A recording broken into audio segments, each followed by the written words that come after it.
Chapter 1734. Night fell, however, for the Fantasyland. The night was the time when it was truly active.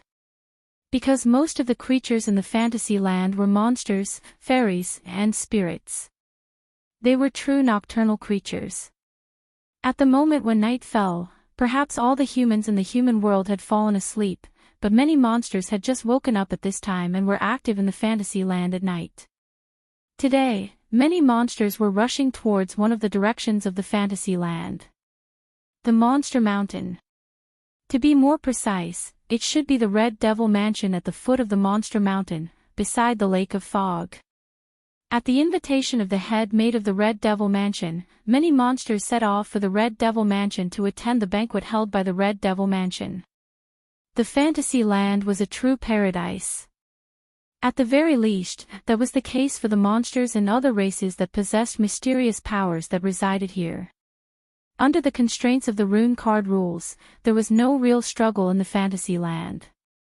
It could be said to be relatively peaceful, and the monsters did not need to worry about their livelihood like humans.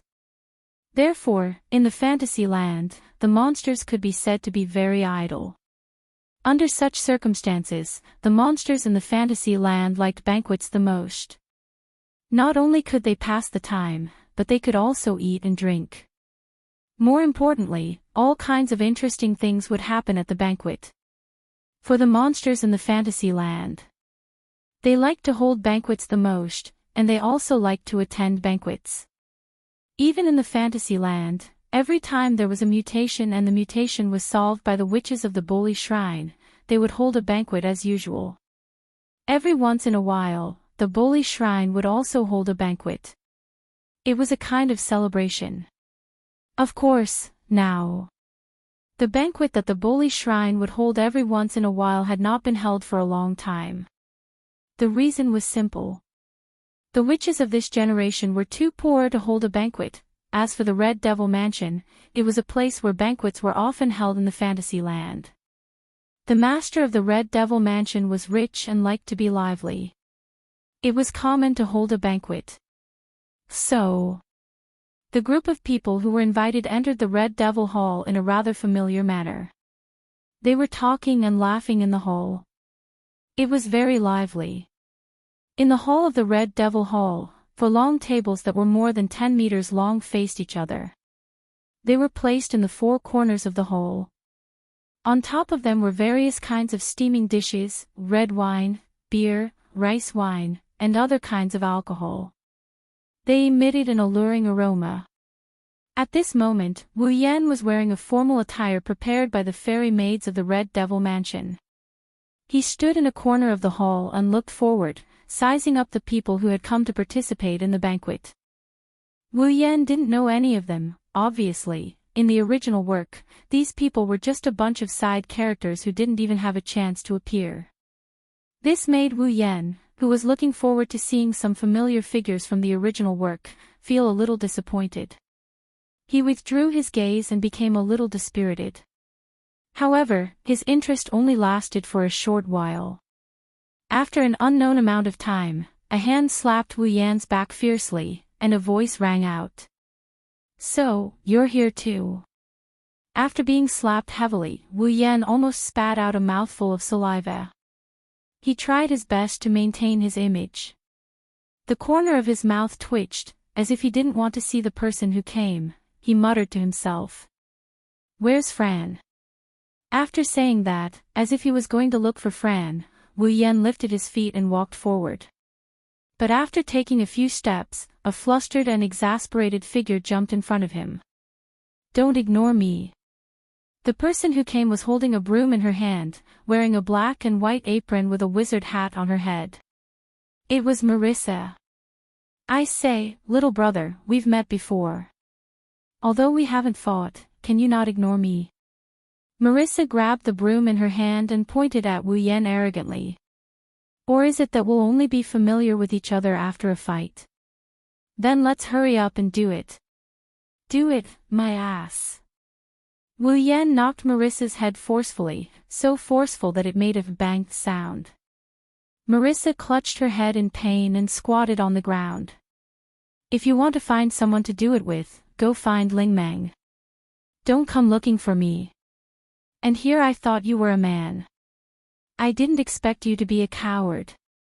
Marissa clutched her head and raised her head tearfully, glaring at Wu Yan.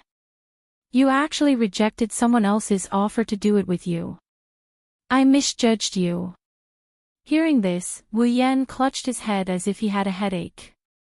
Don't think that Marissa was really asking to do it with Wu Yan. The do it that Marissa was talking about wasn't do it, but do it. Marissa's main job was a great bandit, no mistake, but her secondary job was a mage, no mistake. And Marissa's magic was mostly focused on extremely powerful cannon attacks. Thus, if Marissa really agreed to do it with me, then it wouldn't be rolling in the sheets, but a real fight. Thus, Wu Yan crossed his arms in front of his chest and looked down at Marissa, decisively rejecting her. I think you're too bored by yourself. That's why you're looking for someone to do it with you. Hearing this, Marissa stuck out her tongue as if she had been hit. Then, she rolled her eyes and stood up, arms akimbo. Who said I came alone? I came with a friend. Saying this, Marissa turned her head and looked in another direction, attracting Wu Yan's gaze. The next moment, a figure slowly walked over and entered Wu Yan's eyes. It was an extremely beautiful girl. Her soft golden hair swayed gently, moving up and down as she walked. The young girl was wearing a blue sleeveless dress with a white coat draped over her shoulders like a shawl. She wore a red hair ring with white frilly edges, and there were red scarves tied around her waist in front. This was an extremely delicate girl at first glance.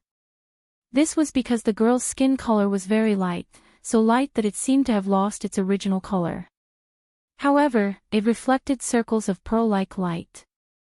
Moreover, she had a very typical Western face, like a doll, lovable and beautiful. There was a thick book in the girl's hands. The surface of the book was tied into a bow with a red ribbon. It seemed to be locked. On each of the girl's shoulders, there was a palm-sized person sitting on each of her shoulders. Looking at the girl who looks like she belongs in a fairy tale world walking towards him step by step, even Wu Yan couldn't help but reveal an expression of amazement. The surrounding noises seemed to have died down and the girl walked up to him like the center of attention. Marissa. The girl glanced at Wu Yan who was standing in front of Marissa with the two midgets in tow. Then, she spoke in a light voice. Can you not run around? Be careful not to be kicked out by others thinking you're here to steal something. I didn't steal anything, I just borrowed it. Marissa emphasized and patted Wu Yan's shoulder. Moreover, I didn't run around, I came here because I saw a friend. Friend?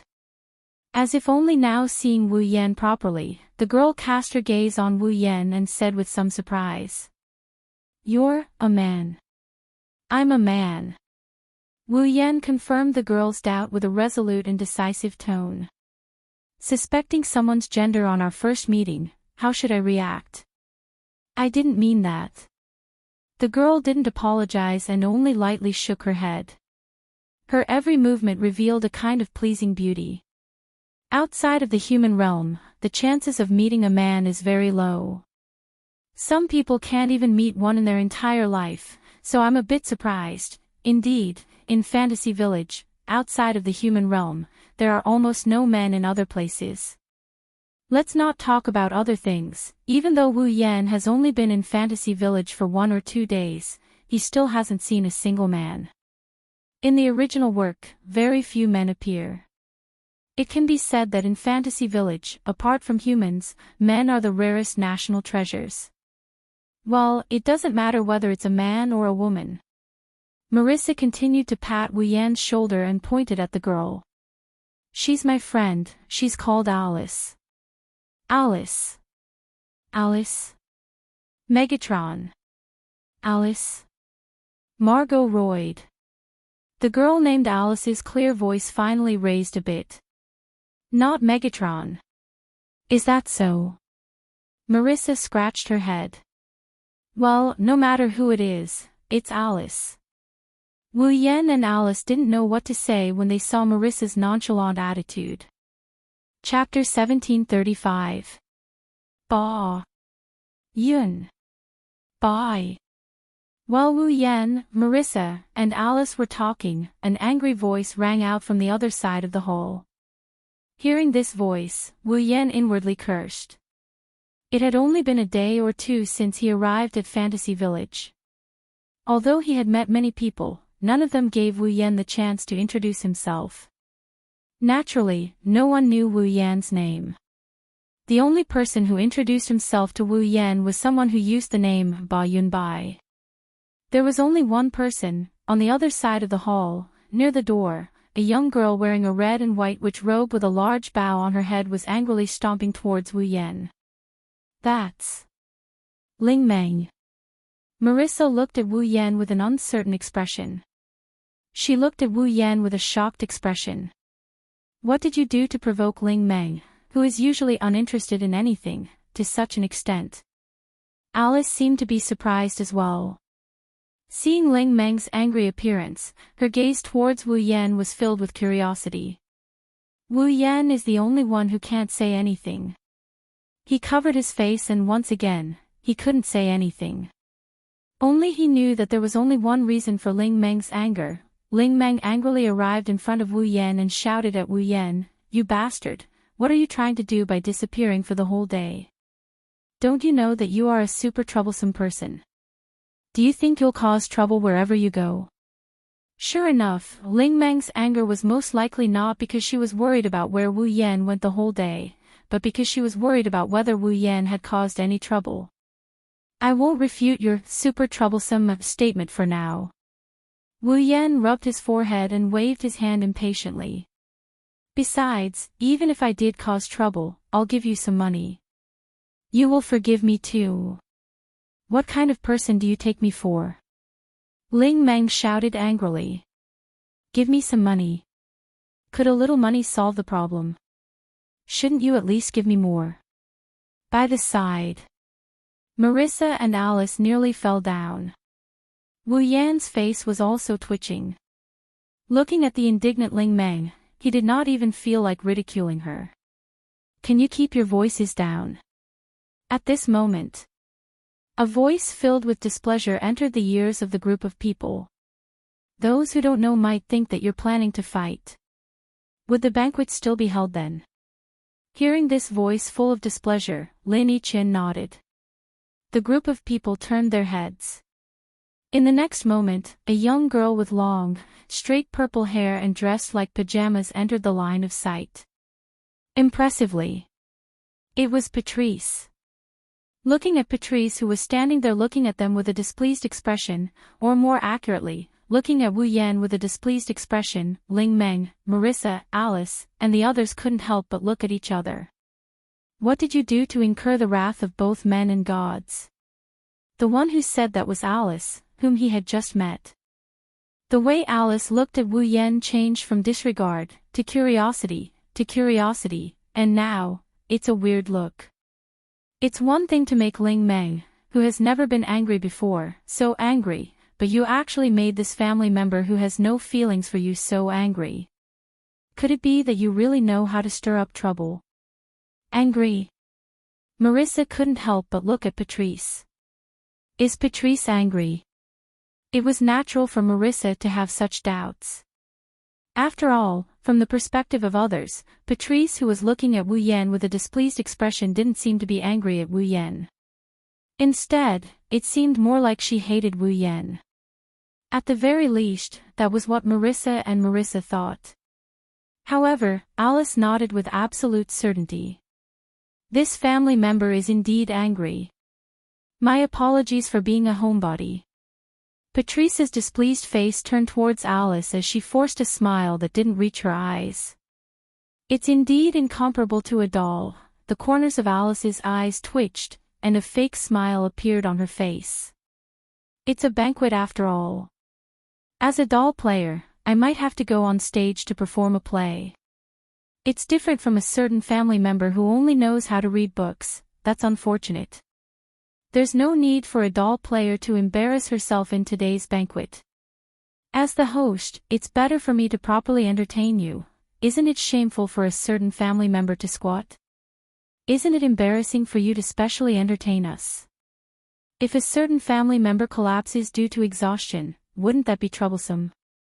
The Scarlet Devil Mansion might be huge, but this is the only place for the banquet. There's no need for the guests to worry about their stamina.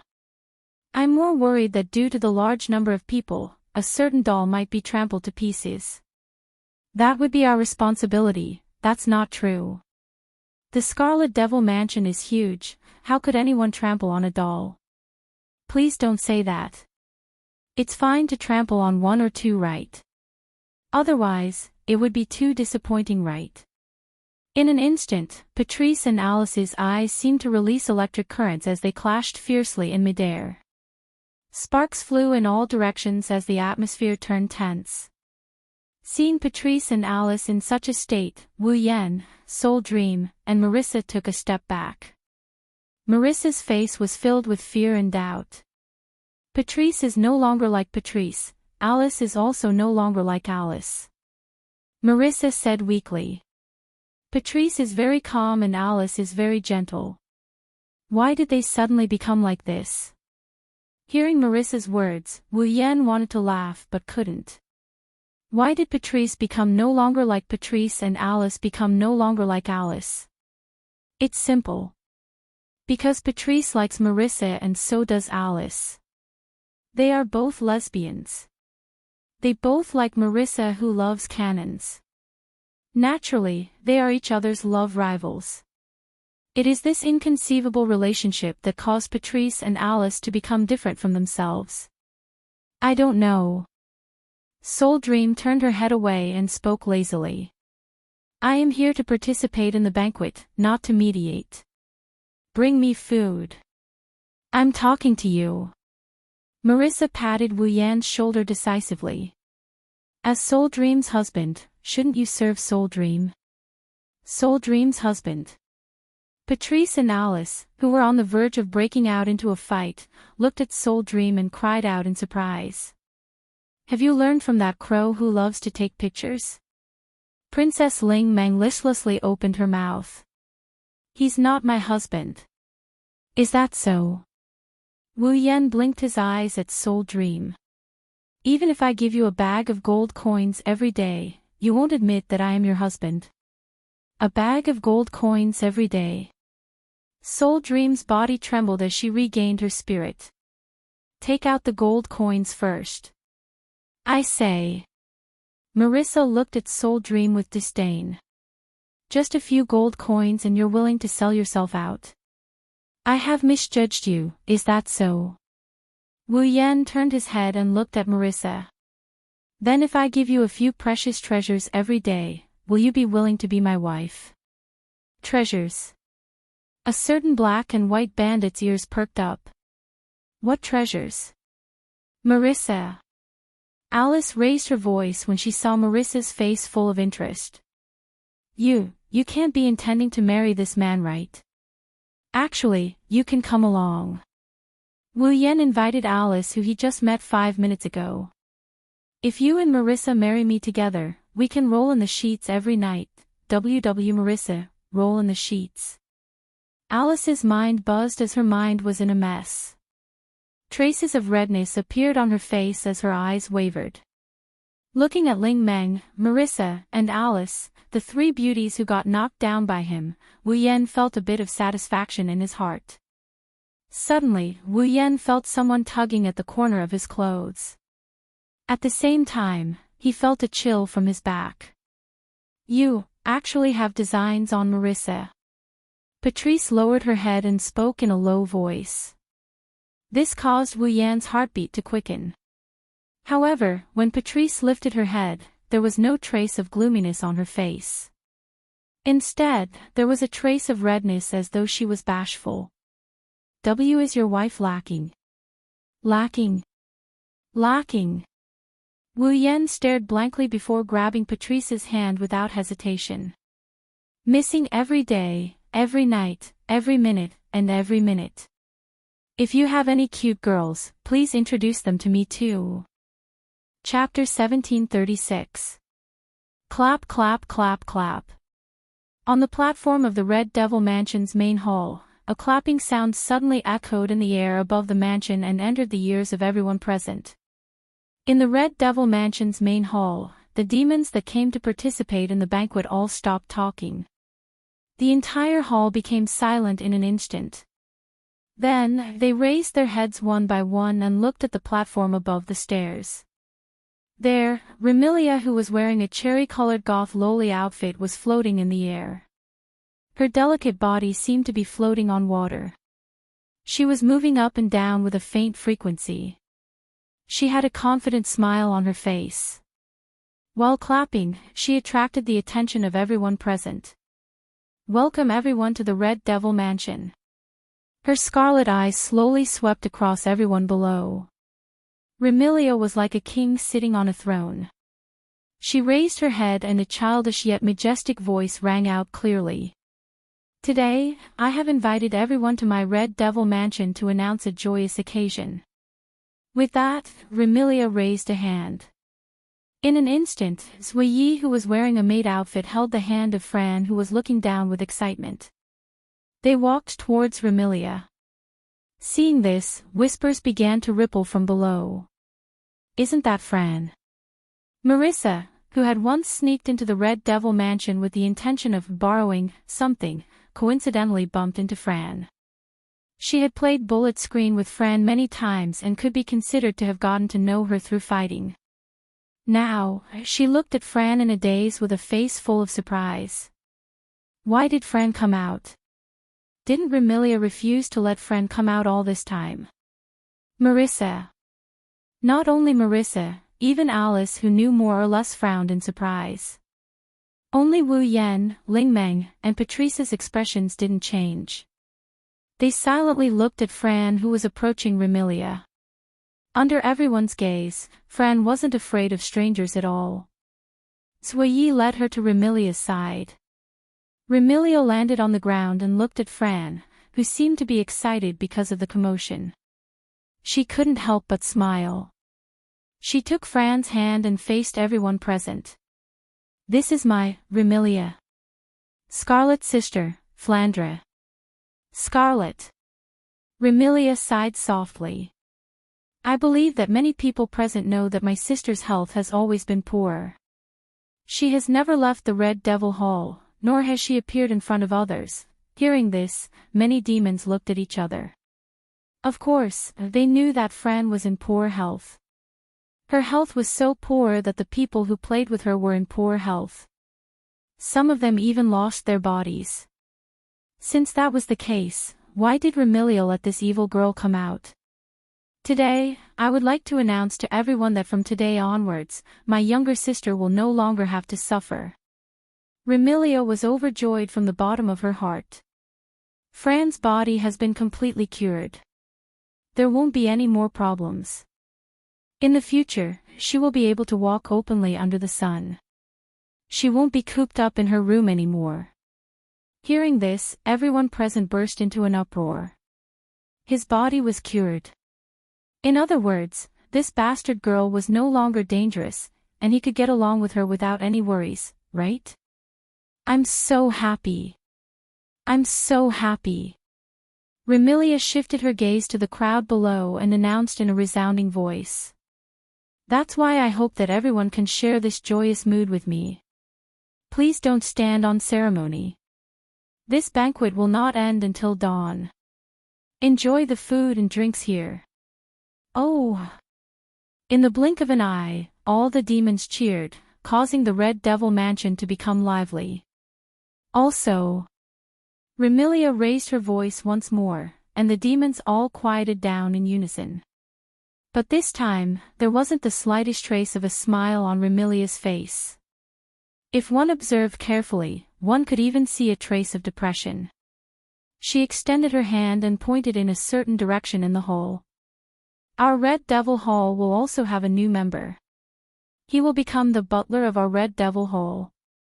Everyone, get to know each other." In the hall, everyone's gaze followed Remilia's finger. Over there, Wu Yan is surrounded by Ling Meng, Marissa, Patrice, and Alice. He had a shocked expression on his face. Butler of the Red Devil Hole. Ling Meng, Alice, and Marissa looked at Wu Yan in astonishment. Especially Ling Meng, she asked in bewilderment. Aren't you the head of the Yakumo family? How did you become the butler of the Red Devil Hole? The head of the Yakumo family. This time, it was Patrice's turn to look at Wu Yan in doubt. What's up with the head of the Yakumo family? I'm the one who needs an answer the most. Wu Yan puckered his brows and pulled Patrice to his side, whispering into her ear. What exactly is going on? That's Big Sister's decision. Patrice revealed an uncomfortable expression when Wu Yan whispered into her ear, but she still explained. No matter what, the Big Sister wanted Remy to announce that you're staying in the Red Devil Hole. Remy had no choice but to let you be the butler of the Red Devil Hole. Did you ask for my permission? Wu Yan bitterly smiled. Everyone in the hall was looking at him. He couldn't refute and embarrass Remilia and the entire Red Devil Hole. He could only sigh and take a step forward. Yakumo Bai will temporarily be the butler of the Red Devil Hole. Please give me your guidance, Yakumo. Many demons began to mutter to themselves. Clearly, they were demons who knew what this surname represented. That's all I want to announce. Seeing that Wu Yan didn't embarrass her, Remilia seemed satisfied and nodded to all the monsters present. Everyone, please enjoy this banquet to your heart's content. After saying that, Remilia took Furan, who was waving at Wu Yan, and left the scene with Sakuya. It wasn't until Remilia left that the group of little monsters started chatting again. They began to enjoy the dishes on the long tables around them. What's the meaning of this? On the other side, Princess Lingmeng questioned Wu Yan. I just wanted to stay in the shrine yesterday and today I'm staying in the Red Devil Hole. Don't tell me you're unhappy about having to give me a bag of gold coins to stay in the shrine. A lot of things happened, this was a last-minute decision. Wu Yan explained in distress. It has nothing to do with me, it doesn't matter. Princess Lingmeng clutched her chest and looked at Wu Yan with vigilance. But don't think about taking back the gold coins. Fine. Wu Yan sighed. Do whatever you want, Yakumo Bai's family head. Red Devil Hall's butler. Boli Shrine's male head. Marissa seemed to be getting to know Wu Yan all over again. She started sizing up Wu Yan. I didn't expect you to have such a strong background. Princess Lingmeng, who was feeling smug about not having to raise a nuisance, glanced at Marissa. That last one is wrong. Let's not talk about that. Wu Yan sighed again and pulled himself together. Let me ask you a question. Do you know where the Forever Pavilion is? Forever Pavilion. Princess Lingmeng, Marissa, Patrice, and Alice were startled. Why are you looking for the Forever Pavilion? This was Patrice's question. Are you looking for a fight? This was Marissa's reply. Don't tell me you're related to the Forever Pavilion. This was Alice's question. Don't cause any more trouble. This was Princess Lingming's warning. Wu Yan patted his cheeks and placed his hand on Patrice's shoulder. MQ. Bring me to the Forever Pavilion tomorrow. I'm not MQ. Patrice slapped away Wu Yan's hand and displayed a rare resistance. Go by yourself. Don't be like that. Wu Yan smiled mischievously at Patrice. If you bring me to the Forever Pavilion, I can tell you a secret about Marissa. My secret? Marissa was startled. Marissa's secret. Patrice's eyes lit up and she struggled for a bit before coughing dryly. It's not a problem if it's just bringing me there. I can bring you there too. Alice suddenly stood up and stared at Wu Yan with some hope in her eyes. I can bring you there too, haha. Wu Yan could only laugh helplessly. Fine, I will also tell you Marissa's secret. Alice's expression eased and she met Patrice's gaze. Sparks flew between them once again. R1152. Chapter 1737. It had to be said that the fantasy village was indeed a very magical place. This evaluation was not only for the fantasy village, which was much more magical than the outside world, but also for the existences who lived in the fantasy village. If they were outside and Remilia announced to outsiders that Fran had returned to normal and would not attack others in the future, even if others chose to believe her, they would not dare to recklessly approach Fran in a short period of time after seeing that she was not dangerous with their own eyes. After all, if they were not careful, it was very likely that they would be smashed into pieces, right? But in the fantasy village, the group of monsters who came to attend the banquet and heard Remilia's announcement did not doubt her at all, nor were they worried that Fran would suddenly go crazy. During the banquet, all of them were like curious babies, going to talk to Fran. Fran was not afraid of strangers at all. In fact, she seemed to be very happy. She did not refuse anyone who came to talk to her. She used an innocent, romantic, and cheerful expression and voice to chat with the other monsters. Throughout the entire process, Remilia was like a stupid sister, accompanying Fran and taking care of her. Sometimes she would angrily scold the monsters who came up to touch Fran, sometimes she would stop those who were too close to Fran, sometimes she would lecture Fran, and sometimes she would look at Fran and smile foolishly. Under such circumstances, during the entire banquet, the voices of Remilia and Fran, the sisters, never stopped, and frequently entered the ears of every monster, making the monsters present even more excited. Just as Remilia said before the banquet began, this banquet was held until almost dawn before it was announced that it was over. Amidst the farewells of the monsters, the noise in the Red Devil Mansion's hall gradually stopped. Both Ling Meng and Marissa were ordinary humans, at least their existences were ordinary humans. Their bodies did not have any strange organs or blood, except for the powerful strength that others did not have. They were just humans. After staying up all night, the two of them were about to fall asleep before dawn, but in the end, they did not hold on. Before dawn, they were a little drunk and sleepy. They fell to the ground. They never got up again. Compared to Ling Meng and Marissa, Alice, on the other hand, was much better. Alice was originally a human, but later on, after a period of cultivation, he had become a mage. The magicians here didn't refer to humans like Marissa who could use magic, but rather to a race of monsters. If Marissa was a human whose job was to be a magic caster, then Alice was a monster whose race was to be a magic caster. Thus, Alice was not a human, but a monster. Naturally, at night, she was much more energetic than the humans, Spirit Dream and Marissa. In the end, with no other choice, Ling Meng was sent back to the Boli Shrine by Wu Yen, while Marissa was sent back home by Alice. During this period of time, it was very likely that she would have to take care of Marissa. Alice indicated that she would probably have to postpone the trip to the Forever Pavilion for a day. Patrice objected to this and said that she alone was enough to lead the way. Alice could just go wherever it was cool. However, after Alice pointed at Patrice's sleepy and pale face and ridiculed her, the sleepy and exhausted Patrice agreed to postpone the trip for a day. Actually, regardless of whether it was Patrice or Alice, even if they were to lead the way out of goodwill, they wouldn't be so proactive and wouldn't lay a trap for the other party. However, due to Marissa's secret, Patrice had even forgotten that she had been taken advantage of by Wu Yen. Alice had also forgotten that she had only known Wu Yen for less than a night. The two of them displayed extraordinary enthusiasm and insisted on leading the way for Wu Yen. Wu Yen could only look at the sky and sigh. As expected of the winner of life in the fantasy village, the black and white great bandit Marissa. To be able to train these two Yuri girls, she was truly a godly person, a role model for my generation.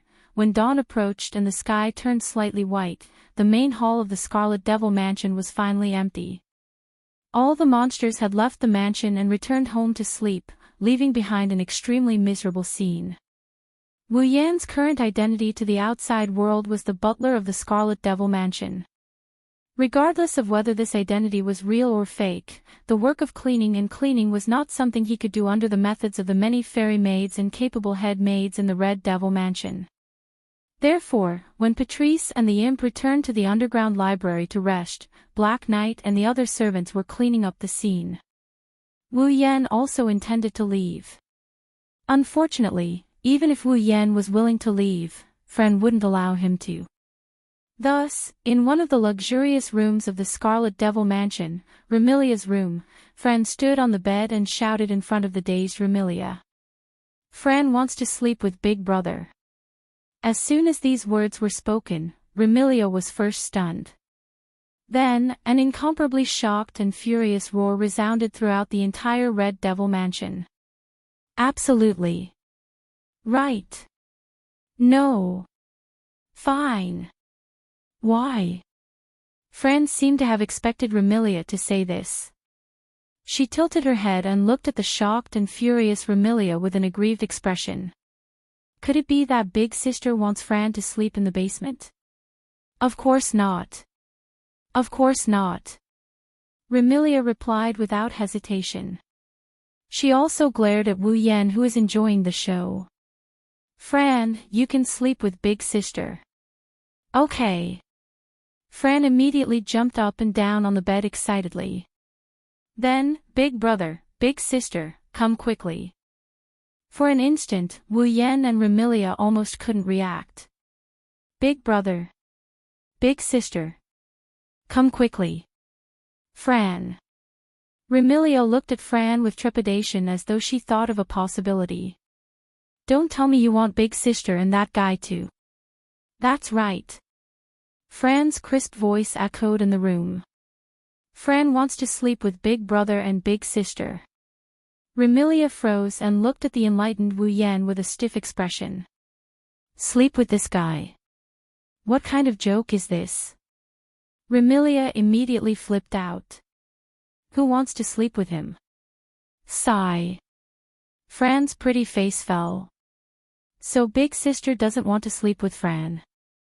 I don't want to sleep with this guy." Remilia pointed her finger at Wu Yan, who acted like he didn't care about this matter. She was fuming inside. "Fran, you can sleep with Big Sister." "No way." Fran yelled out. "Fran wants to sleep with Big Brother." "You." All right. If you keep arguing, when can we sleep?" Wu Yan, who was already yawning, waved his hand impatiently. "If you want to sleep, hurry up and sleep.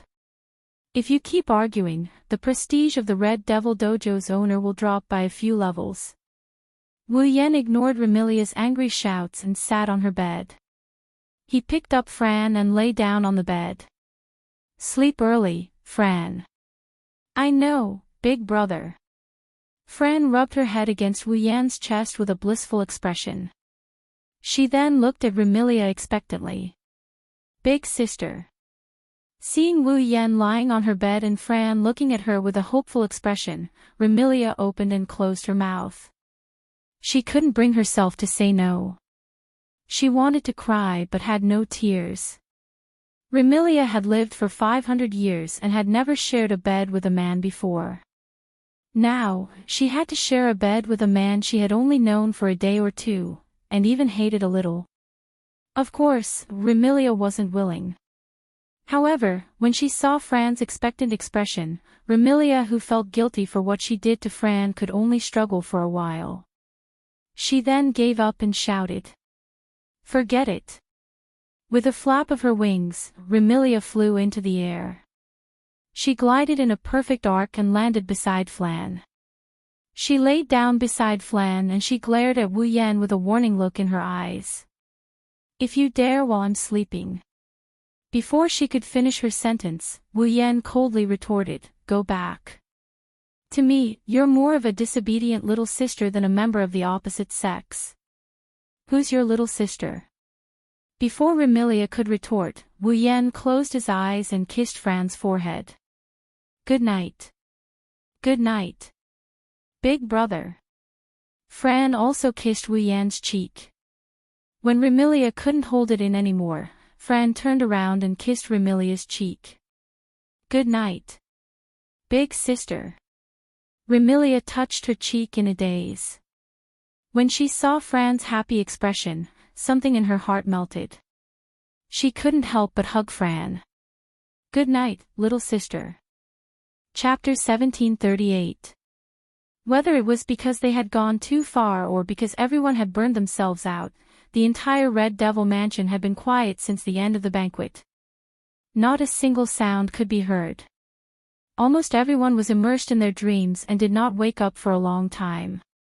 This state was maintained until the next morning. It was not until the next morning that the fairy maids came out of their rooms and began to work. In other words, all the members of the Red Devil mansion had been sleeping from the morning of the banquet until the morning of the next day.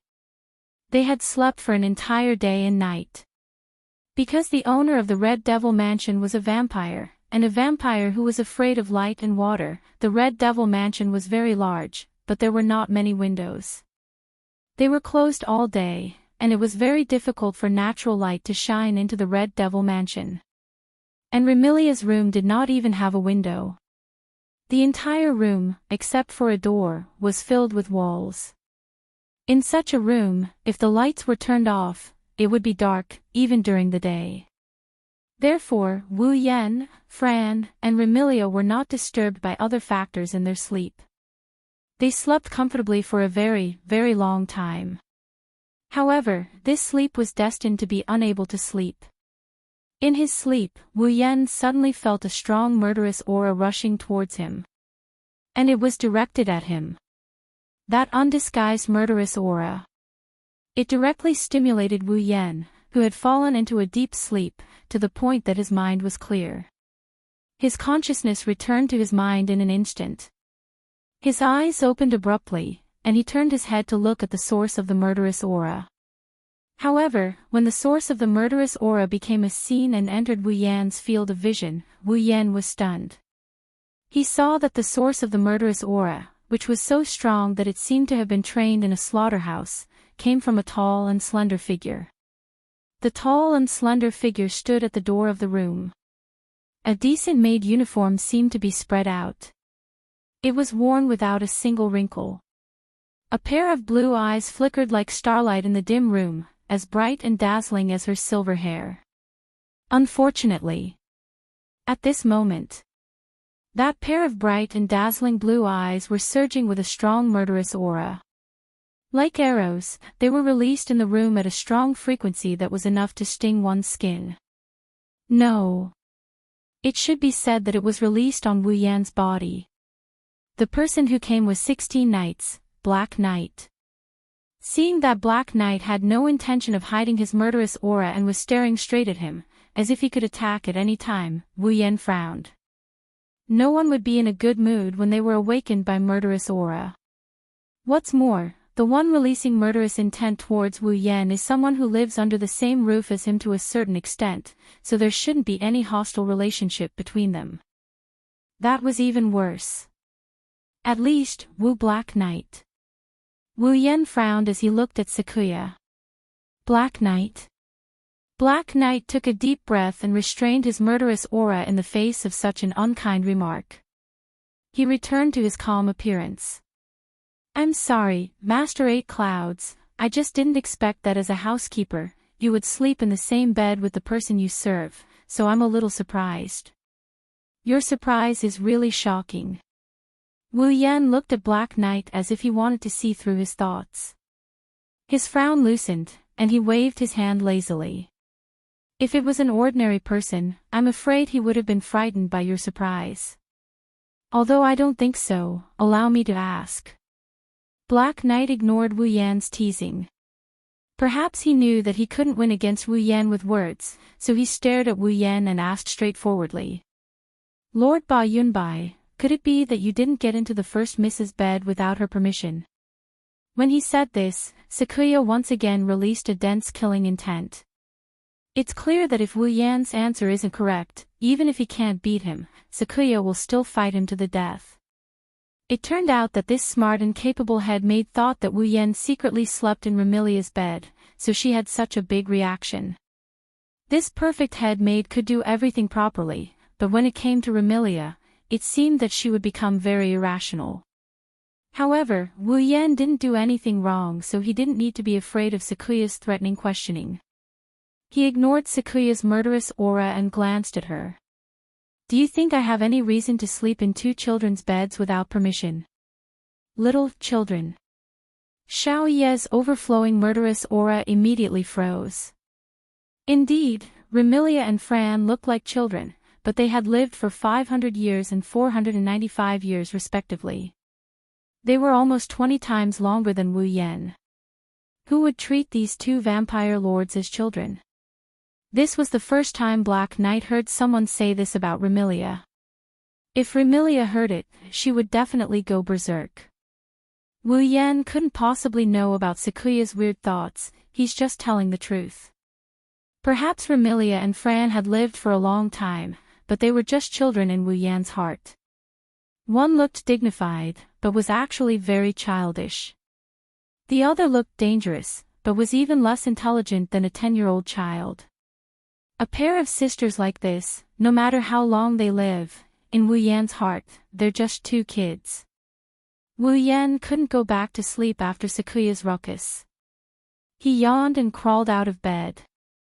He stretched his back and looked at his side. Big brother. Fran was sucking on her thumb. She was sleep-talking to her big brother. Fran.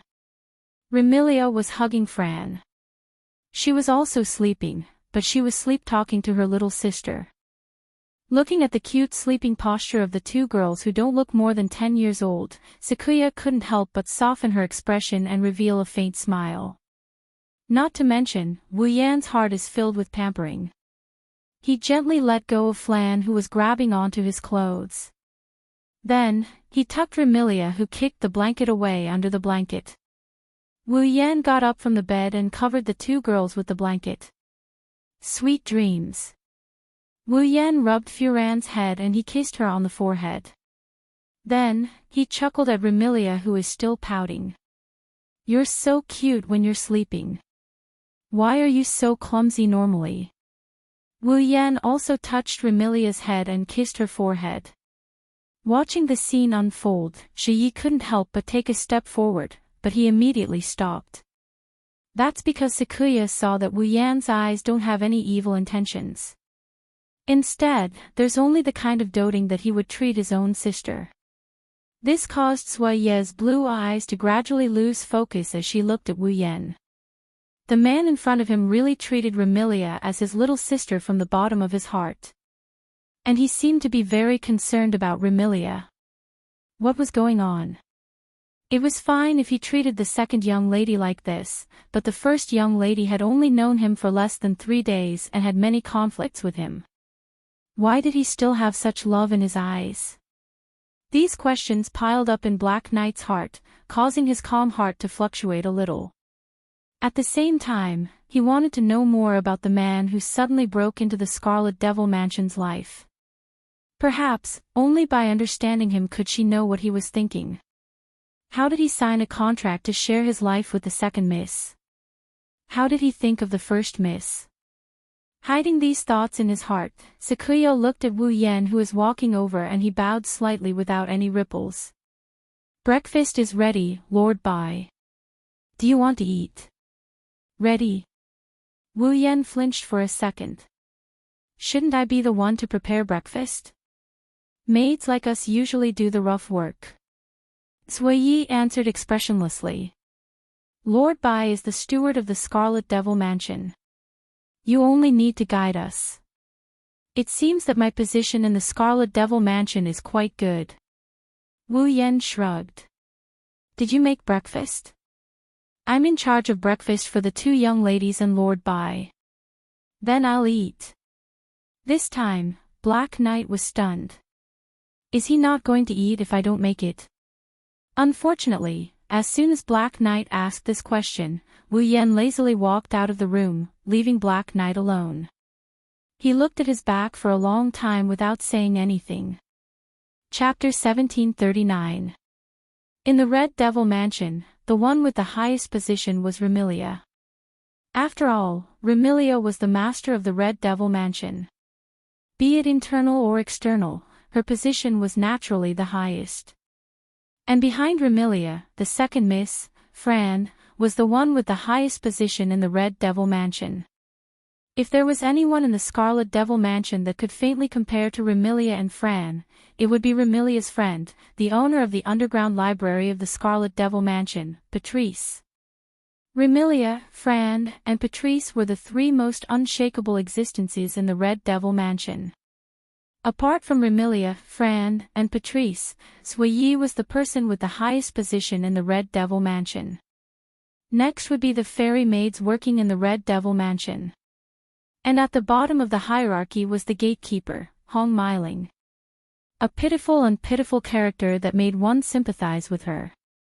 As for the imp's position, it was somewhat special. As Patrice's familiar, the imp was absolutely obedient to Patrice's orders. But because she was Patrice's familiar, the imp didn't need to listen to anyone other than her master. Even Remilia, who had the highest position in the Red Devil Mansion, was no exception. But Remilia was the master of the Red Devil Mansion and the imp's master lived in her territory. This way, the imp's position was somewhat unclear. However, on the surface, the imp's position in the Red Devil Mansion was also faintly seen as being on the same level as Sui, the head maid. It was just that she didn't have the authority to command the fairy maids in the Red Devil Mansion. In other words, apart from Remilia, Fran, and Patrice, Sui was the person with the highest position in the Red Devil Mansion. But now, after Remilia announced that Wu Yan had become the butler of the Red Devil Mansion, her value began to drop. Just as Sui said, the ordinary rough work was the job of the maids and even Sui herself as the head maid. The butler's job was to solve the master's problems. Manage all the affairs in the house. Guide the maids. This guide naturally included Sui as the head maid.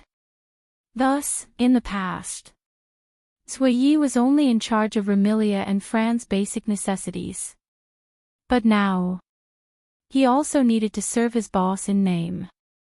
The breakfast that he was responsible for had also increased from 2 to 3. Patrice's basic necessities were usually taken care of by the imps, but only on special occasions.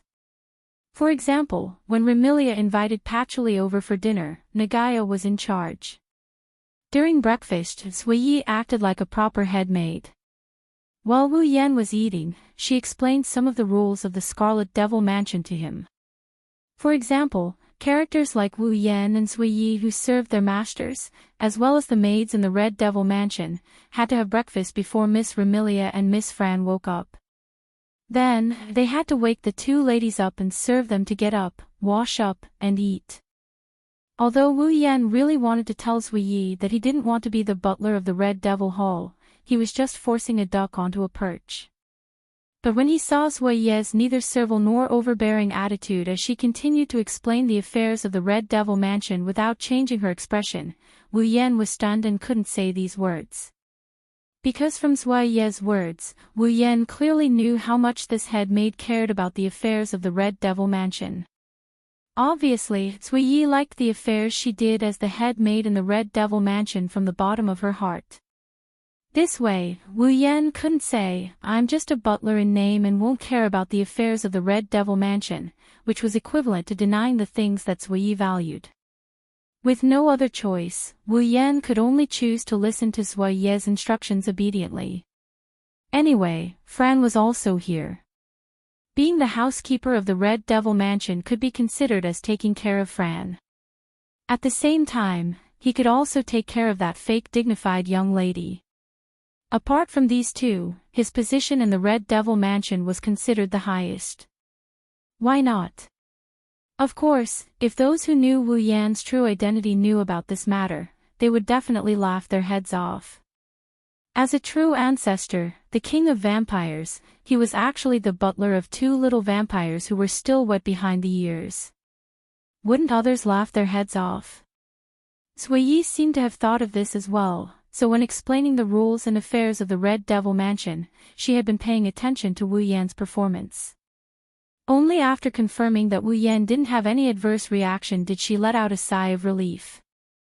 At the same time, her impression of Wu Yan improved a lot. This was a person who wouldn't stick to trifles, wouldn't care about the opinions of outsiders, and wouldn't be arrogant because he had a noble bloodline.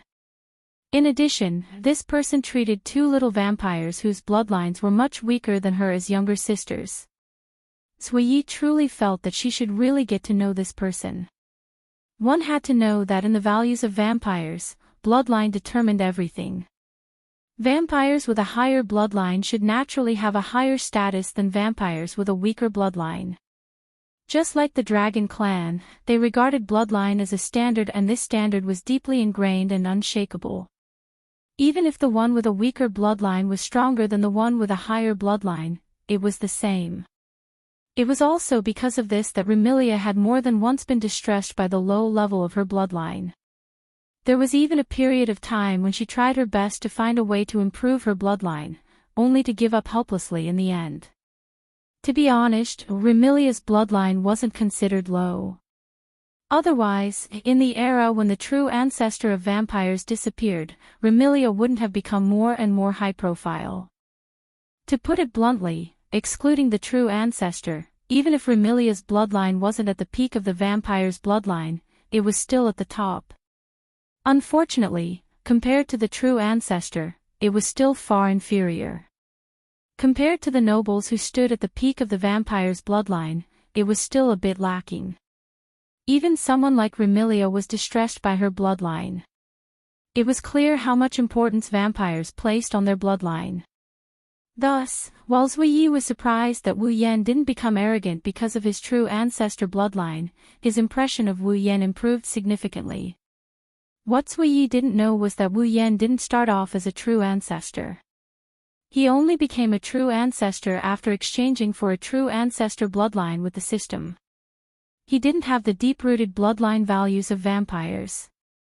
If Wu Yan had started off as a true ancestor, perhaps he really would have looked down on Remilia and Fran.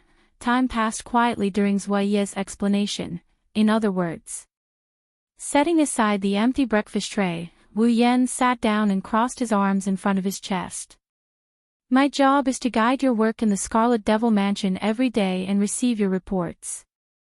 Other than that, I'm only responsible for Remilia and Fran's affairs, right?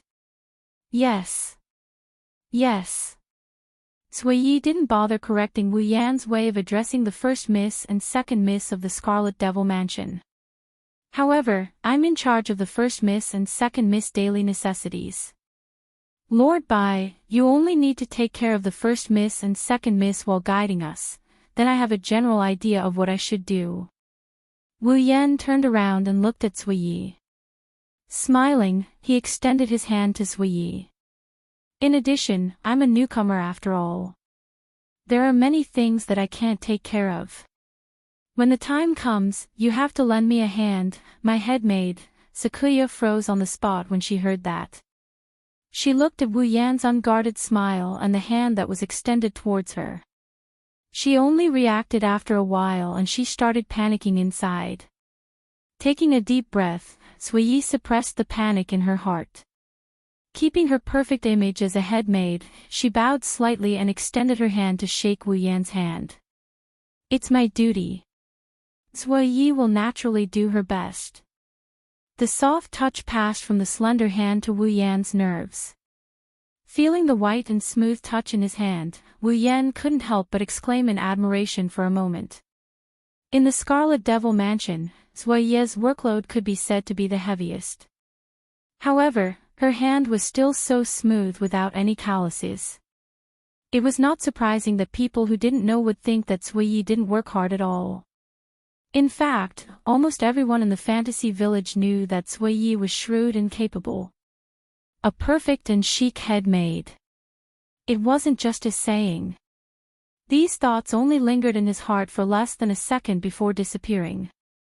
After holding Sakuya's hand for a bit, he let go of her hand without any reluctance and stretched his back in contentment.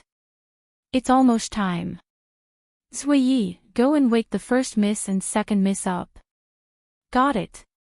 Lord Bai. Chapter 1740. Sitting at the head of the table, Remilia opened her sleepy eyes and let out a long yawn as she grumbled. I'm a vampire, why do I have to sleep early and wake up early?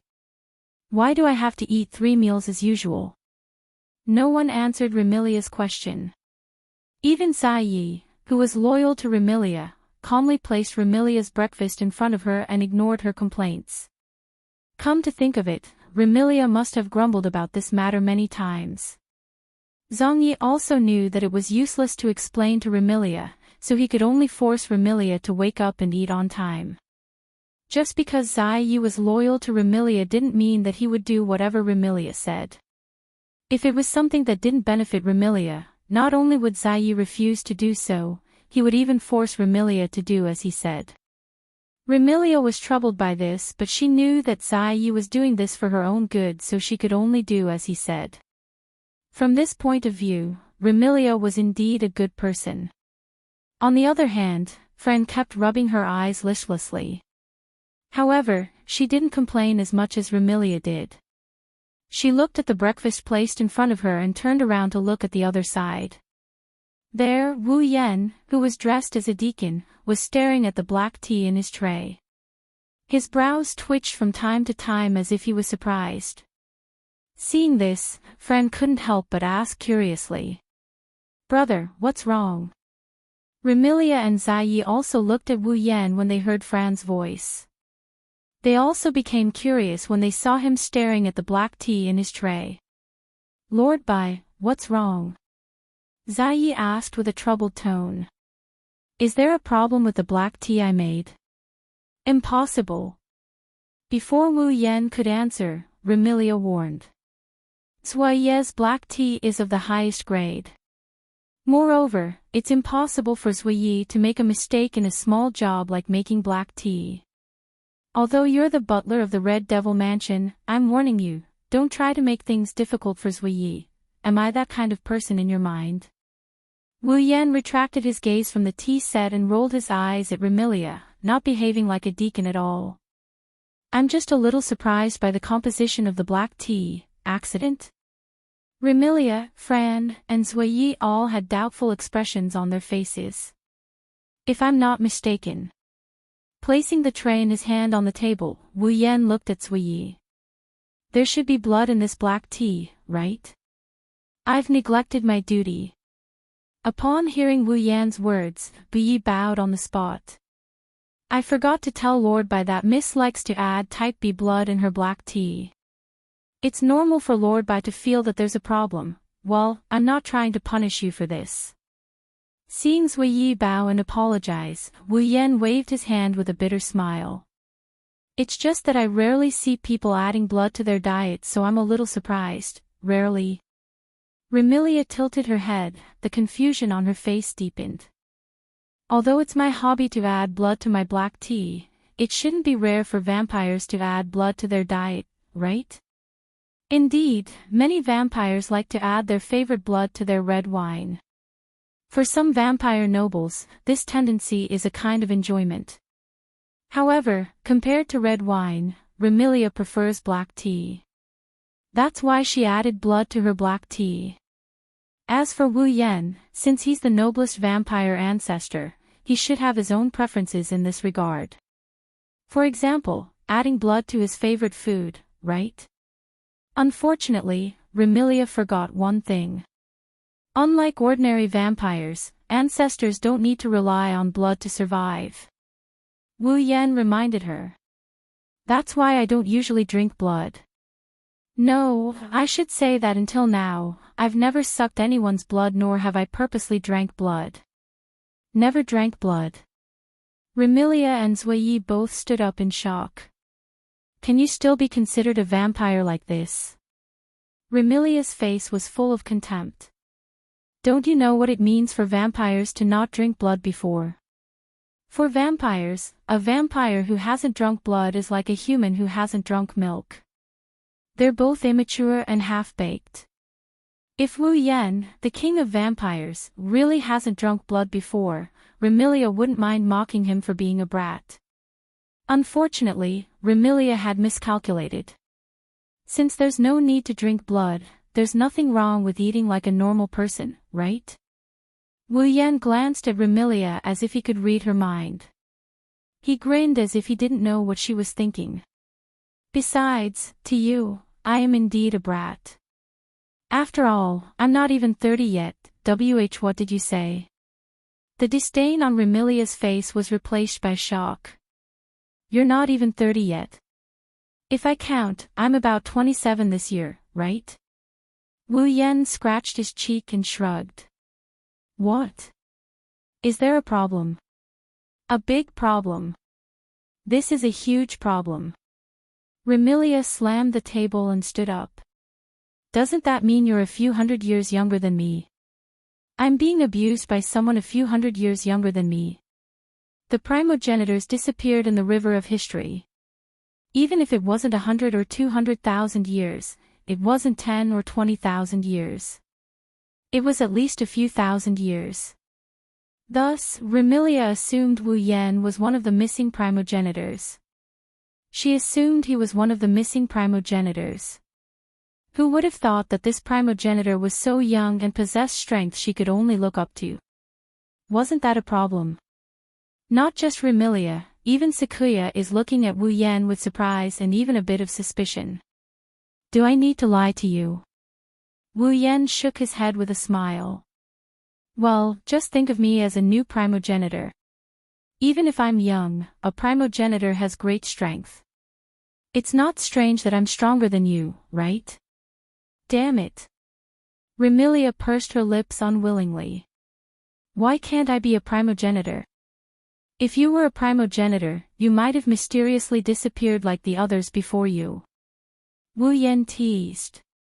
Do you still want to be a primogenitor? So noisy. Remilia sat down angrily and slapped the table. Black tea. Black tea.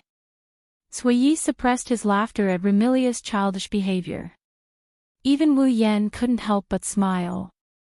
He shrugged and walked to Remilia's side to pour her a cup of black tea. Do as the Romans do. When I have time, I'll also study how to make black tea with blood. Don't look at me like this. The black tea I make and the food I make is unmatched until now. Oh. Remilia pursed her lips in disbelief. Suiyi looked at Wu Yan calmly, but his blue eyes burned with a hint of resistance. Then next time, let Suiyi witness Lord Bai's cooking. No problem. Wu Yan gladly accepted. At this time, Fran jumped down with a tray and slid to Wu Yan. She said coquettishly, Big brother. Fran wants Big brother to feed her. Okay, Big brother will feed Fran. Wu Yan pinched Fran's nose dotingly and picked her up. He sat on the side seat and took Fran's tray. Come on, seeing Fran happily being fed by Wu Yan, Remilia felt jealous and envious at the same time. Wu Yan chuckled when he saw how envious Remilia is. He picked up a piece of meat and put the fork in front of Remilia. Come on, you. What do you mean by this? Remilia was furious. I'm the master of the Red Devil Mansion. Why would I need someone to feed me? You're the master of the Red Devil Mansion outside. Don't pretend to be majestic at home. Wu Yan knocked Remilia's head. You're just a little sister at home. Can't you just accept your big brother's kindness? What? What little sister? Remilia panicked. I'm older than you, yes. Hurry up and eat. If big sister doesn't eat, Fran will eat. Wait. Fran. That's mine. The two sisters immediately fought over Wu Yan's right to feed them. Seeing Remilia and Fran fighting over Wu Yan's food and seeing Wu Yan's helpless and doting smile, Suiyi's heart couldn't help but ripple. Today's Red Devil Mansion was less cold and more warm. Chapter 1741. Today's weather was exceptionally clear. Or rather, it could be said that the weather in Illusory Town was pretty good throughout the 4 seasons. For the monsters who were always looking for excitement to kill time, this kind of weather was the most boring. However, it was undeniable that this kind of weather was the most suitable for going out. After the morning, in one of the places in the fantasy village, in front of a bamboo forest, 3 figures suddenly flashed out of the void and appeared here. Ah! Perhaps it was because it was too sudden. Among the 3 figures, 2 of the slender figures seemed to be startled by their sudden appearance in this place. They let out a small exclamation, and even their footsteps were a little shaky, as if they had just taken a plane. The ones who arrived in front of the bamboo forest were naturally Patrice and Alice, who were invited by Wu Yan to lead the way, as well as Wu Yan himself. Originally, with the scale of the Scarlet Devil Mansion being so large, Wu Yan had a lot of things to do as the butler. There were so many things that he didn't have the time to run around. But who told him to have such a perfect and dashing head maid as his assistant? With Sui Yi around, Wu Yan basically didn't have to do anything. He only had to wait for Sui Yi and the other fairy maids to finish their day's work before the sun went down. He only had to listen to Sui Yi's report on the day's work. The rest of the time, he would accompany Remilia and Fran. However, Remilia was a true nocturnal creature and basically slept during the day.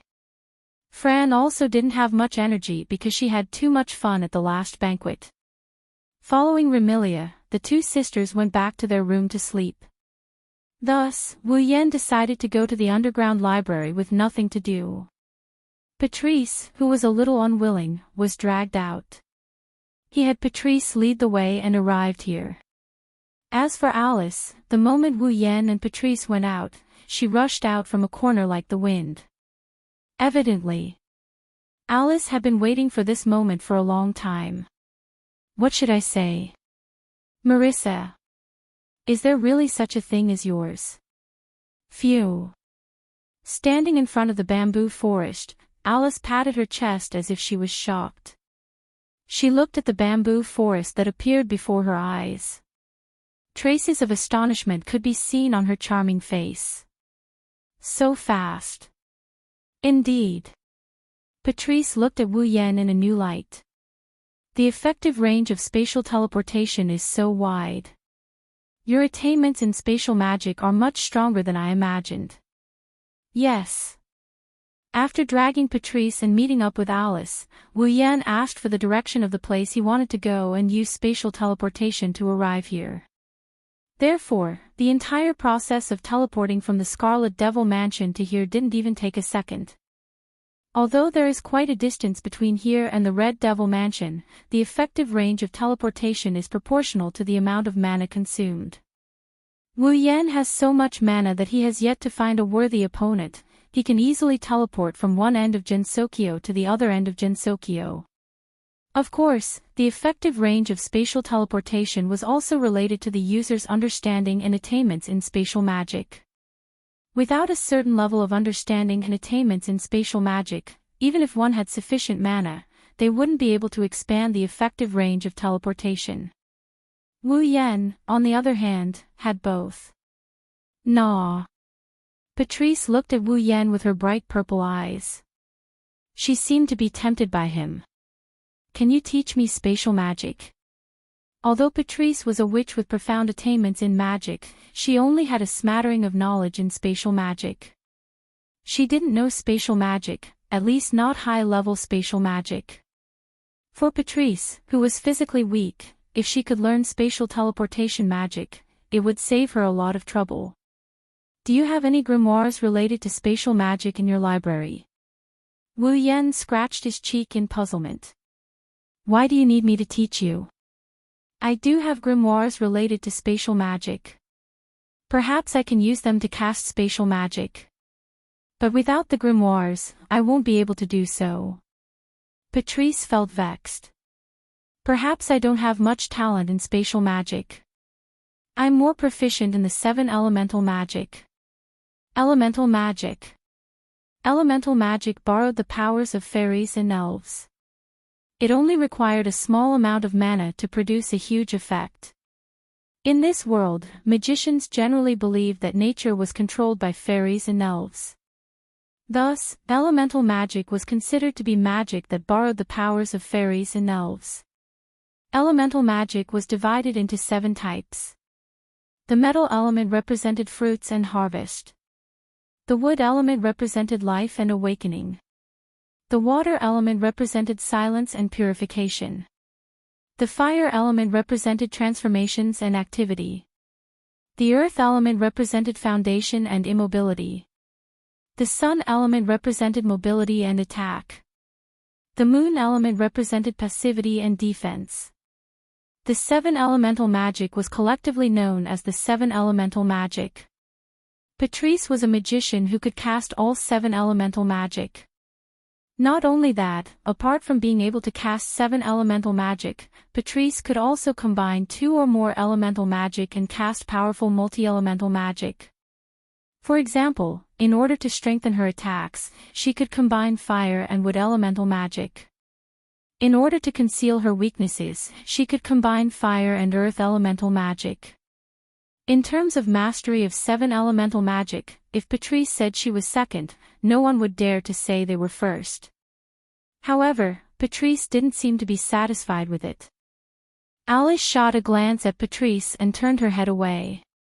As a monster whose race was made up of magic users, Alice naturally knew how to use magic.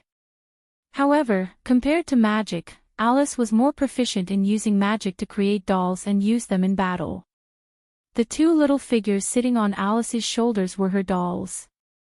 Apart from those 2, Alice also carried several other dolls with her, and their battle prowess was definitely not inferior to Patrice. Perhaps due to Marissa's absence, Alice was accompanied by a stranger whom she had just met not long ago and a love rival. Therefore, Alice became much colder and didn't converse with Wu Yan and Patrice. Under such circumstances, the 3 of them couldn't continue the conversation. They lifted their heads and looked at the lush bamboo forest before them. This was a bamboo forest without any trees.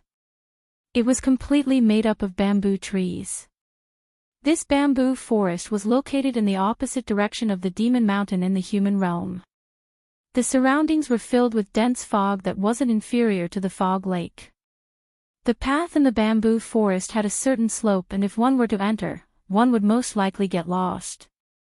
As a matter of fact, this bamboo forest was called the Lost Bamboo Forest. As long as one lived in the fantasy village, they would more or less know about the Lost Bamboo Forest. This was because the Lost Bamboo Forest was a bamboo forest that was famous for getting lost easily. There weren't any eye-catching signs in the bamboo forest. The growth of the bamboos was rapid and the scenery of the Lost Bamboo Forest changed frequently. In addition, not only was the bamboo forest vast, but the ground was also slanted. With the slanted growth of the bamboos, it was easy to lose one's sense of balance. Naturally, it was easy to get lost. However, in the Lost Bamboo Forest, there was a secluded large house, the Eternal Pavilion. That was the destination of Wu Yan's trip to the Lost Bamboo Forest. He frowned as he looked at the misty bamboo forest. The surroundings were crooked to the point where one couldn't help but feel dizzy. Seems like I was right to have someone lead the way. If I were to come alone, it would be easy to find the Lost Bamboo Forest. However, it would be difficult to find the Eternal Pavilion. After speaking, Wu Yan took a step back and turned his gaze to Patrice and Alice. Speaking of which, do you 2 know where the Eternal Pavilion is? For a split second, Patrice and Alice hesitated. No problem. Patrice calmly nodded. In the past, I came here with Remy and participated in an exhibition held by the Eternal Pavilion.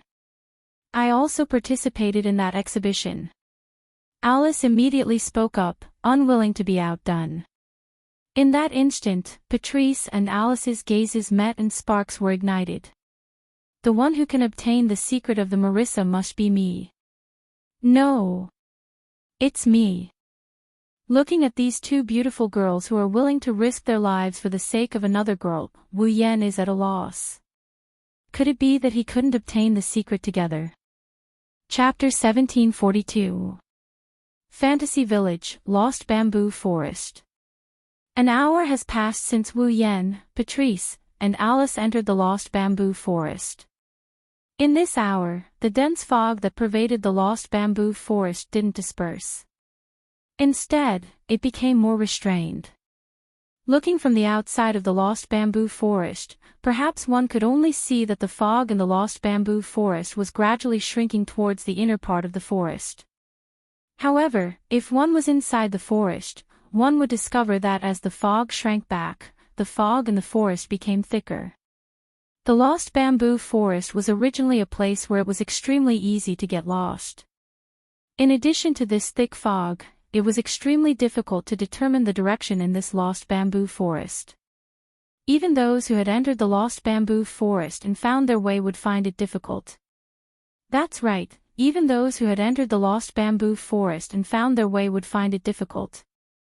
Standing in the bamboo forest, Wu Yan lifted his head and looked around at the foggy place where sunlight couldn't penetrate.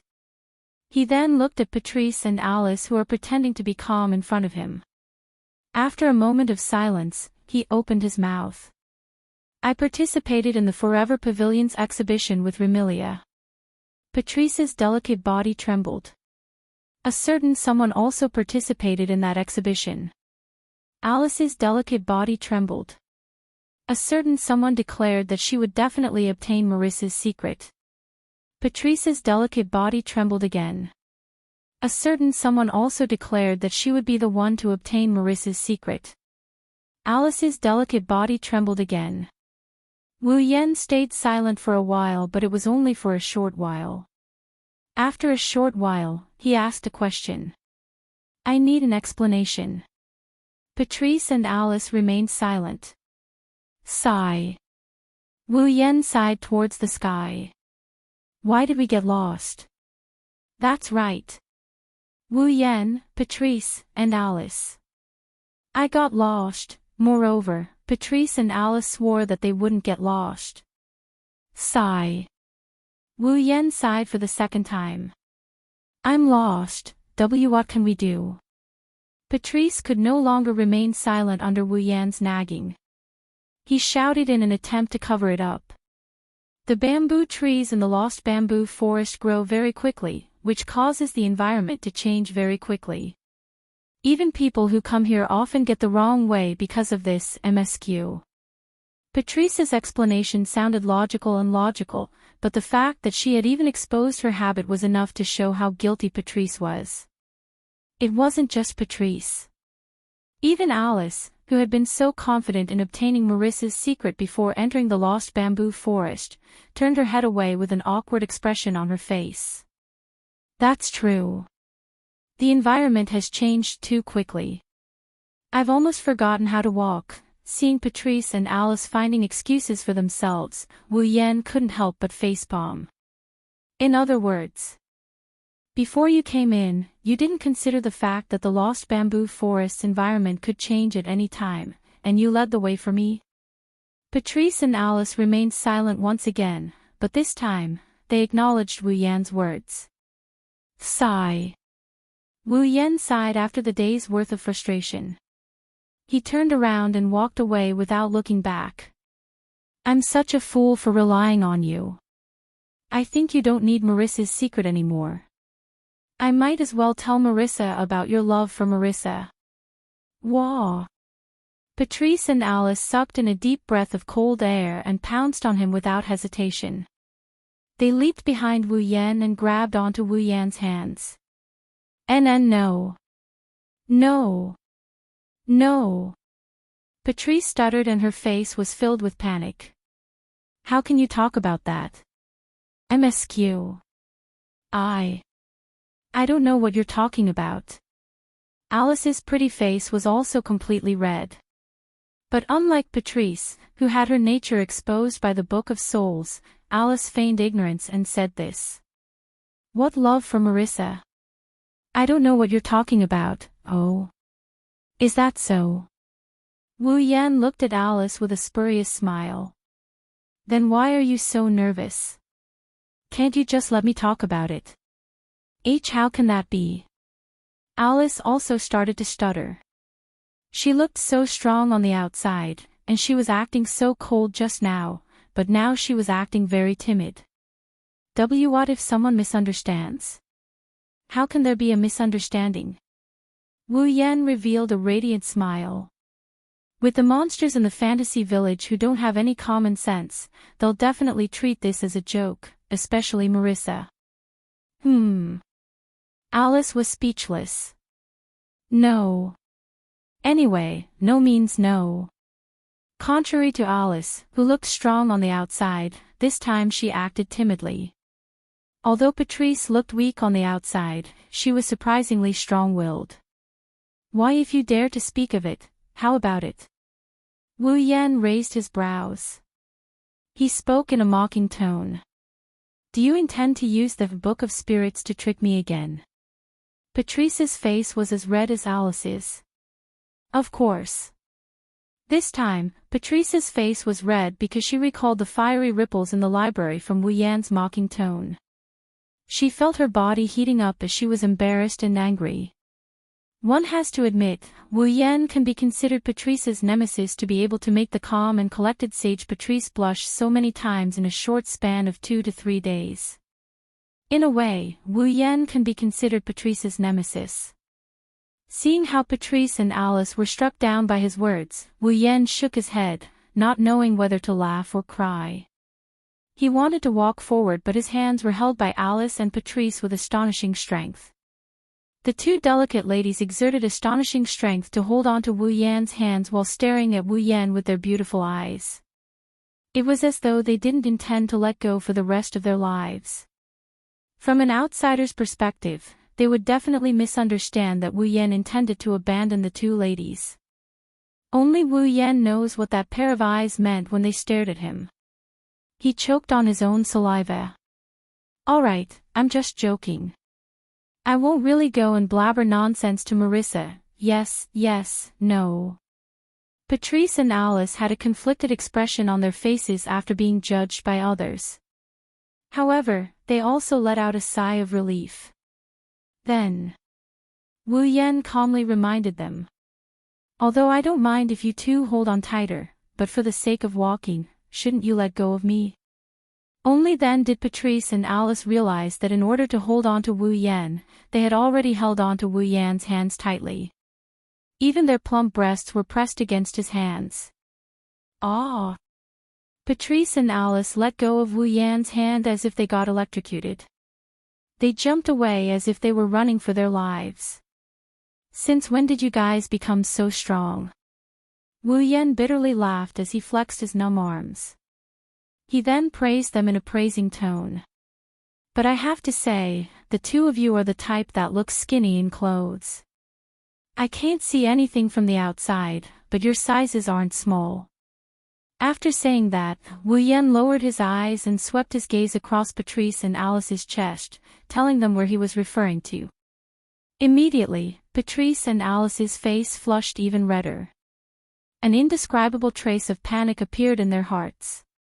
In Fantasy Village, apart from the human realm, there were almost no men. Therefore, Patrice and Alice had never experienced such brazen gazing at their private parts, nor had they experienced the feeling of pressing their delicate bodies against a man.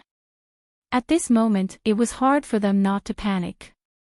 This is especially true for Patrice. She had intimate contact with Wu Yan before, so one can imagine how flustered she is right now. In response, Wu Yan only chuckled and waved his hand. All right, I won't tease you two anymore. Hurry up and see if you can remember the way to Forever Pavilion. Halfway through his words, Wu Yan's voice seemed to have been choked and abruptly stopped. Just when Patrice and Alice were wondering what's going on, Wu Yan pounced on them. Before the two girls could react, he hugged them and hid them behind a nearby bamboo tree. Wu Yan's sudden action startled Patrice and Alice. Especially when that manly scent entered their noses, the panic in their hearts intensified. However, before the two girls could react, Wu Yan spoke. Shoo, don't make a sound. Chapter 1743. Shoo, don't make any noise. Wu Yan held his breath as he looked ahead with a burning gaze. Patrice and Alice, who thought that Wu Yan was about to do something naughty, were startled. They followed Wu Yan's gaze and looked ahead. Soon after, the two girls saw something. In front of him, in the middle of a bamboo forest, a small black shadow jumped out from behind a bamboo tree. Its speed was extremely fast, and it landed on the ground after a few leaps. When it straightened up, something on its head shook a few times, and its scarlet eyes looked at the surroundings. It was a black shadow that was not much different from a cat. Its entire body was pure white, and it was covered in fur. It had a pair of large and long ears that were only half the size of its body. It had a pair of sharp incisors in its mouth, and its eyes were scarlet. However, there was no ferociousness in them. Instead, there was a gentle look in its eyes. It looked unexpectedly gentle. The black shadow was shockingly a rabbit. Rabbit? Patrice and Alice glanced at each other. Could that be the rabbit demon from the Eternal Pavilion? The Eternal Pavilion was a mystical location in the Lost Bamboo Forest. The reason why it was mystical was because not only did humans reside in the Eternal Pavilion, there was also a large group of rabbit demons. Among them, there were even humanoid rabbit demons. Since this rabbit had appeared in the Lost Bamboo Forest, then it must be the rabbit demon from the Eternal Pavilion. However, its cultivation wasn't strong enough to transform and it could only move like an ordinary rabbit. Of course, if one thought that this small rabbit was easy to bully, then one would be gravely mistaken. Indeed, in terms of strength, this rabbit was pitifully weak in the fantasy village. However, its intellect was much higher than an ordinary rabbit. It was also much more quick-witted. If this rabbit discovered that there was someone nearby, then it would definitely slip away without a second word. Because of this, Wu Yan ignored the danger of being treated as a pervert by Patrice and Alice and hugged the two girls. He hid behind a bamboo tree. Even though they understood this point. However, Patrice and Alice didn't feel relieved at all. There was no other reason. That was because, at that very moment, the posture of the man and the two women was simply too erotic. Because it was too rushed. Patrice and Alice are lying on the ground, hiding behind a bamboo tree. Wu Yan pinned the two girls down, one on the left, one on the right, one on the right, one on the left, one on the right. He hugged the two girls in his arms. Therefore, Patrice and Alice could clearly feel the heavy yet comfortable weight of the person on their backs. Furthermore, they could feel the heat and smell from the other party's body. Their heartbeats couldn't help but thump. Why are you hiding? Alice couldn't help but start to struggle. There's no need for us to hide, right? Idiot. Wu Yan didn't know how much of an impact his actions had on Alice. In order to lower his voice, he even placed his mouth between Patrice and Alice's heads and whispered into their ears. If we don't hide, that rabbit demon will definitely run away.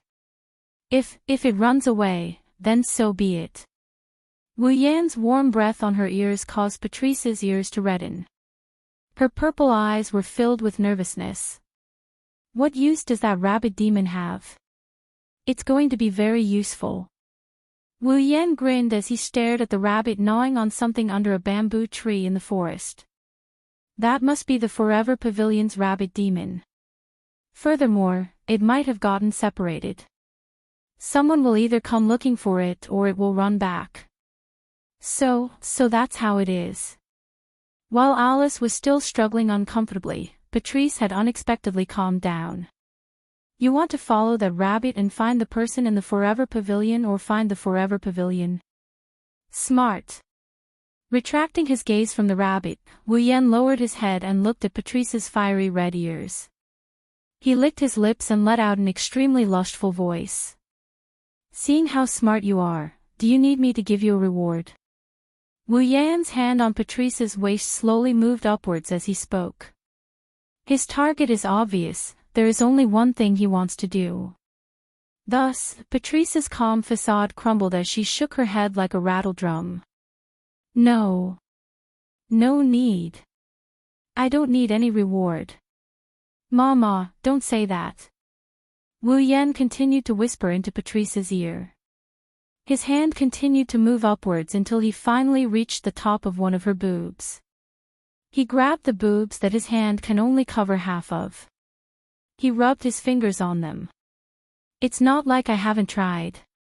Patrice almost jumped when she felt one of her ample breasts being grabbed and rubbed. However, a doubtful voice from the side caused her to turn sluggish. Reward. Alice seemed to be unable to bear the weight and smell from Wu Yan's body. Her face was extremely red and her heartbeat was so loud that it was almost audible. She quickly changed the topic and asked. What reward? Don't tell me you want it too. Wu Yan smiled maliciously. Well, I don't mind giving it to you. After speaking, Wu Yan's hand that was hugging Alice's waist started to move upwards. Feeling the scorching hot hand slowly moving towards an important part of her body, Alice was so sensitive that she shivered and panicked. What are you trying to do? I didn't do anything. Wu Yan put on an innocent face. I'm giving you a reward. What reward are you trying to give me? Alice was so flustered that even her voice had changed. That scorching big hand was slowly approaching that important part of Alice's body. It was climbing up, causing Alice to close her eyes and moan in a low voice. Wait. Stop. However, the large hand that made Alice's body go soft still continued to climb up with unwavering determination. Just as Alice had reached the end of her patience and was about to beg for mercy, Patrice suddenly spoke up in a panic. Look! The rabbit is moving. Wu Yan's hand that was rubbing Patrice's breast and his other hand that was roaming Alice's body stopped at the same time. He raised his head and he looked forward. They saw the rabbit that was nibbling on something under the bamboo tree jumping through the bamboo trees and running towards the depths of the bamboo forest. Wu Yan immediately retracted his hand. Let's go. Follow it stealthily. Patrice and Alice heaved a sigh of relief. They clutched their thumping hearts and panted with flushed faces. Patrice and Alice were afraid that Wu Yan would ignore the matter at hand and try to take advantage of the two of them. It seems like this guy knows his limits. Behind the rabbit that was jumping into the depths of the bamboo forest, Wu Yan, Patrice, and Alice moved stealthily and hid behind the bamboo trees from time to time to follow it. Looking at the rabbit's purposeful way of skipping forward without hesitation, the three of them could basically confirm that this rabbit was definitely moving with a purpose. Evidently, the rabbit only had one destination. That was the Forever Pavilion. Realizing this, Wu Yan, Patrice, and Alice were delighted. Their footsteps became lighter and stealthier as they followed the rabbit. After an unknown period of time, Patrice's breathing became hurried and her stamina weakened. Ahead, the rabbit jumped into a bamboo railing mountain path. At the front of the mountain path, a large house appeared before the eyes of Wu Yan, Patrice, and Alice. It was a house built in the style of an ancient Japanese house. It was made of bamboo, wood, and thatch. It was clearly an old house, but for some reason, it didn't look old at all. Instead, it looked new as though it had just been built. There weren't any traces of history to be found. However, in reality, this house had existed for more than 1,000 years. Not long ago, this house had been hidden and refused visitors. It was only recently that it was gradually opened to the outside world and was known by the people of Fantasy Village. The rabbit jumped into the house without hesitation and ran off to an unknown location. Wu Yan, Patrice, and Alice walked out from behind the bamboo trees and looked at the house at the end of the mountain path. That house was the place that Wu Yan, Patrice, and Alice were searching for in the lost bamboo forest. The Forever Pavilion. Chapter 1744. Is that the Forever Pavilion? Gazing at the house at the end of the mountain path, Wu Yan muttered in a daze. It's just an ordinary house. In fact, it wouldn't be an exaggeration to say that it was an extremely simple and crude house. However, Wu Yan sensed a different aura from the house. It's an aura that transcends time, space, and the entire world. It's an aura that's rich in existence. This aura made the simple and ordinary house seem to have transcended all of a sudden. It gave people a feeling of returning to simplicity, and it also gave people the urge to peel away the transcendental aura and see the truth behind it. It's this impulse that made Wu Yan somewhat intoxicated. He can't wait to go over there. However, Wu Yan also understood. The transcendent aura that permeates the house isn't from the house itself but from the things within. Everything that passes through will leave behind traces. Everything that stays will leave behind an aura. Needless to say, the reason why people were so eager to tear apart the layer of mystery that shrouded the house was because there was an existence with a transcendent aura living inside that made people want to meet him. Finally found it. The pitifully weak Patrice slumped to the ground. She gasped for air. Next time. I'll definitely not come to such a faraway place. Phew. Even Alice couldn't help but let out a long sigh of relief. Glancing at Wu Yan, she couldn't help but recall Wu Yan's hands that were crawling all over her body. She could still remember his scent even now. Her pretty face panicked a little but she pretended to be calm as she spoke. I've brought you to the Forever Pavilion. Can you tell me the secret of Marissa? Yes. Why you still have me? Patrice raised her hand in a half-dead manner. I also want to know the secret of Marissa. Well. Wu Yan regained his senses and shrugged his shoulders. Since you're already here, why don't you follow me to meet the owner of the Forever Pavilion? Just as Wu Yan finished his sentence, someone interrupted him. A clear and aged voice rang out. It reverberated from the front of the mountain path. It's a pity that today's Forever Pavilion doesn't have any guests.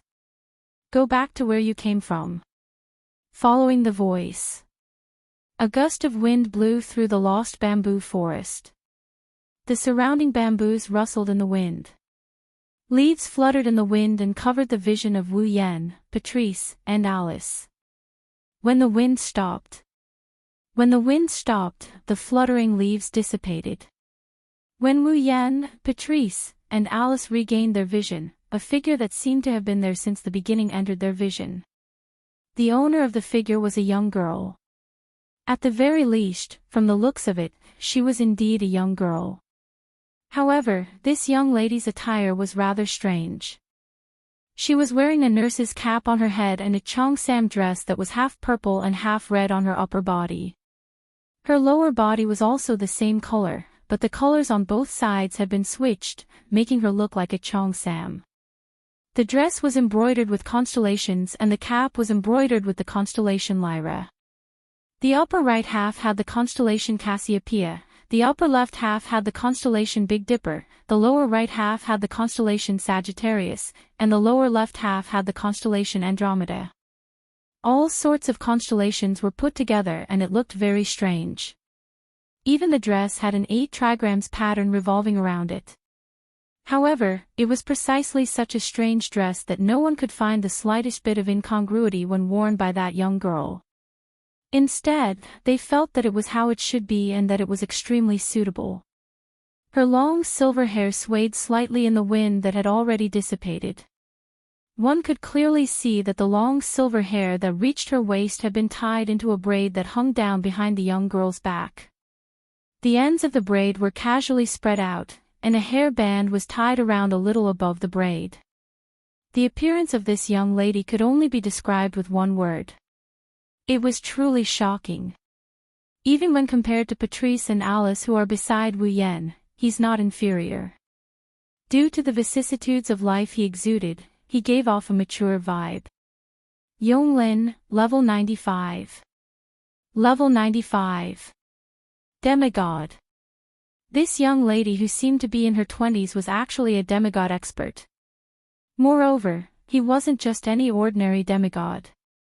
He was a level 95 demigod powerhouse who had walked quite a distance in the demigod realm. However, Wu Yan wasn't surprised that this young lady named Yonglin had the strength of a demigod. Why? This was because Yonglin of 8 Wills was not as young as she looked. No one knew Yonglin's true age. However, Wu Yan was certain that Yonglin was much older than anyone that Wu Yan had ever met. It wasn't something that could be described as 1,000 years, 10,000 years, 100,000 years, 1,000,000 years, or even 10 million years. Yonglin was definitely more than 100 million years old. At this age, even if she cultivated for a day and rested for 10 days, it wasn't impossible for her to reach the demigod realm. If it was Wu Yan who had lived this long, let alone the demigod realm, he would have no problem reaching the celestial realm. Therefore, Wu Yan wasn't surprised at all. What surprised Wu Yan was what Yonglin said just now. That. Under Yonglin's calm gaze, Wu Yan felt as though his heart was weighed down. He hesitated for a moment and asked in doubt. Decline the guest. That's exactly what it means. Yonglin didn't look at Patrice and Alice. Instead, she looked at Wu Yan. Rather than saying that she wasn't looking at Patrice and Alice, it was more accurate to say that Yonglin knew who was the one that wanted to visit the Forever Pavilion. Today, the Forever Pavilion won't be receiving any guests. If you are guests, then I'm sorry, but please return. If you are patients, I could treat you here. Although I'm not very willing. By the way, Yonglin Yagi was also a doctor. She was a doctor who could cure almost any disease except for reviving the dead. Furthermore, the 8 Wills Yonglin not only treated humans, but also demons. The Forever Pavilion never rejected any patients. As long as someone could find the Forever Pavilion and the 8 Wills Yonglin in the Lost Bamboo Forest, the 8 Wills Yonglin would treat them. This was probably the first time since the Forever Pavilion had been open to the public, wasn't it? Patrice and Alice looked at each other in dismay. Wu Yan furrowed his brows before relaxing them and looking at Yonglin. We aren't here to seek treatment. We have some matters to discuss with the owner of the Forever Pavilion. Yonglin's expression didn't change. She looked at Wu Yan calmly. That was all it took for Wu Yan to feel an indescribable pressure. After a long time, Yonglin Yaoi sighed slightly. Don't you understand? Alice was confused by Yonglin's words. Wu Yan and Patrice muttered to themselves. One of them had a gloomy expression while the other had an astonished expression. Could it be? Seeing Wu Yan's silence, Patrice hesitated for a moment before giving her guess. The Forever Pavilion isn't declining guests. You're just not letting anyone in. Ever since the Forever Pavilion was open to the public, not only would it welcome those who got lost in the Lost Bamboo Forest, but it would also treat patients. Every once in a while, the pavilion would hold an exhibition. It had never rejected anyone from entering. Today, however, Yonglin said that she would not be receiving any guests. Furthermore, it happened to be on the same day as Wu Yan. Furthermore, Yonglin only looked at Wu Yan and didn't have any intention of chasing Patrice and Alice away. Wasn't this enough to explain something? Yonglin didn't agree or refute Patrice's question. Instead, she looked at the silent Wu Yan and shook her head with a smile. Originally, I wanted to use some tricks to make you guys get lost in the Lost Bamboo Forest. If you can't find the Forever Pavilion, you guys will obediently go back. In the end, the location of the Forever Pavilion has been exposed because of a lost rabbit. Plans really can't keep up with changes. Wu Yan, Patrice, and Alice finally understood. The reason why Patrice and Alice led him to the wrong place was all because of Yonglin Yongi. Chapter 1745. Both Patrice and Alice have been to Yongyuan Pavilion before. The environment of the Lost Bamboo Forest changed at a shocking speed. It was easy to get lost. However, Patrice and Alice wouldn't lose their way the moment they entered the Lost Bamboo Forest. Previously, Patrice and Alice thought that it was because they hadn't been here for too long that they were in such a sorry state. In the end, they had to chase after a rabbit to find the Perpetual Pavilion. Only now did they know that it was Yonglin Yongi who had done something behind the scenes. You. Wu Yan looked at Yonglin in astonishment. You knew that I would come to Yongyuan Pavilion. Yonglin shook her head in response to Wu Yan's astonishment. You're thinking too much. I only sensed your arrival the moment you entered the Lost Bamboo Forest. If she knew that Wu Yan would come and didn't want to let Wu Yan find Yongyuan Pavilion, then with Yonglin's methods, Wu Yan would never find Yongyuan Pavilion. She wouldn't have deciphered Yonglin's plan just because of a rabbit. After all, Yonglin's greatest strength wasn't her demigod rank strength nor her medical skills that could bring the dead back to life. Instead, it was her intellect. After living for so long, Yonglin's intellect had turned into a demon. Just like Yukari, she was a true sage. In fact, in terms of intellect, Yonglin was slightly superior to Yukari.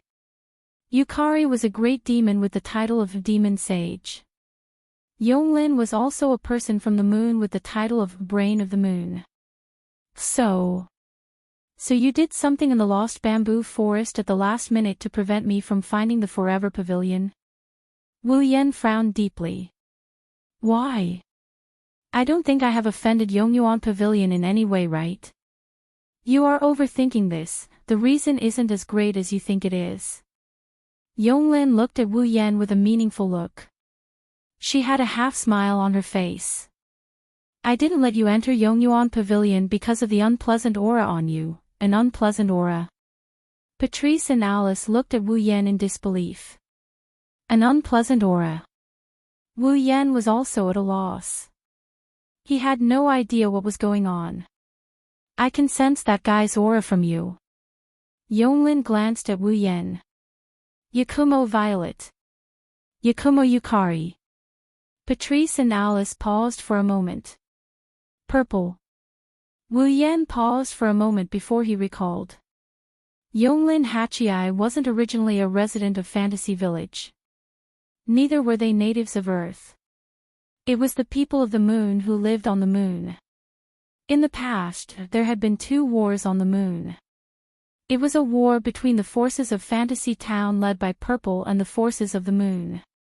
It could be said that Violet was the one who initiated the 2 lunar wars. At that time, Yonglin's position was still on the moon. As such, the 2 lunar wars could be said to be a battle between Yonglin and Violet behind the scenes. In the first lunar war, Yonglin set a trap. She let Violet jump in. In the end, Violet led the forces of Fantasy Village to invade the moon and suffered a crushing defeat. In the second lunar war, Yonglin betrayed the moon and entered Fantasy Village. At that time, although she stood on the side of Fantasy Village, she was different from the monsters in Fantasy Village. She didn't actively participate in the war. However, in the second war on the moon, the purple dark sent by Yulo to successfully steal a bottle of wine from the moon and brought it back to the fantasy land to celebrate. They despised the moon's miscalculation and took revenge for the humiliation of the failure of the first war on the moon. They also took revenge for being framed by Yonglin of 8 Wills. In other words, the 2 lunar wars caused the 2 monsters with monstrous intelligence to secretly form a grudge. Although the grudge between them had not reached the point where they had to fight to the death, it did not mean that Yukari did not remember it. Otherwise, she would not have plotted revenge during the second war on the moon. Judging from the current situation, Yonglin seemed to have remembered what Yukari had done. Yonglin said that the reason why she didn't want Wu Yan to enter the Forever Pavilion was nothing special. Indeed, it was not a great reason. The reason why Yonglin didn't allow Wu Yan to enter the Forever Pavilion was that she sensed Violet's aura from Wu Yan's body. She could tell that Wu Yan had a close relationship with Violet, so she didn't want him to enter the Forever Pavilion. This was the reason. Understanding this, Wu Yan didn't know whether to laugh or cry. I didn't expect that the former moon's brain would actually reject me from entering the Forever Pavilion for such a childish reason. Like you said, I'm just the former moon's brain. Yonglin smiled indifferently. Besides, I've lived for so long, it's quite interesting to let my emotions affect my decisions for once, but your impulsiveness has brought me a lot of trouble. Wu Yan sighed and looked up at Yonglin, who was blocking the path. I have something important to discuss with the owner of the Forever Pavilion, please make an exception for me. Hachii Yonglin didn't say anything. She narrowed her eyes and stared at Wu Yan. It's as if she's trying to figure out what he's trying to do by observing his expression and expression. Wu Yan didn't say anything either. He met Yonglin's gaze fearlessly. After all, Wu Yan didn't come here to do anything wrong. What was there to be afraid of? Perhaps Yurin saw through his intentions. Yurin looked at Wu Yan for a long time before grinning. It's not impossible to enter the Forever Pavilion. Hearing Yonglin's words, Wu Yan didn't feel happy. Since she had said so, he must satisfy one of Yonglin's conditions if he wanted to enter the Forever Pavilion. As expected, Yonglin took out a small medicine bottle and threw it to Wu Yan. Wu Yan was startled at first, then he reached out and caught the medicine bottle. It was a medicine bottle filled with some unknown liquid. This is a medicine that I've recently researched. I'm planning to let my family's servants try its effect. Yonglin said in a calm tone that could make any servant faint. Now, I've changed my mind. Hearing this, Wu Yan had a bad feeling. Don't tell me, you want to enter the Forever Pavilion, right? Yonglin Yaoi smiled evilly. Then help me test the medicine. After testing the medicine, not only will I let you into the Forever Pavilion, but if you have a request that doesn't cross my bottom line, and it's within my ability, I'll definitely help you complete it. This was a huge promise. If a person in the Spalier world had a demigod like Yonglin's promise, he could do whatever he wanted in the Spalier world. No one would dare to touch him. Even the three guardian gods had to give face to this demigod. Moreover, Yonglin wasn't just an ordinary demigod. With the title of the Brain of the Moon and superb medical skills, it wouldn't be easy to find something that Yonglin couldn't do. However, no matter how tempting the promise was, Wu Yan had to think about it. Test the medicine. Looking at the medicine bottle in his hand, Wu Yan swallowed a mouthful of saliva. What? What kind of medicine is this? Interesting, what an interesting medicine. Yonglin looked at the medicine bottle. It can draw out the deepest sin in a person's heart. It's effective for 7 days. If you help me test this medicine, I'll let you enter the Forever Pavilion after 7 days. Draw out the deepest sin in a person's heart. Wu Yan's grip on the medicine bottle tightened. He couldn't help but want to crush it. You're a doctor, why did you develop such a medicine? Interesting, isn't it? Yonglin's lips curled up. Of course, you can try to force your way in without drinking it. I don't mind, force my way in. Let's not talk about whether I can make it in. Even if I do, I'll be hated. Wouldn't that be a loss? Draw out the deepest sin in a person's heart. Patrice showed an unusual interest. This medicine is quite unique, give it a try. Let's give it a try. Alice also spoke up, eager to give it a try. It's quite interesting, my ass. Could it be that Fantasy Village is filled with people who love to watch a show? That seems to be the case, what's wrong? Yonglin said in a provocative tone. You don't dare. Wu Yan glared at Yonglin and he clenched his teeth. He uncorked the bottle and gulped down the contents of the bottle. Chapter 1746. Fantasy Village, Scarlet Fiend Mansion. Wu Yan was sitting at a round table at the end of the stairs. He was the center of attention. Stare. Remilia hovered in the air, her scarlet eyes were fixated on Wu Yan. Stare. Fran tried her best to put on a serious expression, but in the eyes of others, she looked adorable. Stare. Cui Yi stood behind Remilia and Fran with a calm expression. Her gaze was on Wu Yan, Her blue eyes revealed a trace of curiosity. Stare. Patrice's gaze swept over Wu Yan as if she wanted to slice Wu Yan up and down. The four young ladies surrounded Wu Yan and stared at Wu Yan like he was a newly planted flower, waiting for it to bloom. They had been in this state for half an hour. Wu Yan endured the gazes of the four young ladies while supporting his cheek with his hand. His elbow rested on the table behind him. He tilted his body and looked at Remilia, Fran, Zhuyi, and Patrice with an uninterested expression. 10 minutes later, Remilia lost her patience.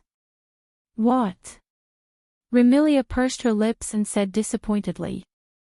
Didn't you say he drank the Moon Man's medicine? Why hasn't there been any change yet?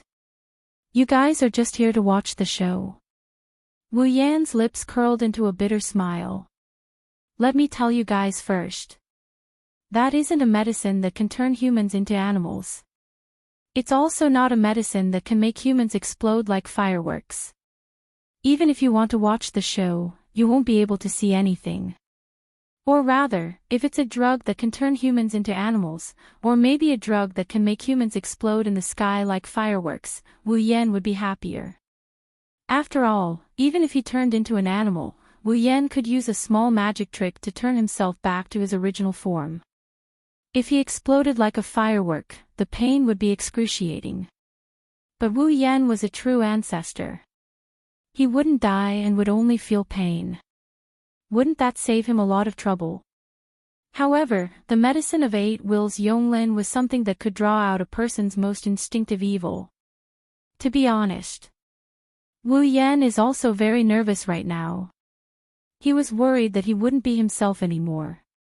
Or he might do something irrational under the influence of the medicine. Fortunately, this was Fantasy Village. There were many people more capable than Wu Yan. In addition, there was an invincible witch from town security. Wu Yan wasn't afraid of causing any trouble. It was because of this that Wu Yan drank that bottle of medicine and became the test subject of Yonglin. As for how Wu Yan would react after drinking the medicine, the people in Red Devil Mansion were very curious. That was why they came over to watch after learning that Wu Yan drank the medicine. This also confirmed Wu Yan's previous thoughts. In Fantasy Village, other than Boli Ling Meng who was afraid of trouble, everyone else was a group of people who liked to watch the show. A medicine that can turn humans into animals. A medicine that can make humans explode like fireworks in the sky. Fran was stunned. Brother will turn into an animal and explode like fireworks in the sky. What's so good about animals and explosions? Remilia crossed her arms and said disdainfully. If you want to see animals, you can go to the human world. Maybe you can just go out and catch an animal that turned into a fairy. As for the explosion. Sister wants to see an explosion. Then Fran can help. Fran tilted her head and said with an innocent expression. All Fran needs to do is to grab something and it will explode with a bang no matter what. Wu Yan, Remilia, Sakuya, and Patrice felt their scalps tingling when they heard Fran's naive expression. They couldn't help but chuckle out loud. No. No need. Speaking of which, why did you drink some unknown medicine in order to enter that moon person's place? Remilia asked in confusion. Don't tell me you want to find moon weapons from that moon person. In this world, the level of technology on the moon was many levels higher than that on Earth. The ability of the armed forces was also not just a little bit stronger. They could even threaten the monsters. Remilia went to the moon during the Second War on the Moon and saw the advanced weaponry there. That's why she assumed that Wu Yan wanted to get his hands on those advanced weaponry. Otherwise, there's no other way to explain why Wu Yan would drink some unknown drug just to enter the Forever Pavilion. However, Remilia had obviously guessed wrong. I have no interest in those weapons. Wu Yan sighed. I just want to find the owner of Forever Pavilion for something. You said the same thing before. Patrice raised her head and asked suspiciously. But what is it? Well. Wu Yan didn't try to hide it. I just want a drop of blood from the owner of Forever Pavilion. Yes. Wu Yan wanted to enter Forever Pavilion to obtain a drop of blood from the owner of Forever Pavilion and to complete his Demigod Path mission. The fourth segment, Path to Demigod, requires him to obtain 5 types of blood. Blood that contains the power of fantasy. Blood that contains the power of realm. Blood that contains the power of eternity. Blood that contains the power of nature. Blood that contains the power of time. When he brought Fran back to Scarlet Devil Mansion and fought with Remilia and Black Knight, Wu Yan obtained a drop of blood from Black Knight who could control time. Blood that contains the power of time. This proves that Wu Yan's conjecture is correct. The 5 types of essence blood were the blood of beings who had the power of fantasy, realm, eternity, nature, and time. In other words, Wu Yan only needed to obtain the blood of existences with the power of fantasy, realm, eternity, nature, and time respectively. Blood that contains the power of time was Black Knight's blood. Blood that contains the power of realm was most likely Violet's blood. And in the Lost Bamboo Forest, the owner of the Eternal Pavilion had an ability related to eternity. If he could obtain a drop of blood from the owner of Forever Pavilion, he would be able to obtain the blood that contains the power of eternity. This was the reason why Wu Yan didn't hesitate to drink Yonglin's medicine in order to enter Forever Pavilion. Otherwise, even if he managed to barge in, the owner of Forever Pavilion wouldn't give him a drop of blood as an uninvited guest unless he tried to rob it. However, if he did that, he would completely offend the Moon Brain. Compared to offending Yonglin, testing the medicine was more reliable. Anyway, it was just a bottle of medicine with a validity of 7 days. 7 days would pass in a jiffy. At that time, Yonglin would have to fulfill her promise. Not only would she allow Wu Yan to enter Forever Pavilion, she would also do her best to help Wu Yan. It shouldn't be too much to ask Yonglin to obtain a drop of blood from the owner of Forever Pavilion, right? Of course, Remilia, Fran, Black Knight, and Patrice who didn't know the whole story looked at each other in dismay. Remilia even asked such a question. Could it be that a true ancestor like you has a hobby of collecting blood from different people? Hearing this, Patrice and Black Knight also came to a realization.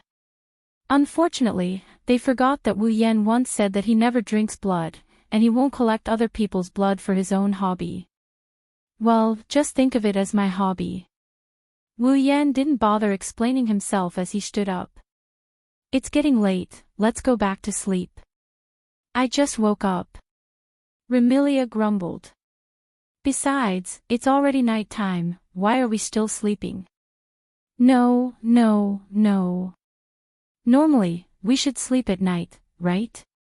However, for a vampire like Remilia, night is the time for her activities and day is for her to sleep. You can have fun on your own. Wu Yan rolled his eyes and he picked up Fran. Fran, let's go to sleep. Okay, after speaking, Wu Yan carried Fran and walked towards the room. Stop right there.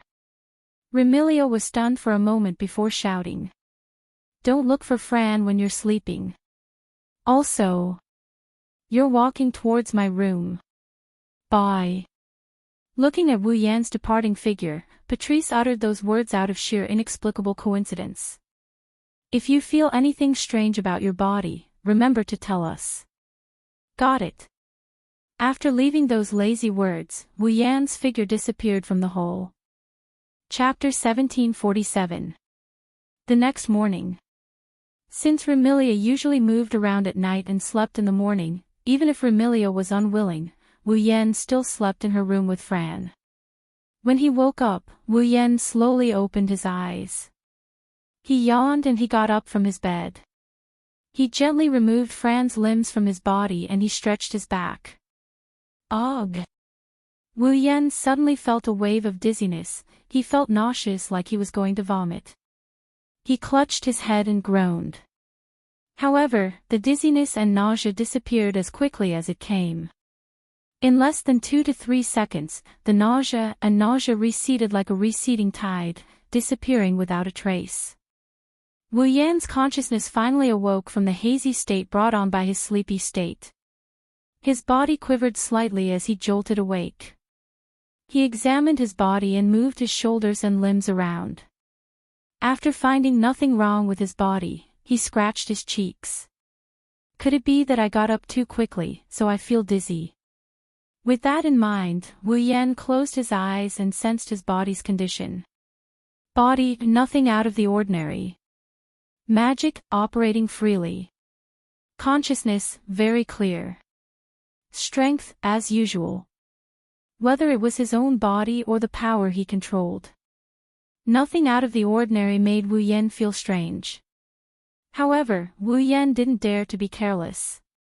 There was no other reason other than the fact that he just drank Yonglin's experimental potion yesterday. He didn't know if it would work or not. Arousing the most fundamental evil in the human heart. After muttering, Wu Yan frowned. Originally, Wu Yan thought that his mind might be occupied by the most fundamental evil mentioned by Yonglin and do something out of his control. Perhaps his will would be hidden and replaced by another will. But what he felt at this moment. There was nothing out of the ordinary. He was still him, physically and mentally. There was no change at all. There was nothing out of the ordinary with his body. His consciousness was very clear. What's going on? Did Yonglin's potion lose its effect? Or because the medicine of the Eight Wills' eternal beauty was not strong enough to break through his endless martial refinement of mind, technique, and body as one, and could not affect him. However, as the brain of the moon, a demigod champion, and an unparalleled doctor, would the medicine made by Yonglin of Eight will be so weak that it could not break through the state of mind brought about by his endless martial arts training? Forget it. Unable to figure it out, Wu Yan decided not to think about it. It's best if it doesn't work. With that thought in mind, Wu Yan looked at Fran, who was sleeping soundly, and shook her awake. Red Devil Mansion, Hall. At this moment, Remilia was yawning and sitting at the head of the round table on the platform as if she was about to fall asleep. She was eating breakfast. During the day, Remilia was sleeping. However, before going to bed, Zhaoyi requested that Remilia eat breakfast before going to bed. That way, it would be beneficial for her body. Thus, to Remilia, breakfast was equivalent to a midnight snack for others before they went to bed. Wu Yan carried a half-asleep Fran to the main hall of the Scarlet Devil Mansion. Wu Yan was surprised by what he saw. Because in the hall, other than Remilia and Zhaoyi, Patrice, who never left the house, was also sitting at the table and eating breakfast prepared by Zhaoyi. When Wu Yan entered the hall, Patrice noticed him. She looked up and sized up Wu Yan. She hesitated for a moment and asked tentatively. "You're up?" "Yes." Wu Yan casually replied. He carried Fran and sat down without greeting the young lady who was supposed to be served. He placed the half-asleep Fran on the seat beside him. "Why are you acting so strange today? Why aren't you squatting in your library?" "I'm only here to check on your health." Patrice half closed her eyes and replied truthfully. Soon after, she felt that her words were a little insincere and immediately added another sentence. "After all, you just drank the Moon People's medicine yesterday. Today might be the day it acts up. I'm quite interested in the effects of the medicine." "Humph." Wu Yan snorted. He lifted his head and calmly said. "Although I don't know how much the medicine can affect me, I'm not someone to be trifled with. If I get serious, I might as well challenge Yongyong Pavilion and fight it out with Yongyong Lin. I'm not without confidence in winning. Wu Yan has Violet's Red Jade mode. It might be difficult to win against Yongyong Lin while Violet's Red Jade mode is in effect, but it shouldn't be a problem for him to tie with Yongyong Lin." Wu Yan didn't realize that when he said those words, his eyes were filled with a sense of pride and disdain that would never appear in the past. Only Remilia, Patrice, and Zhuayi noticed something amiss and frowned. It's not that the three of them felt that Wu Yan's words were inappropriate.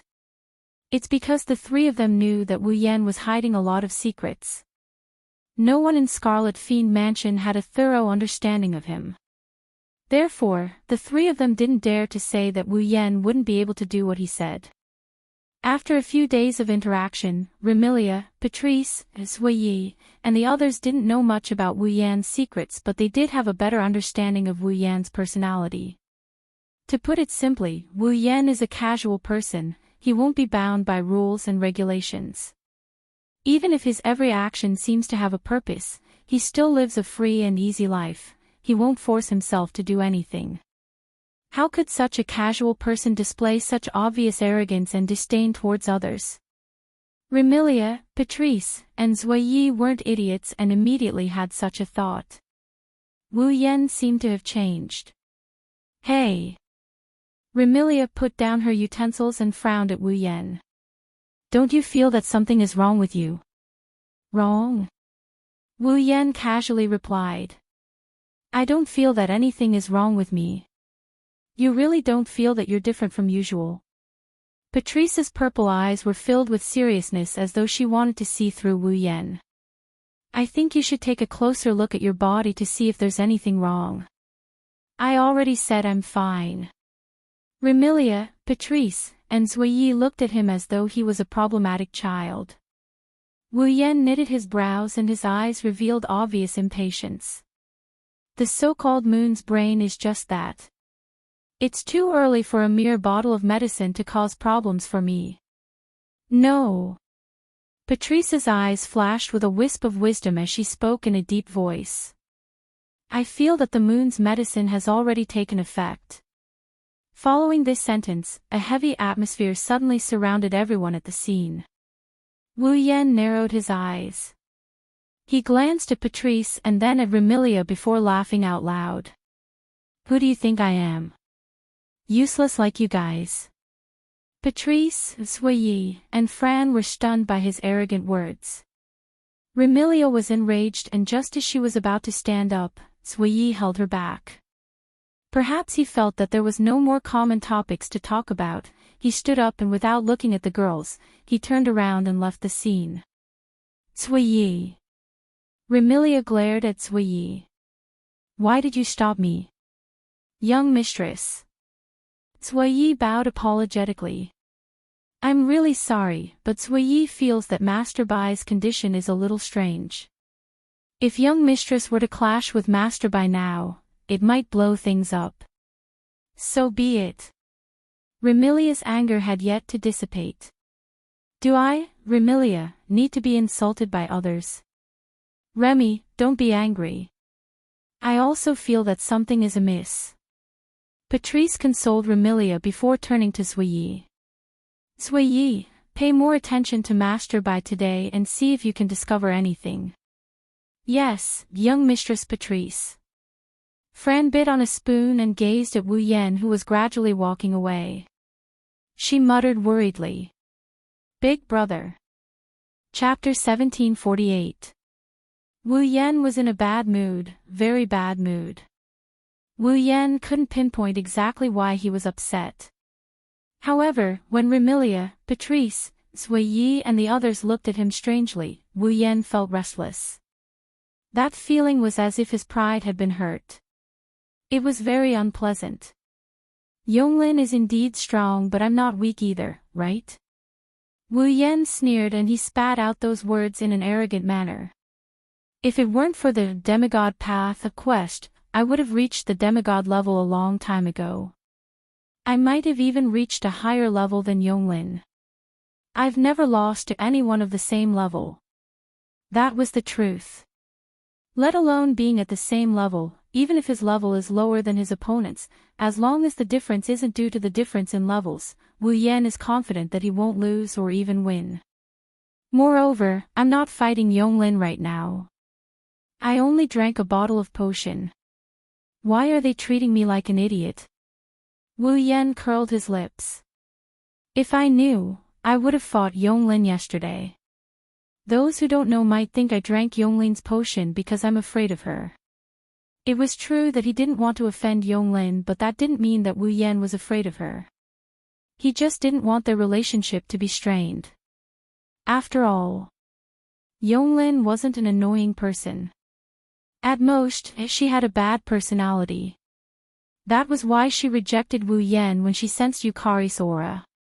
Now that I think about it, instead of being looked down upon, I might as well barge in and snatch the essence blood of eternity.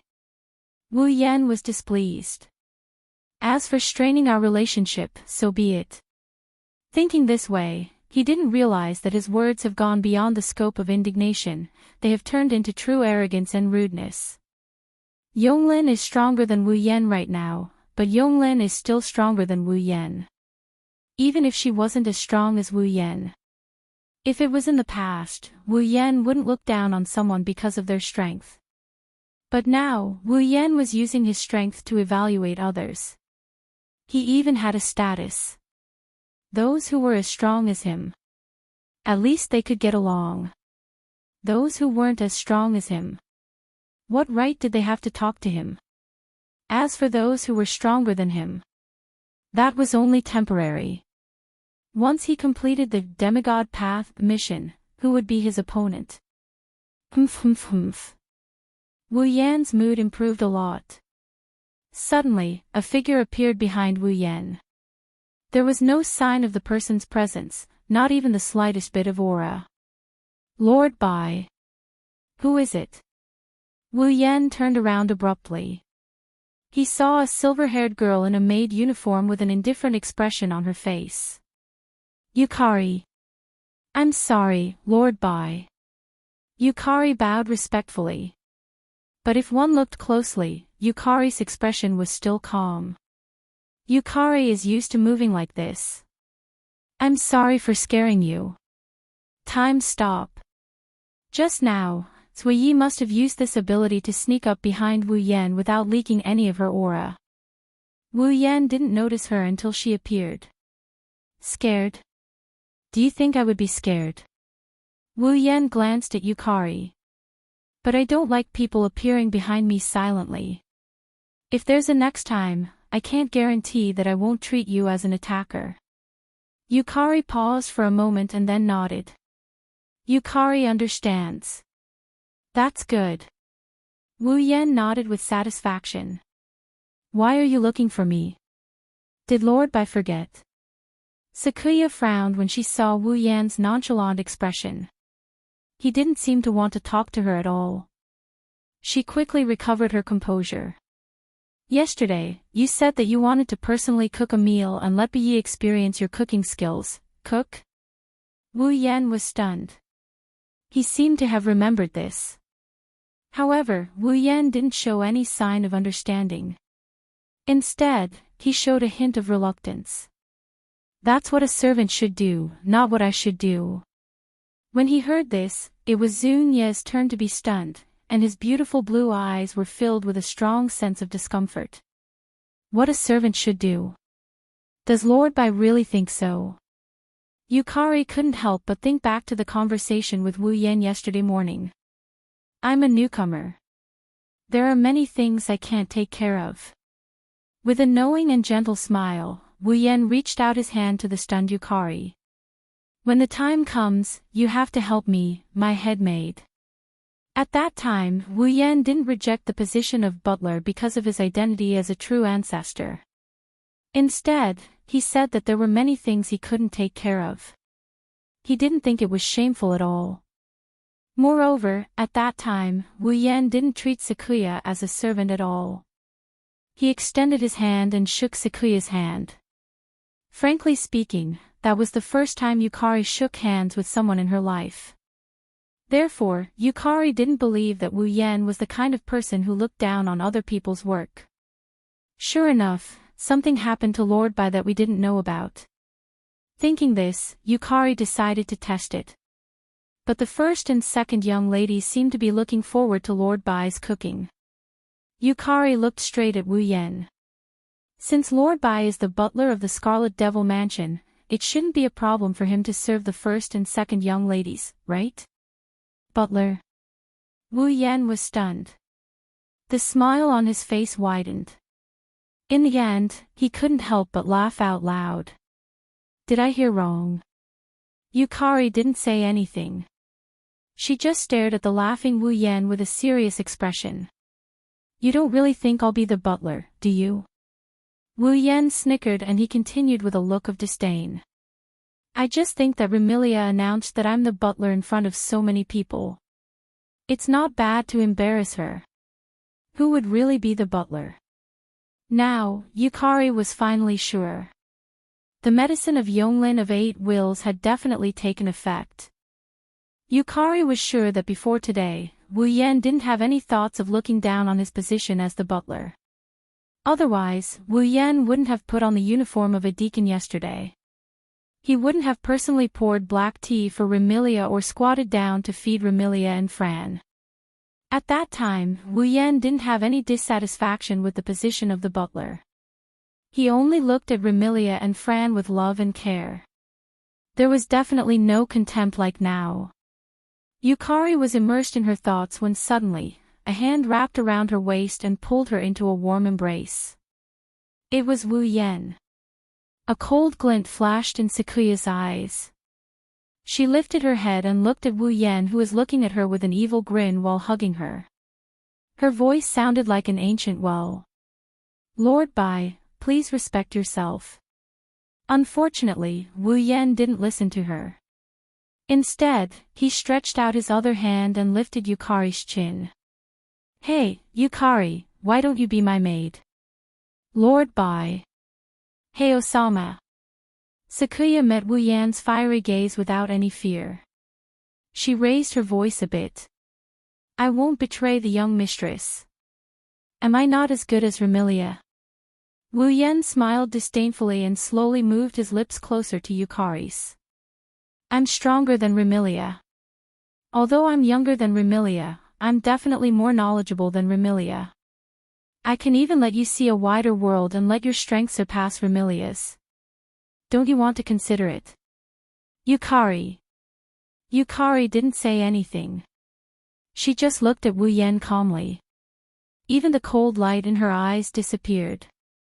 You're really loyal. Wu Yan said indifferently. With a mischievous smile, he slowly moved closer to Yukari's lips. Seeing that Wu Yan was about to take her first kiss, Yukari's face was still calm. She didn't even struggle or resist. It was as if she had become a puppet and had lost her feelings. Her reaction is eerily calm. When he was about to touch her lips, Wu Yan couldn't help but stop. Wu Yan didn't understand until this moment. If he really kissed her like this, Yukari definitely wouldn't resist. However, from now on, the relationship between him and Black Knight would forever stop at being strangers. Wu Yan had such a premonition. Chapter 1749. For a moment, the atmosphere of the scene was infinitely close to a cold state, making people feel the space become heavy and incomparably oppressive. With one hand around Ruoye's waist and the other holding her chin, the distance between their lips was less than 5 centimeters. Ruoye didn't seem to have any intention of resisting. She only needed to lean forward, and in the next second, this perfect and chic head maid's first kiss would be snatched away by Wu Yan. However, looking at Ruoye's seductive lips and delicate face, feeling her soft body and smelling her blood-boiling body fragrance, Wu Yan felt that this 5 centimeters distance seemed to be the furthest distance in the world. There was a wall between them that couldn't be shortened no matter what. No, it should be said that Wu Yan didn't dare to shorten this 5 centimeters distance. That's because, looking at Kuoye's strangely calm blue eyes, a voice kept telling Wu Yan in his heart. Can't kiss. If you kiss, then there's no way to take it back. However, another voice kept echoing in Wu Yan's mind. Kiss her. Take this perfect and chic head made from Remilia's side. The person who should have such a perfect head made shouldn't be Remilia, but him. 2 voices, one was ringing in Wu Yan's head while the other was ringing in Wu Yan's heart like a drum. It made Wu Yan feel as if the whole world was distorted and his body was split in half. Not only was it uncomfortable, but it also made him dizzy. Ugh! Under the unbearable dizziness, Wu Yan squeezed out a painful groan from his throat. His body went limp and he directly fell to the ground. However, before Wu Yan fell to the ground, a soft and delicate body embraced Wu Yan's body and supported him. Lord Bai. She hugged Wu Yan as if they were hugging each other. She let Wu Yan's head lean on her shoulder. She rested her chin on Wu Yan's shoulder as well. Her voice didn't have that eerie calmness anymore. Instead, there was only a hint of gentleness. Are you all right? Jiu Yi. Wu Yan felt his head go numb. His vision could not be restored either. Everyone felt dizzy. However, he still forced himself to speak. I'm fine, Lord Bai. It was the same greeting, but this time, Bu Ye's tone was forceful. You are tired. Am I tired? He used the last bit of rationality he had left. Wu Yan pondered over this question for a moment, and then replied in a hazy manner. Maybe. Wu Yan, who was leaning on Ji Yi, didn't notice that his answer had made Ji Ye's calm, beautiful face soften a little. Lord Bai, I'll take you back to your room to rest. Then, Ji Yi didn't ask for Wu Yan's permission. He supported Wu Yan, who had fallen on him, put one of his arms around his neck, and put him on his shoulder. Then, he moved step by step towards Remilia's room. Although there were plenty of rooms in the Scarlet Devil Mansion, Wu Yan had been staying in Remilia's room with Fran these days. Therefore, Ji Yi subconsciously brought Wu Yan to Remilia's room and let him lie on her bed. Looking at Wu Yan, who was lying on the bed in a daze, Ji Yi hesitated for a moment, and finally said this. Lord Bai, your behavior today is really a bit strange. You're saying that again. Wu Yan reflexively wanted to express his dissatisfaction, but the dizziness in his head didn't allow him to make such a big fuss. He could only show a tired expression. Then tell me, how am I strange? I think. Ji Yi lowered his head and quietly looked at the tired Wu Yan, who was holding his head. Today's Lord Bai is completely different from the usual Lord Bai. Hearing this, Wu Yan's tired expression froze on his face. No matter what, Ji Yi is only a maid and has no right to lecture Lord Bai. However, Ji Yi has something to tell Lord Bai no matter what. Ji Ye's eyes rippled. Compared to today's Lord Bai, Ji Yi hopes to get along with the past Lord Bai more. Ji Yi bowed slightly, turned around, and walked out of the room, closing the door behind her. Lying on the bed, Wu Yan couldn't help but hold his dizzy head. His wine-red eyes were filled with uncertainty. Now that he thought about it, Wu Yan felt that he was a bit strange. Disregarding everything else, when he woke up in the morning, he felt dizzy for no reason, but his body was fine. When he interacted with Remilia, Patrice, Ji Yi, and even Furan, he felt that they had to treat him as the main body and stand on his side. Not only that, he also subconsciously looked down on the Yonglin potion that he drank yesterday. He felt that a mere bottle of potion wouldn't be able to affect him. Wasn't this kind of thinking a bit too arrogant? What kind of person was Yonglin? She was a monster who had lived for hundreds of millions of years. Be it strength, methods, intelligence, or even lifestyle, she was a monster. Even if he had a trump card, he still didn't have the confidence to win against the other party, right? Since he didn't have absolute confidence in winning, what right did he have to criticize Yonglin and look down on her medicine? Moreover, Wu Yan had been wondering why he didn't feel anything strange after drinking Yonglin's medicine. Was it really because Yonglin's medicine wasn't effective on him? With Yonglin's methods, Wu Yan didn't think that would be the case. But before this, Wu Yan took it for granted that Yonglin's medicine couldn't do anything to him and looked down on Yonglin's medicine.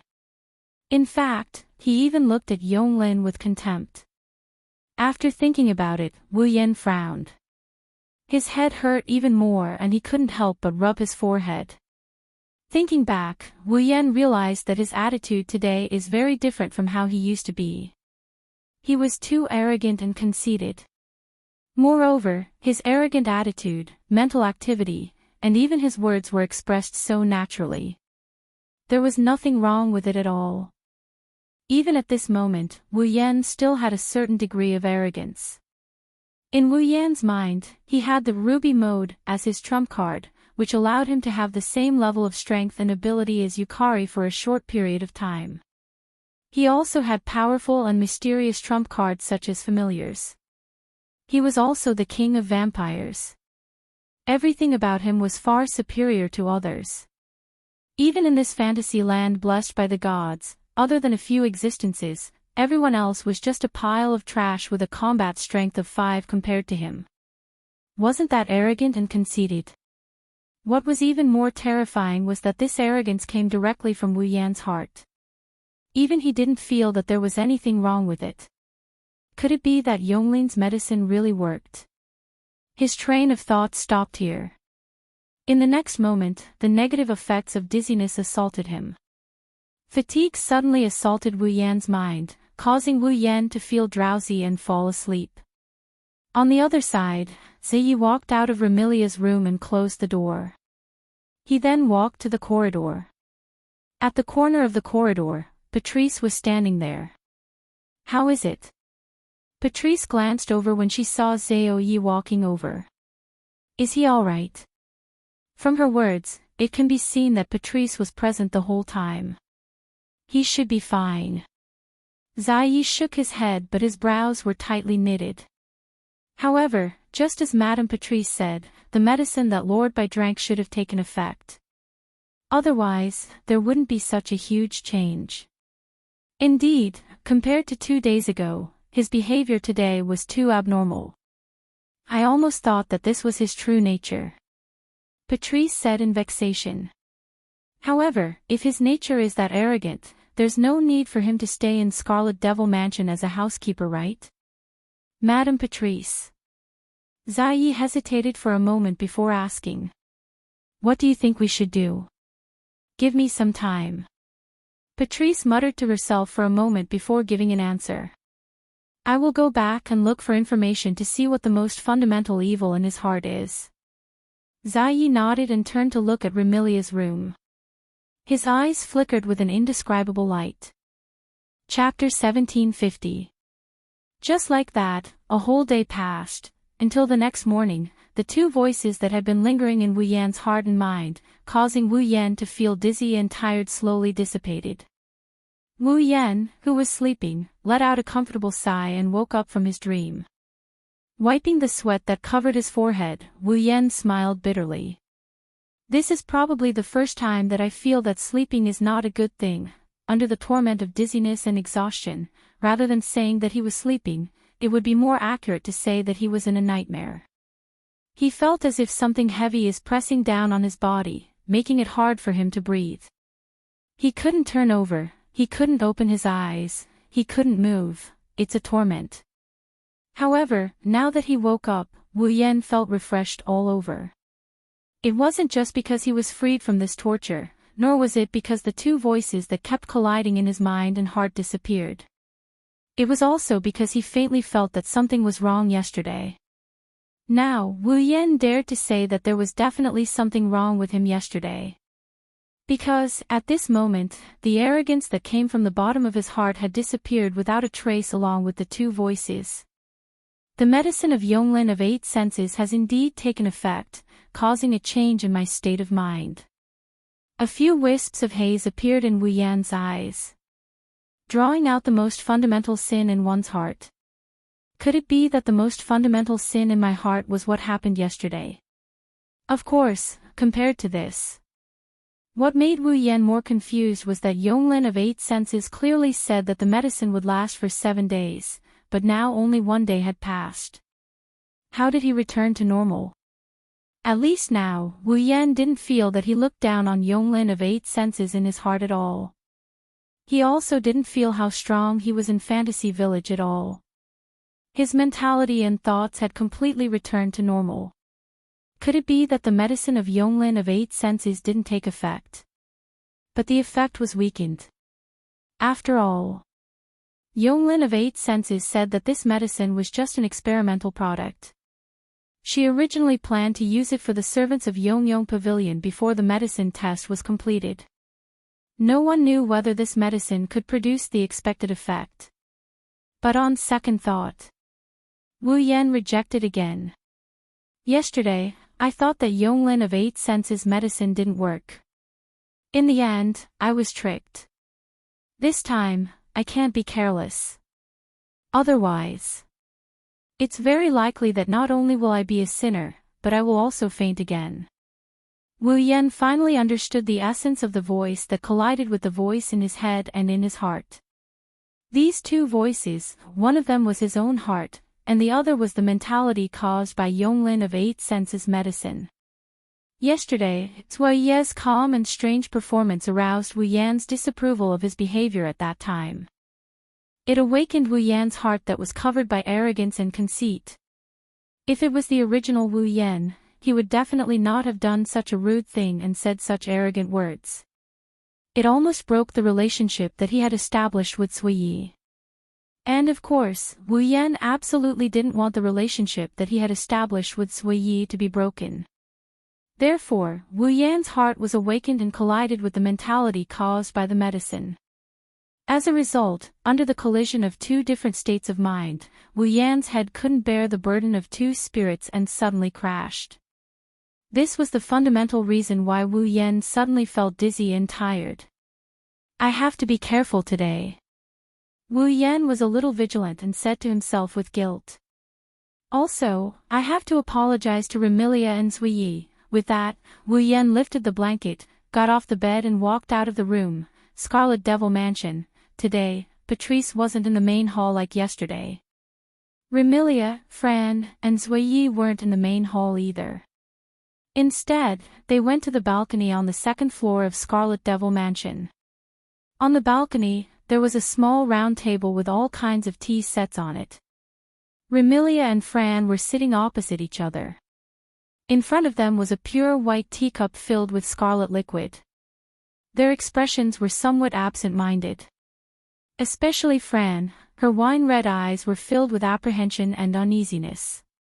Sometimes, there was even a trace of anxiety. Remilia, who saw this, felt vexed and angry. Remilia said unhappily, "Are you still thinking about Yakumo Bai?" Yakumo Bai. Fran blinked in confusion.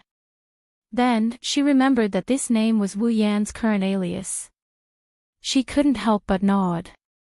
Big brother. Is he alright? He won't die.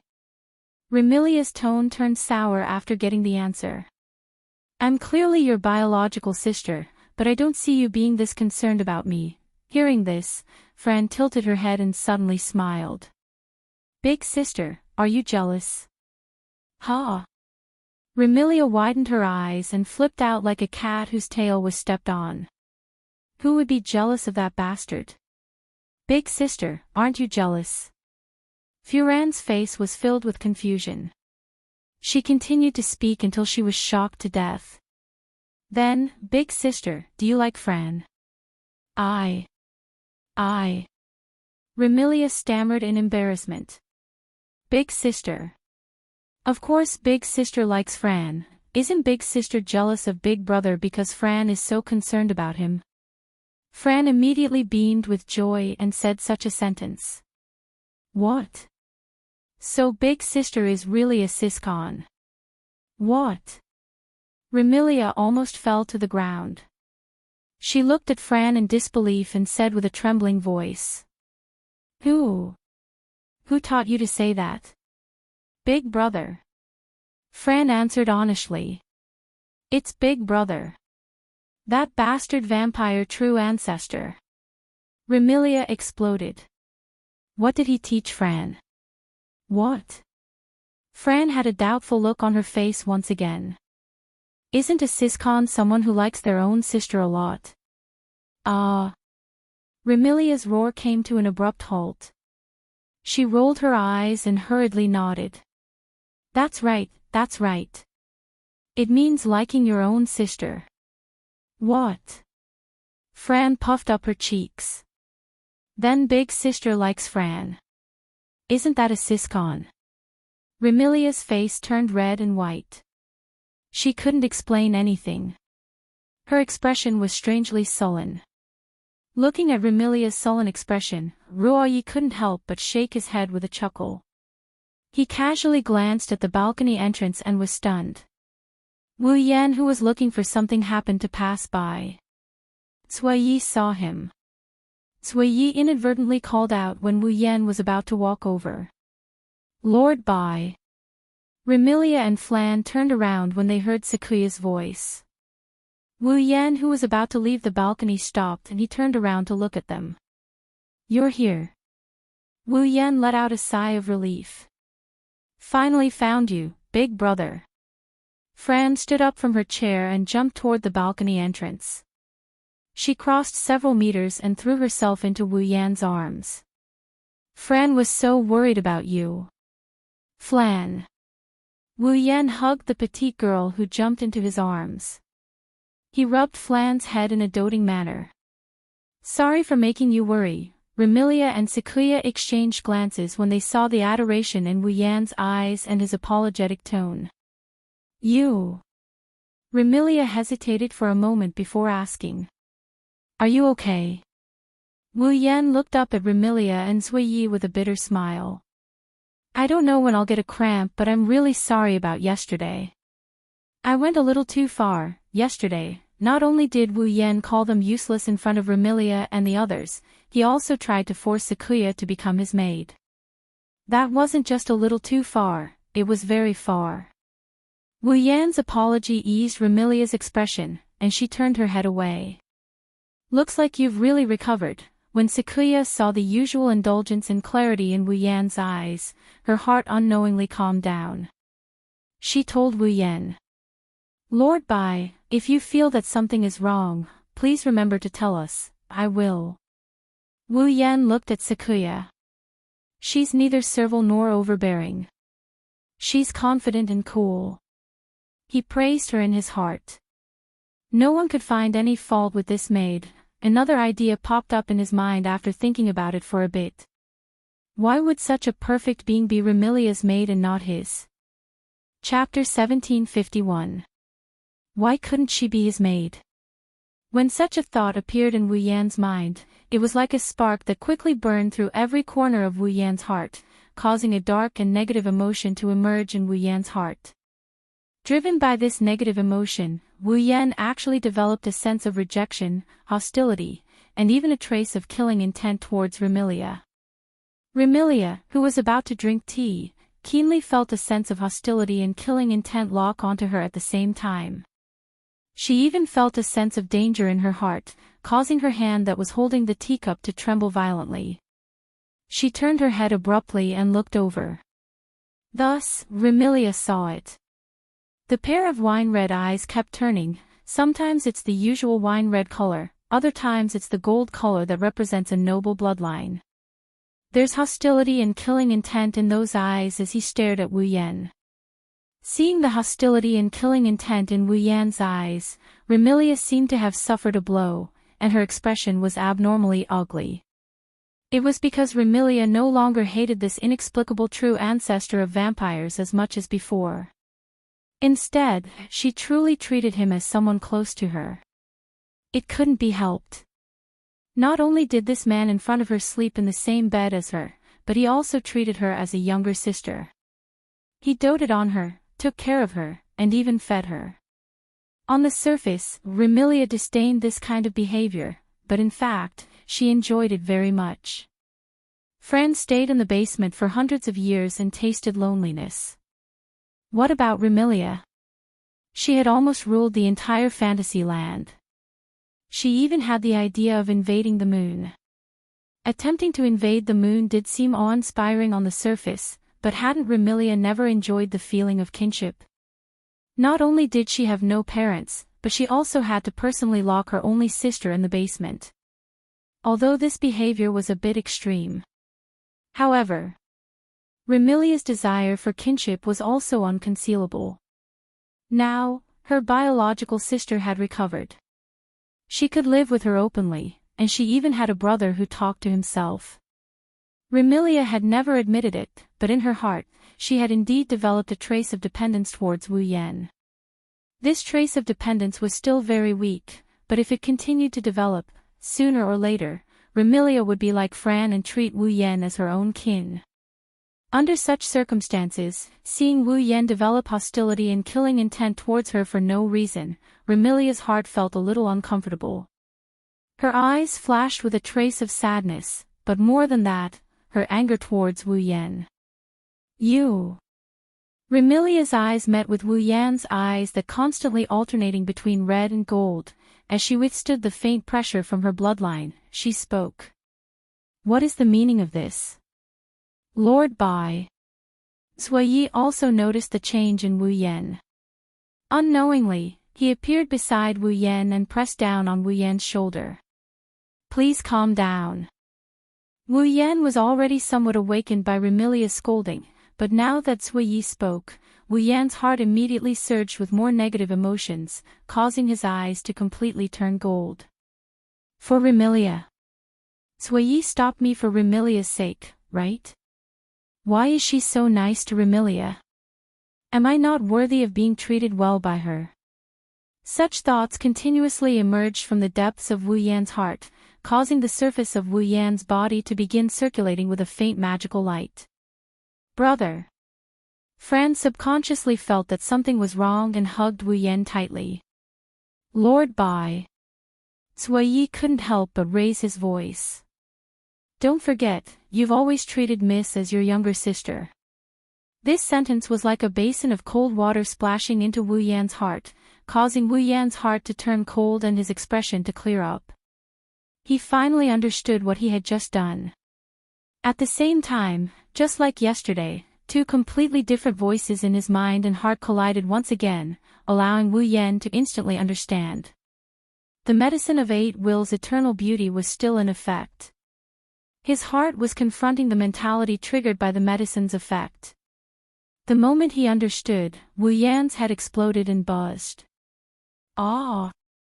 Screaming in pain, Wu Yan covered his head and squatted down. His eyes and face were filled with pain. Big brother! Fran yelled. Lord Bai! Sui also exclaimed. Remilia would have lived for 500 years in vain if she still didn't realize that something was wrong. Looking at Wu Yan squatting down and covering his head with a painful expression, she couldn't help but stand up. However, Wu Yan couldn't hear the voices around him clearly. He struggled to lift his eyes and swept a glance at Remilia, Sui, and Fran.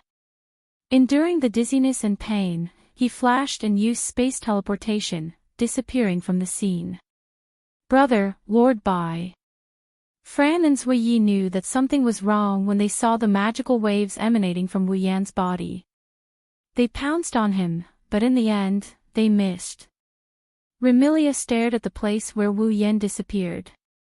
She took a deep breath and calmly gave an order. Send everyone in the Red Devil Mansion to search for him. Also, go to the library and call Puki out. Yes, miss. Sui didn't delay any longer. He directly used his ability and disappeared on the spot. Sister. Fran threw herself into Remilia's arms, tears welling up in her eyes. Brother. Brother, are you all right? It's fine.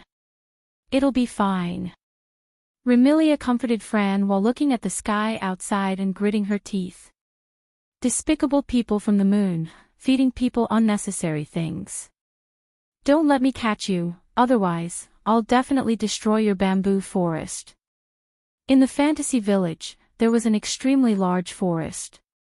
It was the most humid forest in the fantasy village. Very few people set foot in it and it had many ancient trees. The inside of the forest was dense and dark. There was very little light in it. Therefore, other than trees, it was very difficult for other plants to grow in the forest. However, for some reason, it could produce mushrooms. Most of the mushrooms that grew in this forest were inedible. Only a small portion of them could be eaten. However, no one would come here to pick mushrooms. Because the environment was very bad. There were a large number of mushroom monsters living in the forest. Their spores would dance in the air of the forest. If ordinary people breathed them in, they would fall sick. For ordinary monsters, this was not a comfortable place, and even more so for humans. Not to mention, there was also miasma, or rather, dense demonic aura, released by the monsters in this forest that humans could not tolerate. The mushroom monsters could even cast a series of illusion spells and magic, causing people who entered to be lost in this place. It was possible that they would fall into an eternal slumber. However, if they could withstand the miasma, humans could live here and protect themselves from the attacks of demons.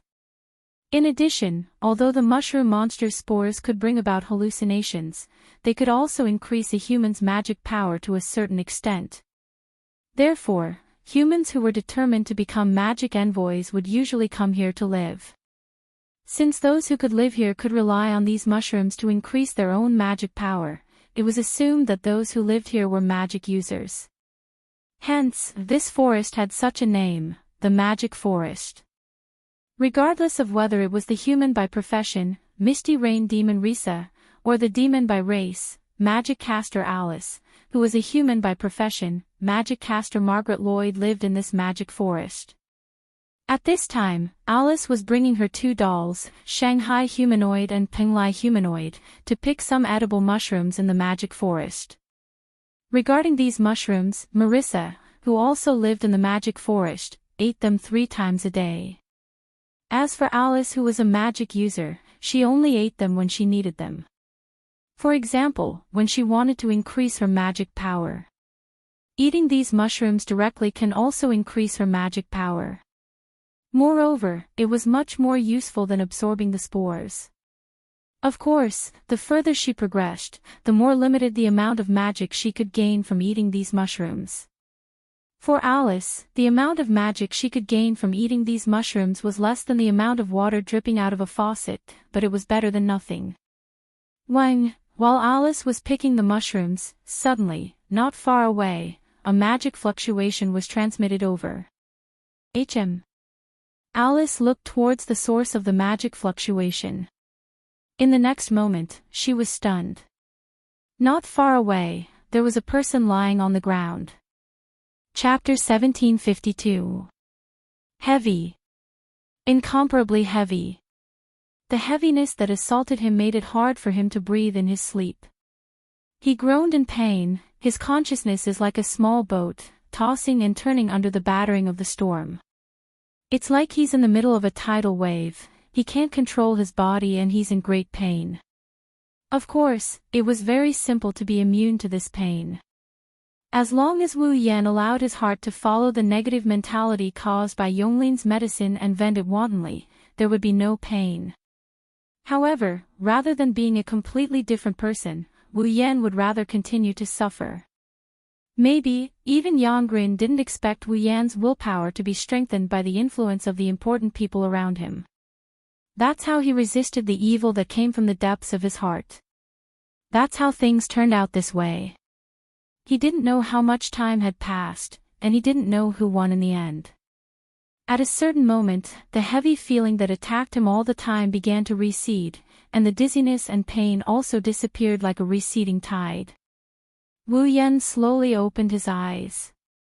When he opened his eyes, the first thing he saw was an unfamiliar ceiling.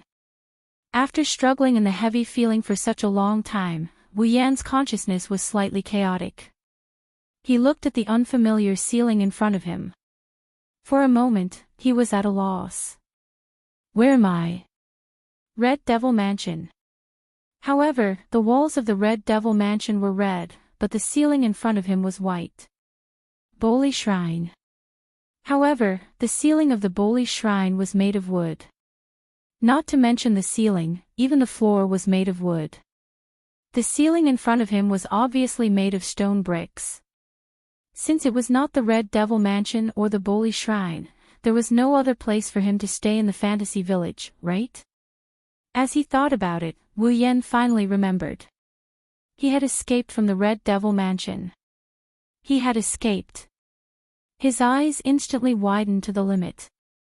Wu Yan suddenly sat up from the bed. Almost at the same time, a voice suddenly sounded from the side. Are you awake? Hearing this voice, Wu Yan reflexively turned his head. He looked to the side. Not far from Wu Yan. It was only 2 or 3 meters away. A young girl was sitting on a chair, holding a thick book with a red ribbon tied with a bow. 2 little people were floating beside her. Seeing this young girl, Wu Yan was startled and murmured, Alice. Alice nodded her head lightly. Her expression was neither cold nor warm, as if she was entertaining a strange guest. Do you feel uncomfortable anywhere? Where do you feel uncomfortable? Wu Yan smiled bitterly. I feel uncomfortable all over. After saying that, Wu Yan looked around and saw where he was. This was a Western-style room. The room wasn't very big, much smaller than Remilia's room. However, it was slightly bigger than an ordinary room. There were pink curtains on the window and some furniture, such as a desk and counter, had dolls placed on it. It was filled with the youthful aura of a young girl. However, if one looked closely, they would discover that the dolls placed on the furniture were more like human dolls than dolls. That was because one could clearly see some gears on their limbs, and there were obvious signs of broken joints on their joints. As for Wu Yan, he's lying on top of a pink bed with a canopy. He could smell the sweet scent of the bed wafting into his nose. This fragrance wasn't something Wu Yan hadn't smelled before. In the lost bamboo forest, in order to track the rabbit, he hid on top of Patrice and Alice. One of the 2 scents emitted from Patrice and Alice was identical to this fragrance. Alice. Considering the situation before him, Wu Yan looked at Alice in astonishment. This is your home. Alice gazed at Wu Yan and slowly nodded. It's also my room. As expected. Wu Yan rubbed his forehead. How did I get here? I found you in the magic forest. Alice replied in an unhurried and indifferent tone. You fainted, so I brought you back. Magic forest? Wu Yan took a deep breath and asked the question he was most concerned about. Then, how long have I been unconscious? It's afternoon now. Alice replied. You've been sleeping since morning. In other words, I've been unconscious for half a day. Wu Yan scratched his head in annoyance. Remilia, Fran, and Jia should be worried, right? More than worried. Right now, the entire Scarlet Devil Mansion is looking for Wu Yan everywhere. But at that time, there was no way around it. If Wu Yan didn't run away, he couldn't guarantee that he wouldn't attack Remilia. Yonglin. Wu Yan sighed. I didn't expect her medicine to be so overbearing. I'm afraid that people with weak willpower might really fall into the negative emotions and even change their temperament, right? It wasn't impossible for this to happen. After all, it's a sin that comes from the depths of a person's heart. Is it because of the medicine that you drank that time? Alice furrowed her brows. Could it be that the medicine can affect the body in addition to the mind? That's not true. I fainted because my heart was fighting against the sin that was triggered. The mental burden is a bit heavy, but there won't be any problems with the body. Wu Yan said as he got off the bed and put on the shoes that Alice helped him take off. No matter what, thank you for bringing me here, but I have to return to the Scarlet Devil Mansion. Hearing this, Alice didn't stop him. She looked at Wu Yan quietly for a while before suddenly speaking. Ling Meng said that you only came to the fantasy village in the past 2 to 3 days. Wu Yan, who was putting on his shoes, paused and he raised his head to look at Alice with a puzzled expression. What? Is there a problem? I don't know much about the Scarlet Devil Mansion, but the people in the fantasy village basically don't go there except when Remilia holds a banquet. The Scarlet Devil Mansion is also famous for being resistant to outsiders. Alice muttered for a while and met Wu Yan's eyes. You seem to be getting along well with the people from the Scarlet Devil Mansion. Hearing Alice's words, Wu Yan fell silent. Indeed, to be precise, Wu Yan and the people from the Scarlet Devil Mansion had only been together for 2 to 3 days.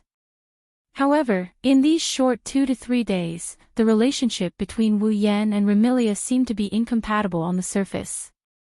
Instead of saying that they were enemies, it was more like a daily quarrel. As for Sakuya, although he didn't have many chances to be alone with her and they didn't interact much with each other, the two of them seemed to have developed a tacit understanding in these short 2 to 3 days. They are like bosom buddies. As for Patrice, due to the incident in the library, their relationship was awkward. However, yesterday, Patrice came out of the library to observe whether Wu Yan was affected by Yonglin's medicine. Patrice was also very concerned about Wu Yan. It had only been 2 to 3 days and his relationship with the people from the Scarlet Devil Mansion had improved so much. Now that he thought about it, Wu Yan felt that it was inconceivable. It was because she had noticed this that Alice had purposely asked about it, wasn't it? After a moment of silence, Wu Yan revealed a helpless smile and gave such an answer. Perhaps my relationship with the Scarlet Devil Mansion is better. Relationship. Alice mumbled to herself for a moment before nodding in agreement. That's true. Other than this, I can't think of any other reason to explain why that homie who has a lukewarm relationship with everyone else other than her own family and Marissa would approve of you in such a short period of time and interact with you, Scarlet Devil Mansion. Wu Yan was speechless. Alice didn't care about how his relationship with the people from the Scarlet Devil Mansion progressed so quickly. Instead, she cared about how his relationship with Mulan progressed so quickly. That was to be expected. No matter what, the two of them were love rivals in name. Regardless of whether it was Alice or Marissa, both of them more or less had lesbian tendencies and held lustful thoughts towards the unfortunate Black Devil Mansion. Gazing at the beautiful young lady before him, Patrice's delicate yet delicate face surfaced in his mind. Wu Yan's heart suddenly became restless. Why didn't these two beautiful young ladies like him? Chapter 1753. Regardless of Alice or Patrice, no one would be able to find fault with their looks. Let's not talk about Patrice. Let's talk about Alice, this typical Western beauty. In the mouths of some people, she was even given the title of the #1 Western beauty in Fantasy Village.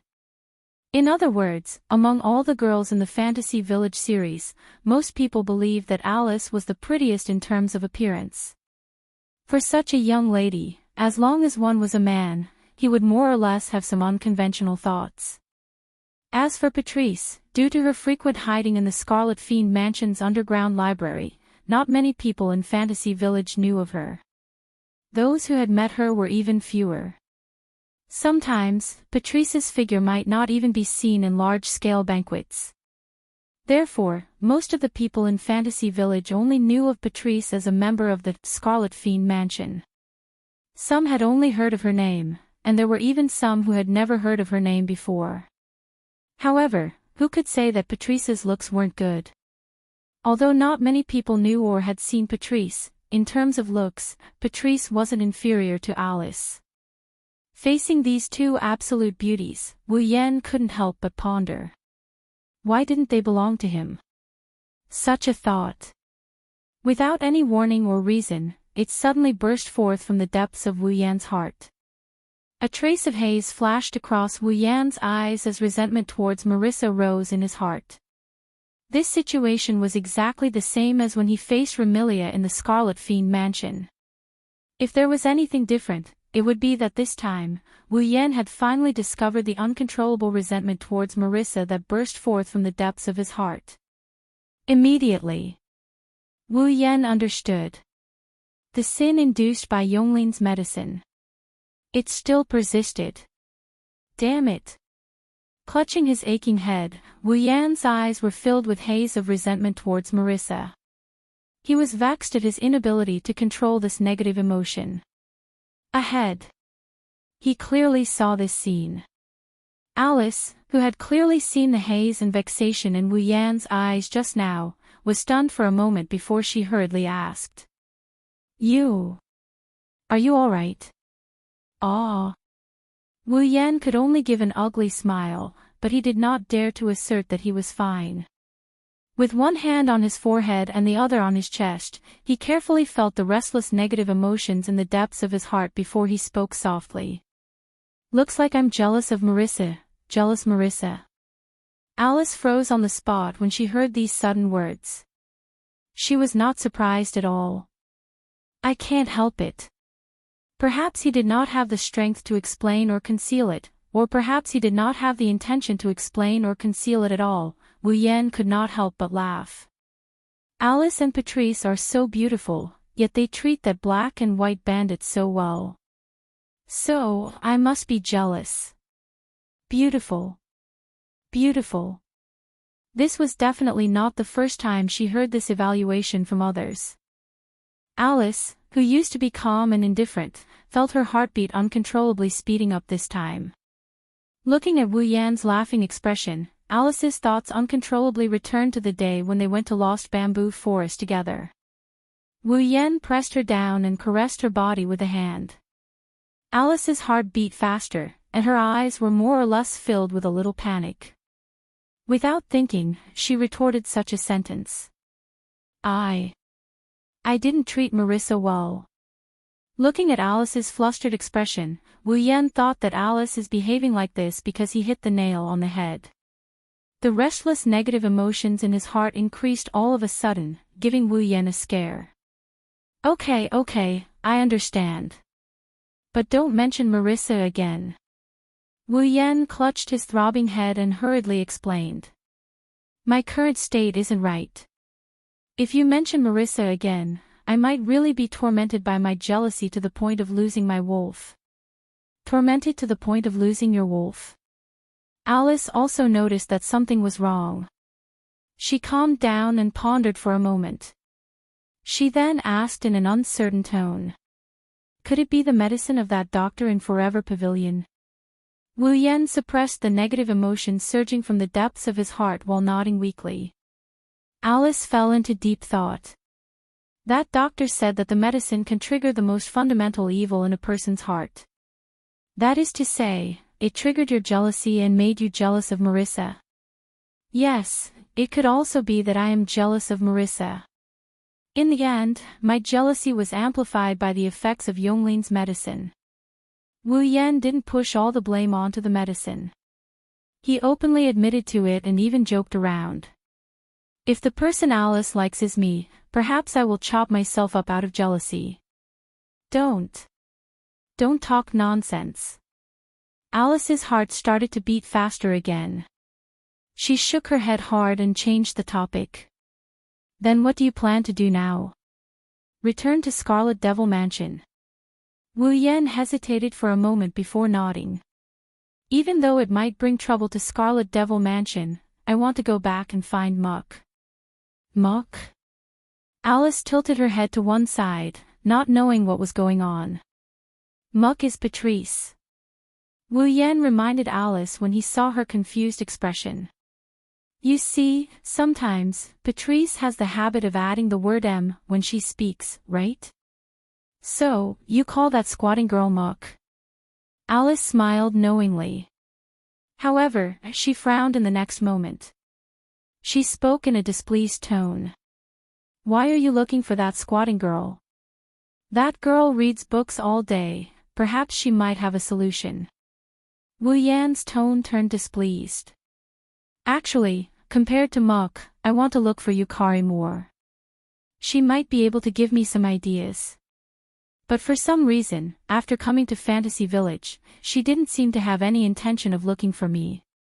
"I don't know where she is, I really don't know what she is up to." "Take a step back." Alice's tone was still filled with displeasure. "Then why are you looking for that girl who only knows how to read? Can't I help you?" If this sentence was heard by those who were familiar with Alice, they would definitely be shocked. After all, Alice was famous for being cold to others. She was also someone who didn't care about things and wasn't a stubborn person. Alice often attended all kinds of banquets held in the Fantasy Village. She would also perform puppet plays in the human world during the festival. If she met people who were lost in the magic forest, she would send them outside and protect them until they were safe. Overall, she was a person who was close to others but always kept a distance from others. It was probably the first time that he had expressed his desire to help someone so directly, wasn't it? Only Wu Yan knew that Alice's reaction was due to a trace of competition towards Patrice. He couldn't help but laugh bitterly. Then, do you have a way to help me alleviate this uncontrollable negative emotion from the depths of my heart? Alice was speechless for a moment. Then, she raised the thick book in her hand, unwilling to be outdone. It was tied with a red ribbon in a bow. That method, I will look for it. I will definitely find it. Seeing that Alice was about to flip through the book, Wu Yan rolled his eyes. Don't think that I don't know that book in your hand is a magic book. It is indeed outstanding to use magic. However, there shouldn't be any medicinal methods in it, right? Alice's hand that was about to flip through the book froze. You have already helped me a lot by bringing me back when I was unconscious. Wu Yan stood up with some difficulty. If you want to help me, why don't you send me back to Scarlet Devil Mansion?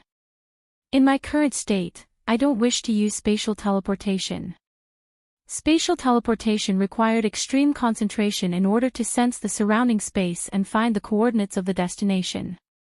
With Wu Yan's current state, if he used spatial teleportation, perhaps the coordinates would be shifted to an unknown location. Alice was also a magic user and naturally understood this point. She didn't object and nodded. After hesitating for a moment, she stepped forward and supported Wu Yan towards the door. Chapter 1754. Fantasy Village, Red Devil Mansion. In the hall, on the platform at the end of the stairs, Remilia sat at the head of the table as usual. Patrice and Fran sat on either side of Remilia, facing each other. Only Zhuyi stood behind Remilia. At this moment, there was an extremely heavy and silent atmosphere between the four girls. Each of them had a different expression. Remilia lowered her head and looked at the scarlet liquid in the teacup in front of her. Her scarlet eyes were filled with anxiety. Patrice was holding a thick book with a pair of spectacles on her face. She flipped through the pages with a serious expression in her eyes. Fran's gaze was fixed in the direction of the entrance of the Red Devil Hall. Her eyes were filled with anticipation, worry, and even more uneasiness. As for Zhuyi, on the surface, her face was calm. But if one looked closely, they would notice that Zhuyi's gaze would unnoticeably shift to the entrance of the Red Devil Mansion. Clearly, no matter what the four members of the Red Devil Mansion were thinking about, it was all related to one person. In fact, this scene had been going on since the morning. After Wu Yan disappeared from Remilia and the others, Remilia had all the fairy maids in the Red Devil Mansion go out to search for Wu Yan. She and the others had been waiting here for news from the fairy maids. However, looking at Remilia and Fran, it was likely that they couldn't wait any longer.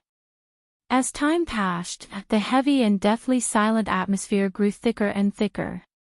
Fran's wine-red eyes even blossomed with blood-red light, proving how anxious she was in her heart. Second Miss. Beside her, Zhuyi silently appeared and placed a cake in front of Fran. You haven't eaten anything since this morning. Please eat something first. The bloody light in Fran's eyes dimmed a little. She seemed to be hungry, but she didn't look at the cake in front of her and shook her head. Fran doesn't want to eat. Then let's drink some black tea. Remilia glanced at Fran and advised her as well. Otherwise. You didn't wait for Yakumo Bai to come back. You fell down first. Remilia and Fran's vampire bloodline wasn't strong enough to prevent them from consuming blood. They could truly live without relying on blood. Only the true ancestor. Therefore, both Remilia and Fran had to consume fresh blood within a certain period of time. Otherwise, if they took too long, they would lose control. In the end, they might even enter a state of eternal sleep. Even Flan couldn't get rid of this trait.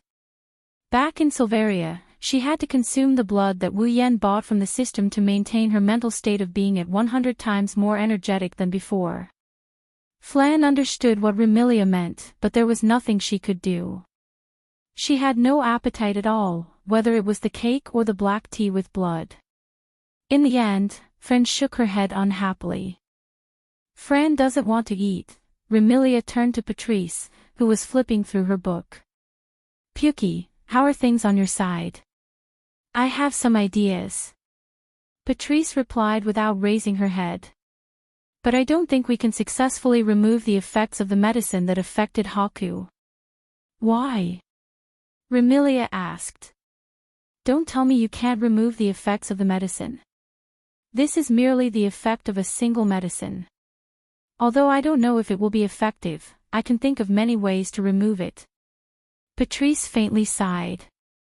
The problem is, helping the moon person test the medicine is the condition for Haku to enter the Forever Pavilion. If we find a way to remove the medicine, that moon person will definitely not allow Haku to enter the Forever Pavilion. I think Haku knows this as well, so he definitely won't agree to remove the effects of the medicine, right? Patrice shook her head. Since that's the case, we can't use any methods that can affect the medicine. Not remove the effects. Remilia frowned.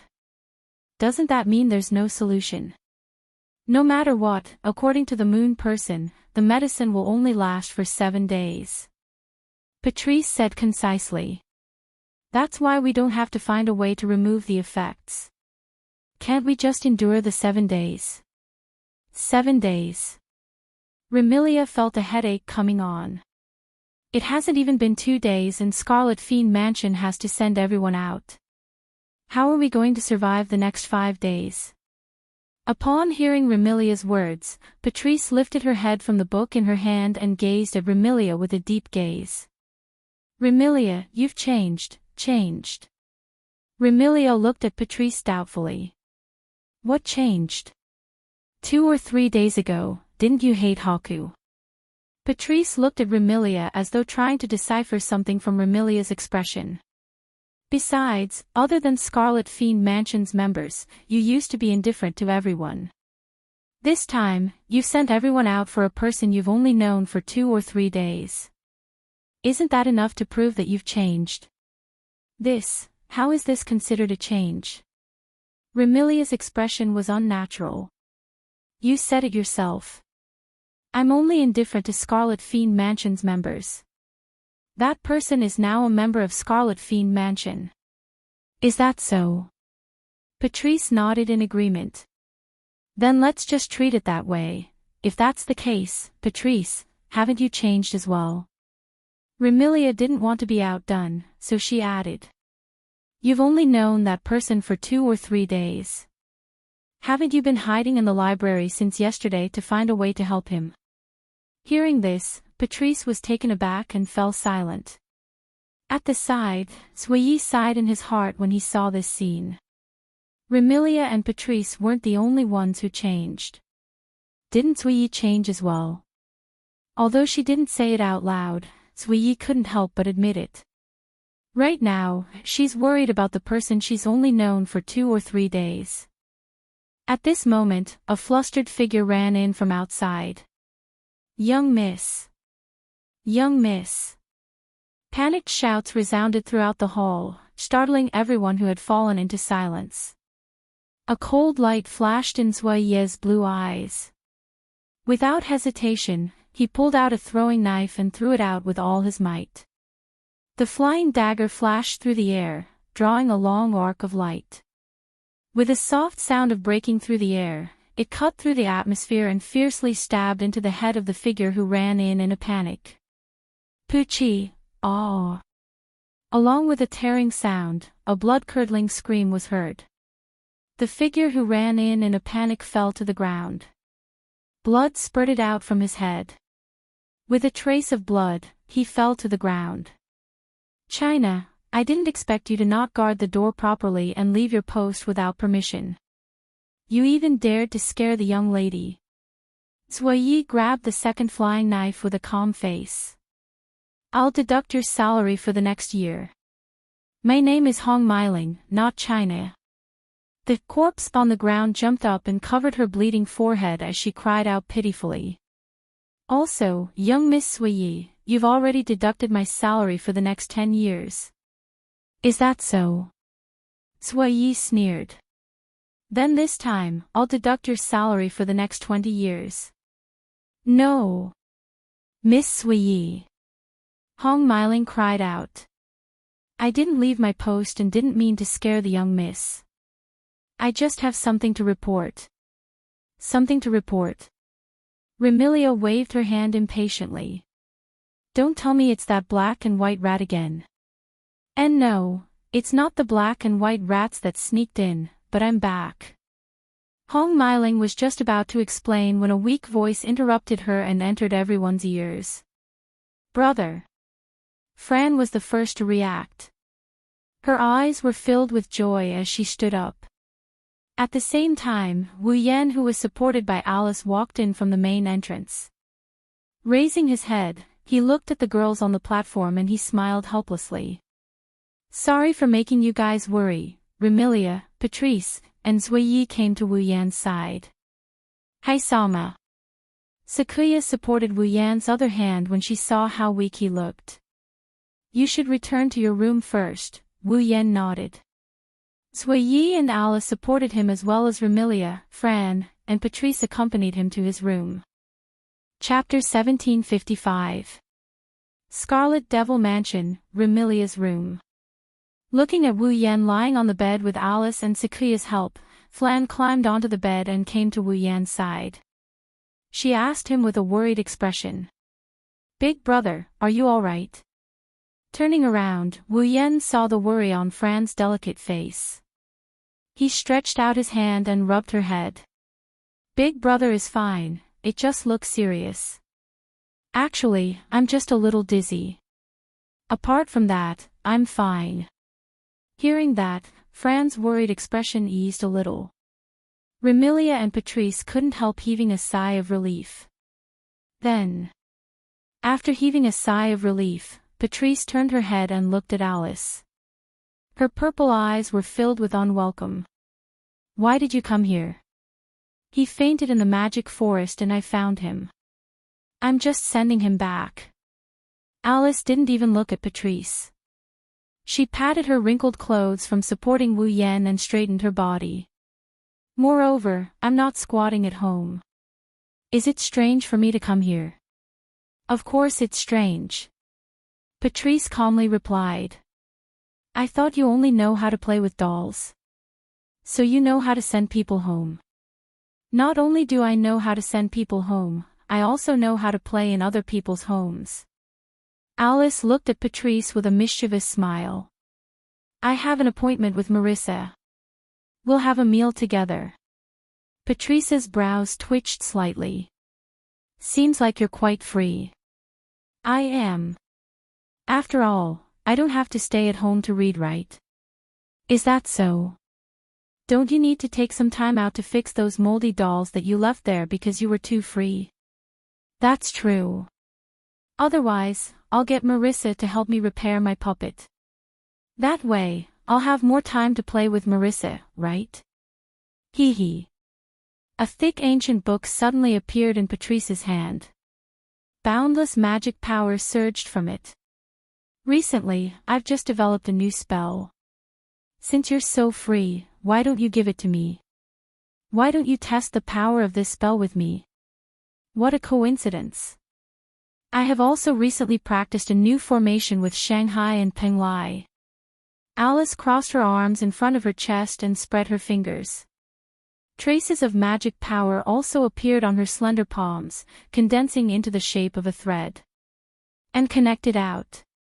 The next moment, each of them was only the size of a palm. Young girls with spears in their hands floated up from all directions. They formed a formation around Alice and pointed their spears at Patrice. I need someone to practice with me, immediately. Among the two beautiful girls, one held a thick, ancient tome, one magic array fluctuating around her.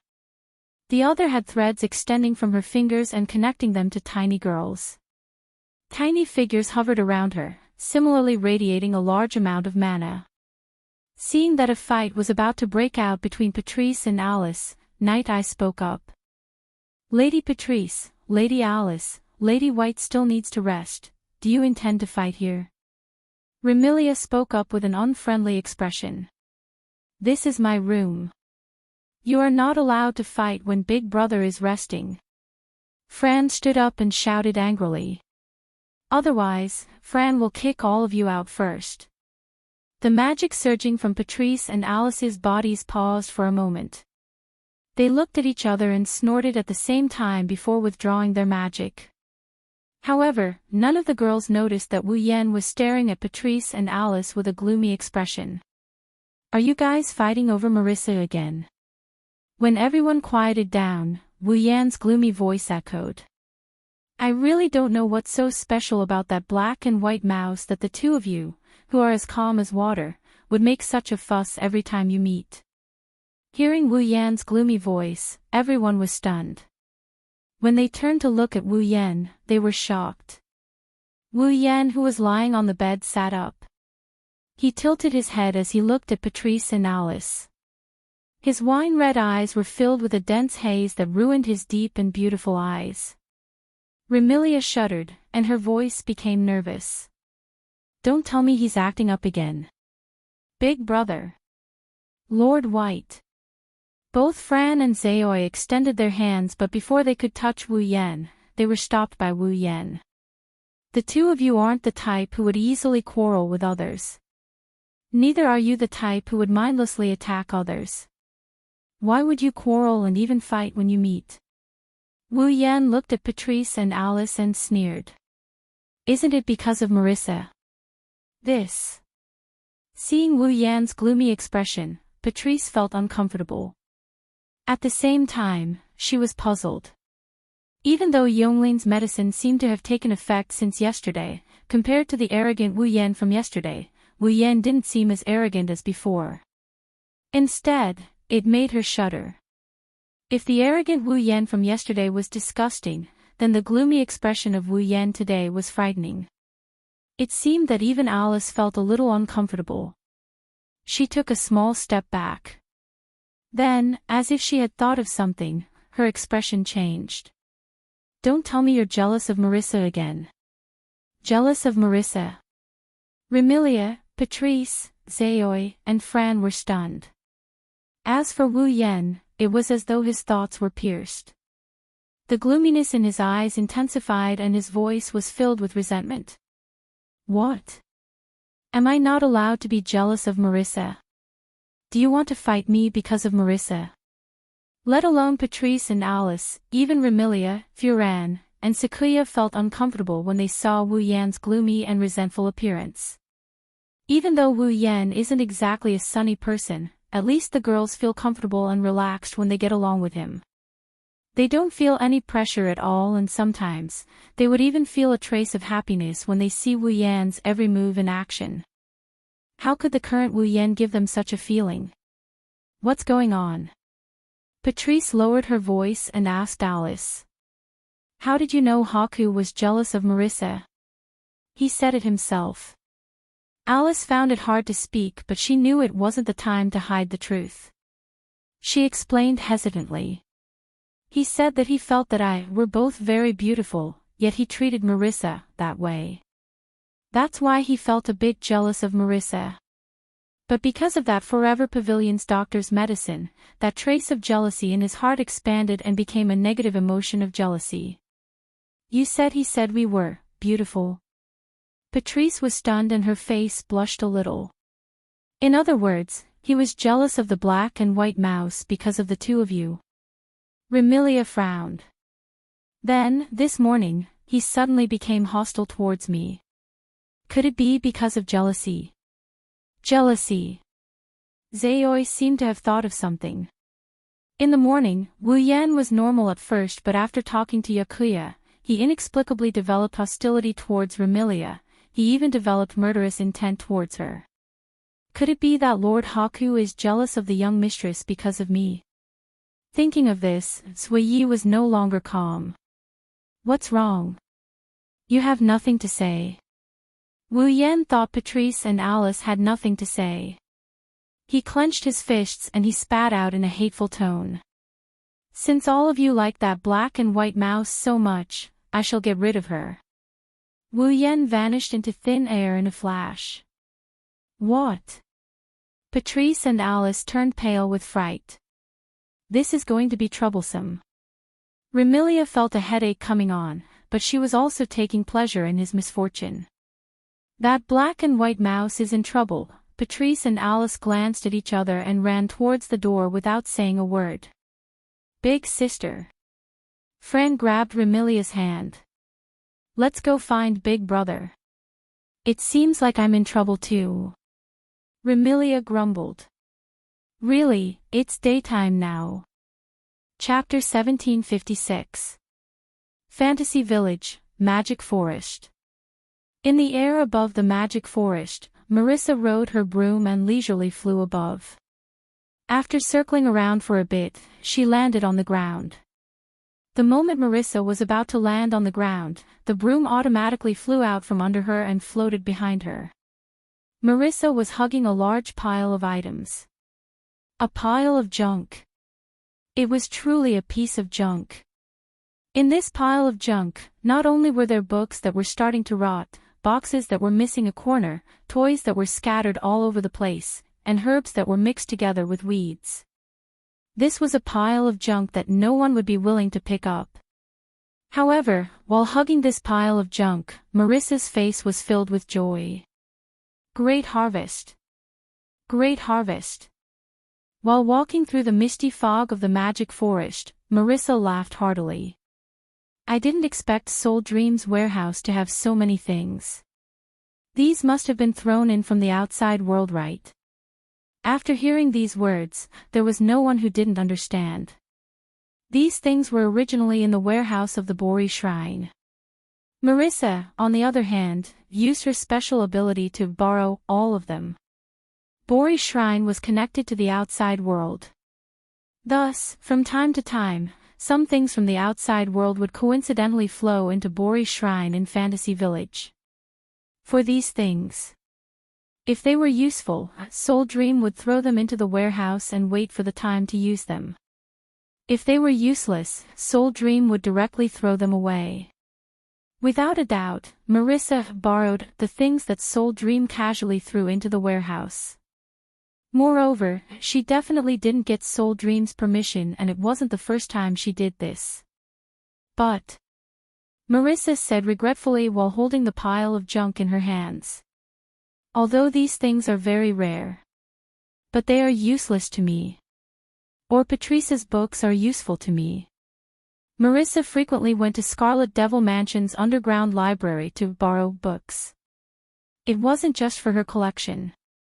One must know that Patrice's library had piles upon piles of magic books. The magic recorded in these magic books could not only be used to learn. It could also be used as completed magic. He only needed to inject magic power. Then, he would be able to use the magic recorded in the book. Therefore, for Marissa, the grimoire could increase her magic cultivation. It could also be used in battle. It was something that could really be used. Since I don't have anything to do today, let's go to the Scarlet Devil Mansion later. Marissa giggled and explained to herself. I'm not going to steal anything. I'm going to borrow something. I'll also take a look at Ling Meng's husband. I'll make sure that he doesn't forget about the Boli Shrine just because he has the Red Devil Mansion. With him around, Ling Meng won't hide in the shrine and sleep all day. However, there was no way for Marissa to realize this idea. In front of Marissa, a figure noiselessly appeared in the middle of the forest that was surrounded by an extremely hallucinatory fog. A pair of wine-red eyes stared at the jubilant Marissa as she walked over. Traces of light flashed within those eyes. Misty Rain Magic Lisa, level 78. On the other side, Marissa seemed to have sensed that something was wrong. Her footsteps paused as she hugged the pile of junk in her hands and looked forward. Then, her eyes lit up and she laughed heartily. Oh! Ling Meng's husband. I was just thinking of going to the Scarlet Devil Mansion to see you. The newcomer was Wu Yan. Seeing Marissa's candid smile, Wu Yan suppressed the killing intent that was about to surface in his eyes. He felt a sharp pain in his head and felt dizzy. Back in the Scarlet Devil Mansion, Patrice and Alice had nearly fought on the spot. This had ignited the negative emotions that Wu Yan had been suppressing in his heart for a long time. In the end, it led to Wu Yan finding Marissa and saying, "Get rid of her." In fact, despite his vicious words, even if his heart is filled with negative emotions, he didn't really want to kill Marissa. However, teaching her a lesson and venting his anger is something he definitely needs to do. Seeing Marissa's candid smile, Wu Yan's expression cleared up. However, it was quickly filled with negative emotions again. After experiencing yesterday's dizziness and today's fainting, those negative emotions seemed to have accumulated for a long time. How could they be so easily suppressed? Moreover, as the saying goes, where there is oppression, there will be resistance. The fiercer the suppression of negative emotions, the stronger the backlash.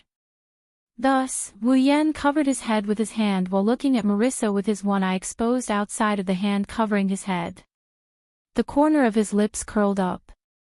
"What a coincidence, I also came to see you, is that so?" Marissa revealed her signature smile. "You came at the right time. I just obtained some interesting things and was about to share them with Alice. Since little brother is here, why don't you play with me?" "Play?" Wu Yan glanced at the pair of junk in Marissa's hand and shook his head. "Forget it. Rather than playing with this, why don't we play something more interesting, oh?" Marissa's eyes lit up and she asked without warning. "What kind of interesting thing?" "A game." Wu Yan smiled maliciously. However, his smile appeared somewhat ice-cold. "Your favorite bullet screen game." As soon as his voice fell, a glittering magic flame erupted from Wu Yan's body. Sensing the boundless ocean-like mana, Marissa's complexion changed. Without hesitation, she leaped up. The broom behind her spun and lifted her into the sky. Buzz! At the same time, a torrent of flames as violent as a waterfall rushed over like a wave on a beach. The instant Marissa soared into the sky, it brought along a scorching airflow and abruptly rushed past her. Boom! The ferocious torrent of flames mercilessly crashed into the trees of the Forest of Magic. With a loud boom, the ground trembled violently, engulfing all the trees within a dozen meters of Marissa's original location and burning them to ashes. Marissa, who had flown into the air, saw this scene and a drop of cold sweat slid down her forehead. She shouted, "Even if you want to play bullet screen games, you should at least give us a heads up, right?" As soon as Marissa's voice rang out, another voice seemed to cover it up, covering Marissa's voice. "I already gave them a heads up." Below, where the torrent of flames was still crashing into the ground, streaks of flames condensed into scorching beams of light. Like swordfish breaking out of the water, they shot out from the torrent of flames and soared into the sky. They covered the sky and shrouded Marissa. "Hey, hey, hey! I'm not ready yet." Marissa let out a frantic shout. In the time it took to shout, the earth-shattering beam of light had already arrived in front of Marissa. Feeling the terrifying heat from the beams of fire, Marissa's eyes bulged slightly. If there was only one beam of this level of attack, Marissa wouldn't take it seriously at all. But if there were so many that covered the sky and filled her field of vision, that was no laughing matter. If they all hit, even Marissa wouldn't be able to fight anymore. At that moment, Marissa hurriedly controlled her broom like a boar dodging arrows shot by an entire army. She dodged the beams of fire shooting toward her in a sorry state. She had to admit that although she looked like she was in a sorry state, not a single beam of fire that filled her field of vision touched her. She dodged all of them. Part of the reason is that Wu Yan went easy on her. But, it also shows that Marissa is very proficient in flying. Unfortunately, the pile of junk in her hand wasn't so lucky. Boom! At a certain moment, a beam of fire suddenly shot over. Due to Marissa's evasion, it didn't hit Marissa, but instead ruthlessly struck the pile of junk Marissa was holding in her hands. The next moment, the pile of junk in her hand burst into flames. Whoa! It's so hot! Marissa shrieked and let go of the pile of junk. Before the pile of junk could fall to the ground, it burned into ashes in the air. My treasure! Marissa hugged her head and cried out as though she had lost her most cherished treasure. Then, she became angry. She looked down and stood up from the broom. Since that's the case, then let's go all out. Dizzy. Marissa even used her favorite words, yet she got angry over a pile of junk. Even the somewhat irrational Wu Yan couldn't help but ridicule her. Compared to Spirit Dream, Marissa seems to be even poorer. Chapter 1757. Although Marissa's treasure had already turned to ashes, leaving Marissa grief-stricken, it also left her hands empty. At this moment, Wu Yan was standing on the ground filled with flames. Faint magical light fluctuated around him, isolating the surrounding flames. Through the sea of flames, he looked at Marissa above him. Under Wu Yan's attentive gaze, Marissa's hand reached into her magus hat and fished out something. It was an octagonal block.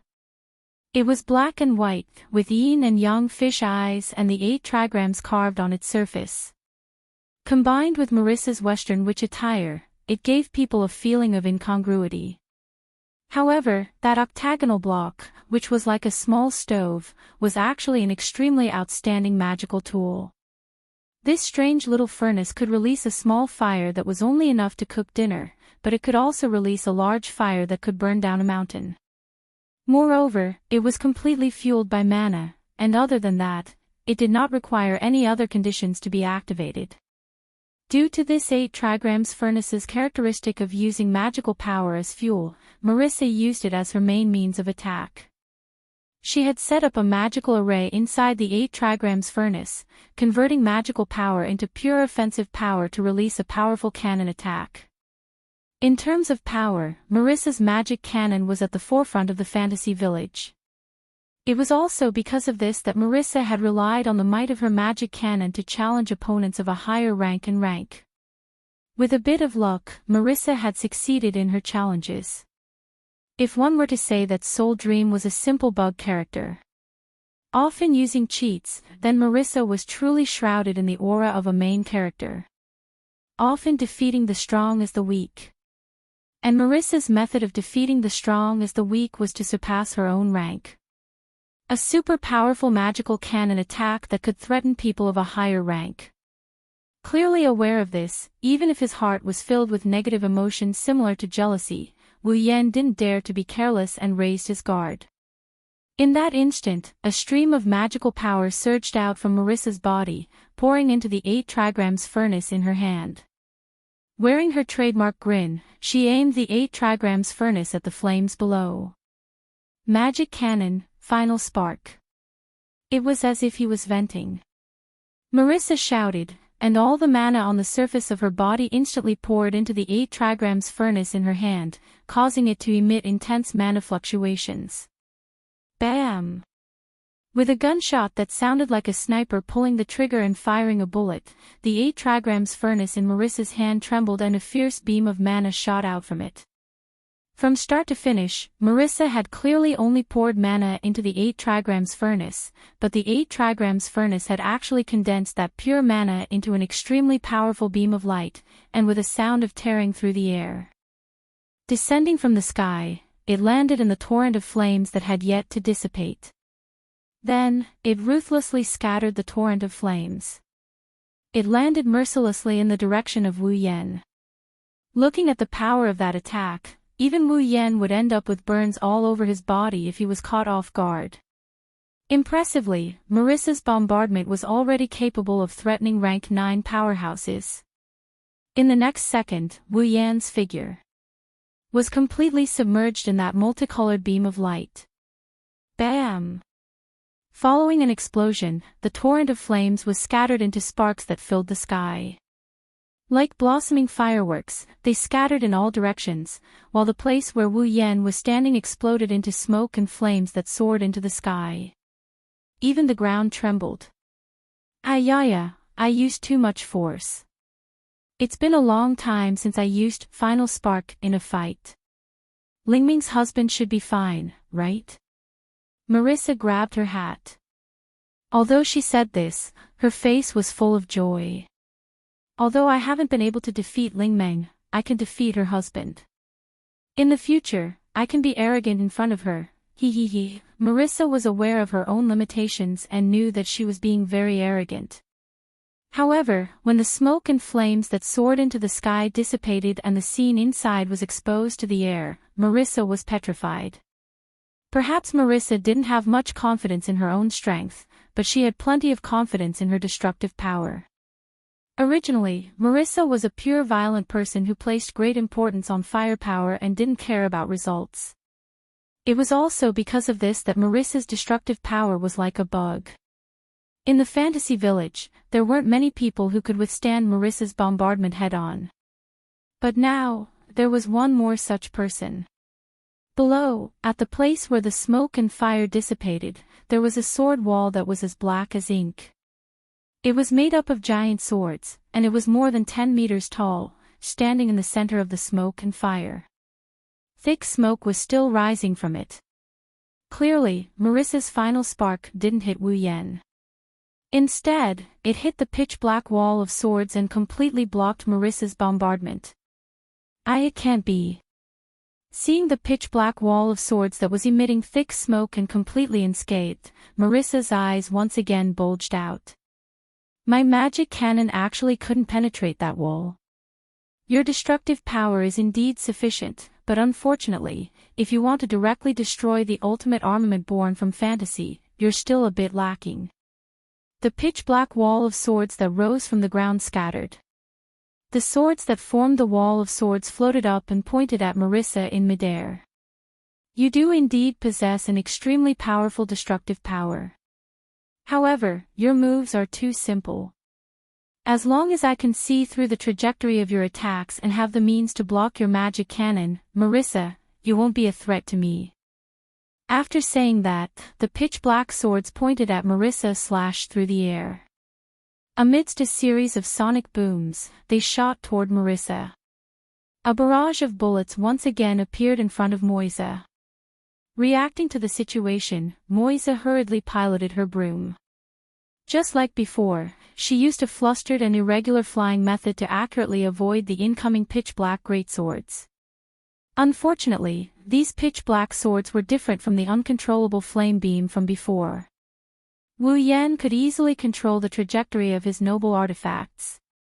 Thus, just as Marissa had just bypassed the incoming pitch-black swords, the swords that brushed past Marissa's body turned around. As if gliding, they drew a beautiful arc and chased after Marissa like homing missiles. Is this even possible? Marissa cried out in alarm. Her figure that was dodging the swords became even more wretched. Not only did she have to pay attention to the incoming swords, she also had to be on guard against the incoming swords from all directions. This made Marissa's situation seem extremely dangerous. After all, Marissa was currently using extremely dangerous methods to avoid the attacks of her noble artifacts. Even if she was a second late in dodging, she would still be hit. Realizing that she couldn't continue like this, Marissa turned around and soared into the sky. She actually stood on her broom and shouted. Don't think that you're the only one who knows how to use bullet curses. After saying that, Marissa waved her hand. Small wooden cubes that resembled Marissa's 8 trigrams furnace emerged from various parts of her body and floated around her. Rich magical power gushed out of Marissa's body and swept into the wooden cubes. The next moment, laser beams shot out from the center of the wooden cubes like streaks of light. The pitch-black swords collided head-on. Bang! Bang! Bang! Bang! Like needles against wheat, the huge swords and laser beams collided in midair, exploding into clouds of smoke and flames. Then, the noble artifacts and laser beams that followed scattered the smoke and flames in front of them and continued to collide fiercely. For a moment, the sky above the magic forest was filled with bursting flames, thick smoke, and deafening explosions, rendering the sky above the magic forest as if it were a chaotic battlefield. Meanwhile, the huge swords and laser beams that filled the sky continued to collide. At this moment, two figures arrived at the entrance of the magic forest. Looking at the fierce collision in midair, they looked at each other anxiously and rushed into the magic forest without hesitation. Chapter 1758. When Patrice and Alice arrived not far from the battlefield of the magic forest, the scene before them was already intense to the point of no return. This scene was imprinted in the eyes of Patrice and Alice. A person stood on the ground, unmoving like a mountain. Behind him, there was a crimson spatial ripple. Numerous pitch-black sabers, swords, spears, and other pitch-black weapons shot out from the ripple and soared into the sky. In the sky, another person was standing on a broom, facing round after round of shooting, displaying unparalleled flying skills.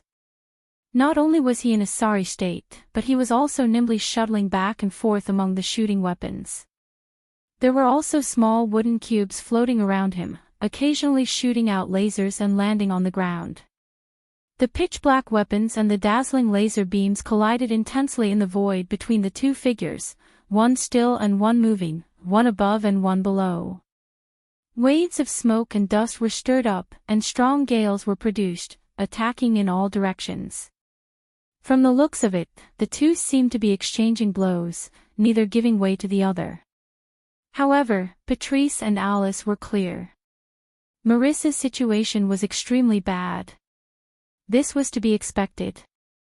Even if Marissa's magic cannon was powerful enough to threaten opponents of a higher realm, it was impossible to win against Wu Yan just by relying on powerful moves.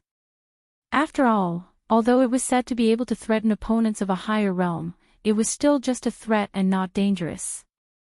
If it did not hit the opponent, it would be useless no matter how powerful it was. Furthermore, this kind of threat would have to depend on what kind of opponent it was. Against an initial Type 9 opponent, relying on the magic cannon. If Marissa found an opportunity to play some tricks.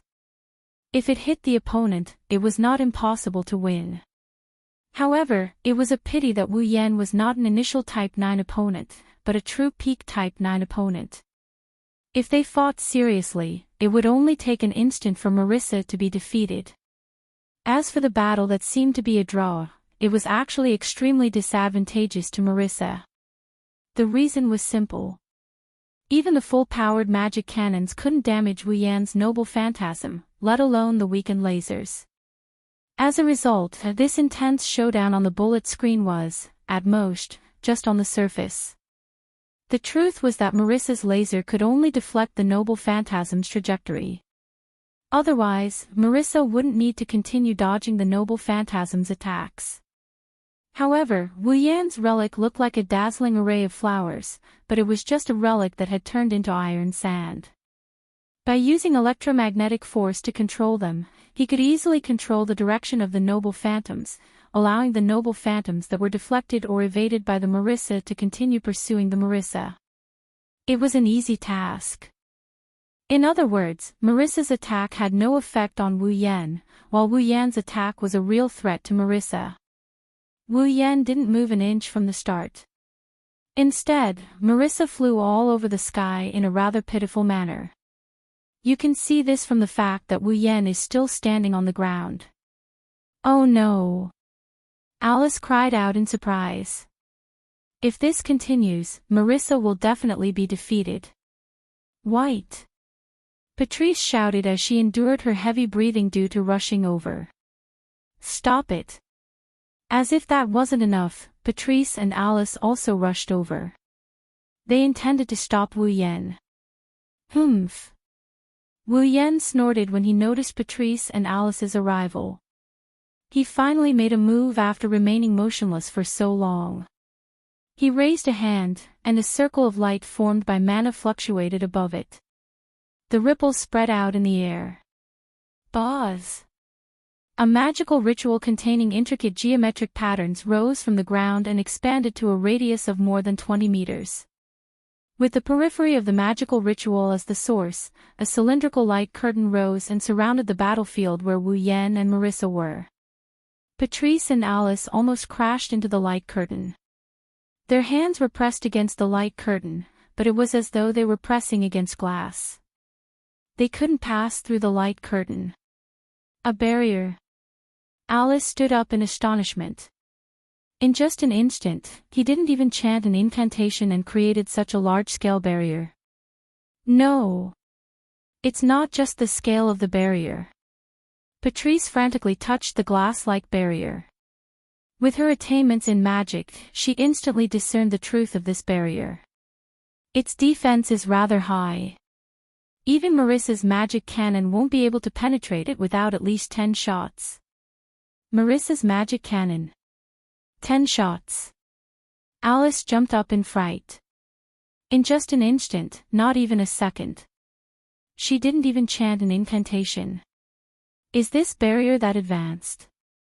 I'm afraid it's more than that. Patrice smiled bitterly.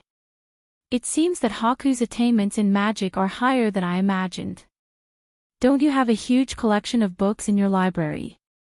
Alice hastily asked when she saw Marissa dodging in such a sorry state, as if she could be hit at any moment. Don't you have any other ideas? It's not difficult to break this barrier, but it will take time. Patrice was vexed. But during this period of time, Marissa might be injured at any moment. While Patrice and Alice were having an anxious conversation, Wu Yan seized the opportunity when Marissa's magic power was fading to launch a large number of noble artifacts. Sensing the rapid, fast, and frequent pitch-black weapons piercing through the air, Marissa had no choice but to pick up her 8 trigrams furnace and endlessly pour her magic power into it. Once again, a dazzling light beam shot out. The magical light beam struck away all the noble artifacts in its path and tore through space. In an earth-shattering explosion, it arrived before Wu Yan like a meteorite. But before that, a wave of iron sand swept out from the crimson space behind Wu Yan and wrapped the incoming magic cannon like dumplings. Boom! The powerful magic cannon was like a dud. It was wrapped up and formed into a ball of iron sand and exploded. In the sky, Marissa passed through the smoke and fire caused by the collision of the noble artifact and the lasers with her flying item. She held the 8 trigrams furnace in her hand and with a confident smile on her face, she rushed in front of Wu Yan. Next, Marissa waved her hand and blocked the cannon-like 8 trigrams furnace in front of Wu Yan. Love charm, or spark. After the tender voice sounded, a burst of dazzling light burst out from inside the barrier. Boom! Like a wild clap of thunder, an astonishing roar resounded, carrying with it a violent gust of wind and soaring flames, filling every corner of the barrier. Boom! However, almost at the same time that the strong wind and the flames soared, a gust of mana vibrated violently and dispersed all the flames in the surroundings. At this moment, Patrice and Alice finally saw it. Marissa rushed toward Wu Yan and aimed her 8 trigrams furnace at Wu Yan. A charred hand emitting light smoke was holding it. That was Wu Yan's hand. Wu Yan actually used his hand to block the 8 trigrams furnace when Marissa's magic cannon was about to fire. In the end, Wu Yan's hand was injured, but he was fine. What? Marissa widened her eyes in disbelief. What welcomed her was Wu Yan's murmur. It's over. Wu Yan tightened his grip on the 8 trigrams furnace. His eyes flashed with a cold glint. He raised his other hand and clenched it into a fist. Violent blue and white electric currents flickered on it. Marissa! White! Outside the barrier, Patrice and Alice screamed at the same time. Wu Yan's hand that's covered in blue and white lightning went straight for Marissa's head.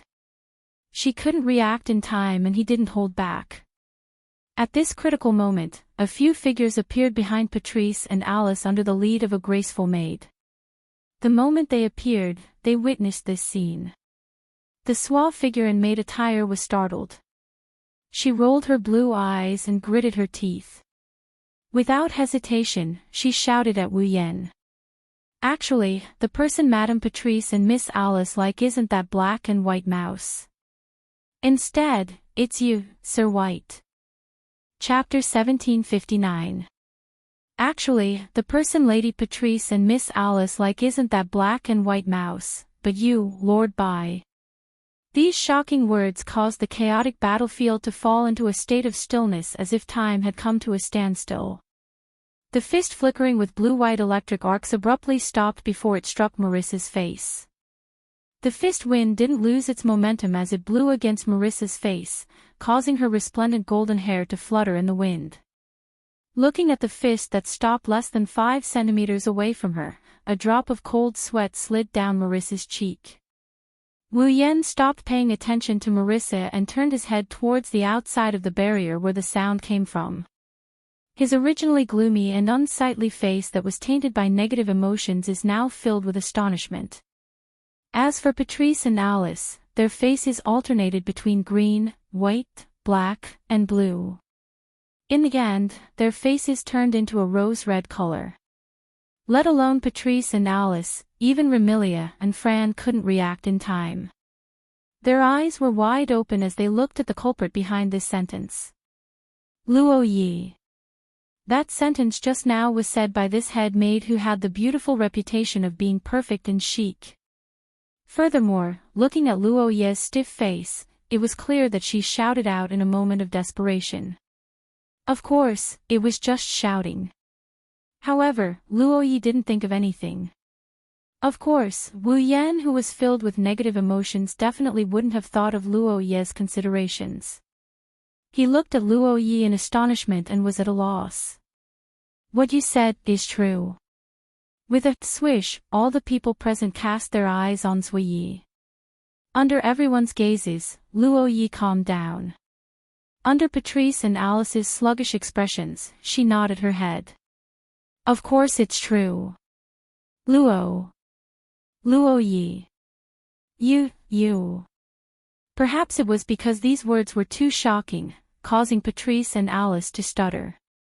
They looked at the indifferent Luo Yi. He couldn't even spit out a complete sentence. Instead, Remilia, who was holding Fran's hand, was the first to react and chuckled. So that's what you're planning. Noticing that Patrice and Alice were about to panic, Remilia lowered her voice and said. He explained Zhi Ye's intention. Since Yakumo is jealous that you two like that black and white mouse, he intends to teach her a lesson. Then, let him think that the two of you like him and the source of his jealousy will disappear. Hearing this, Patchouli and Alice understood Yi Ye's intention. They looked at each other in dismay. One had to admit that Luo Yi's method was the fastest way to solve the problem. Since Wu Yan is jealous of Patrice and Alice for liking Marissa, why don't we just make him think that Patrice and Alice like him instead of Marissa? This way, not only will he be able to stop Wu Yan, he will also be able to get rid of the jealousy in his heart. Why not? It was because they understood this point that Patrice and Alice couldn't refute it even if they wanted to. However, admitting it was even harder than refuting it. How could these two young girls with extremely tender skin do it? However, there was no time for Patrice and Alice to dilly-dally. Really? Under the influence of his negative emotions, Wu Yan appeared to be muddle-headed. He didn't think too much about it and looked at Patrice and Alice with a perplexed expression. The two of you don't like Marissa and like me. Patrice and Alice's hearts skipped a beat. Just as they were about to retort, Raven Knight whispered from the side. Lady Patrice, Lady Alice, admit it for the time being. Admit it. Patrice and Alice were shocked. They shook their heads without hesitation and shouted in unison. How is that possible? Why are the two of you so serious? Remilia snickered at Patrice and Alice as if she was watching a good show. She revealed her cute canine teeth. In any case, even if you admit it, Yakumo Bai will understand that it's only a temporary measure after the moon's drug wears off. So what if the two of you admit it? You make it sound so easy. Alice was infuriated. But if I admit it, how am I going to interact with him? How am I going to interact with him after the drug wears off? That's too embarrassing. Patrice also weakly begged to give up. Remy, let's think of another way. Then think about it. Remilia agreed without hesitation. As long as the two of you can think of another way, there won't be a problem. Patrice and Alice were speechless at Wu Yan's words.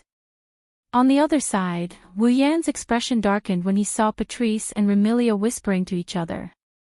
The two of you aren't lying to me, right? As he spoke, Wu Yan raised his fist in front of Marissa's face. The blue-white lightning arcs flickered even more violently, causing Marissa to sweat profusely. Remilia rejoiced in Marissa's misfortune. Well, since the one being taught a lesson is that black and white rat, I don't mind. Since Milady doesn't mind, then there's no problem. Marissa nodded. Teaching that black and white rat a lesson isn't a bad idea. Teach it a lesson. Flan, who didn't know what was going on, also laughed. She even said that out of kindness. Don't worry. Patrice and that doll's sister, Fran, played bullet screen games with Marissa before. Marissa is very sturdy and won't break. However, not only did Fran's words fail to comfort Patrice and Alice, but it also made the two young ladies' hearts skip a beat. In the end, it was Patrice who mustered her courage and blushed. He cried out as if he had given up on himself. Yes. That's right. The one I like isn't Marissa. It's you. Instantly. The flickering blue-white lightning fist in front of Marissa dimmed a little. The haze in Wu Yan's eyes also cleared up. It's effective. Remilia seemed to be excited and urged Alice. Quick. You too. How could I possibly say that? Alice couldn't help but take 2 steps back, shaking her head like a rattle. Her face was filled with panic. And this will. Wu Yan's gaze was fixed on Alice. Alice's body stiffened, and she couldn't react. Miss Alice. Even Dark Knight began to urge her. If you don't say it, that black and white mouse will be in trouble. I. Alice was at a loss. She looked at Marissa, who was sweating profusely under the lightning fist and didn't even dare to speak. She closed her eyes and blushed as though she couldn't see anyone and shouted. I also like you. The entire place was silent. Wu Yan glanced at Patrice, who had an unnatural expression on her face. Then, he glanced at Alice, who had her eyes closed in shame. He sneered. Where's the evidence? This time, it wasn't just Patrice and Alice. Even Remilia and the others had stiffened up. Seeing this, Wu Yan's face darkened and a hint of viciousness surfaced on his face. You're indeed lying to me. After speaking, he wanted to strike Marissa with his hand covered in blue-white lightning. Wait! Patrice called out. I'll give you the evidence. Everyone's gazes converged on Patrice. Patrice looked like she wanted to cry, but no tears came out. She gritted her teeth and clenched her hand that had been on the barrier all this time. She had been trying to undo the barrier all this time, but she managed to undo the barrier. Then, Patrice hesitantly walked in front of Wu Yan.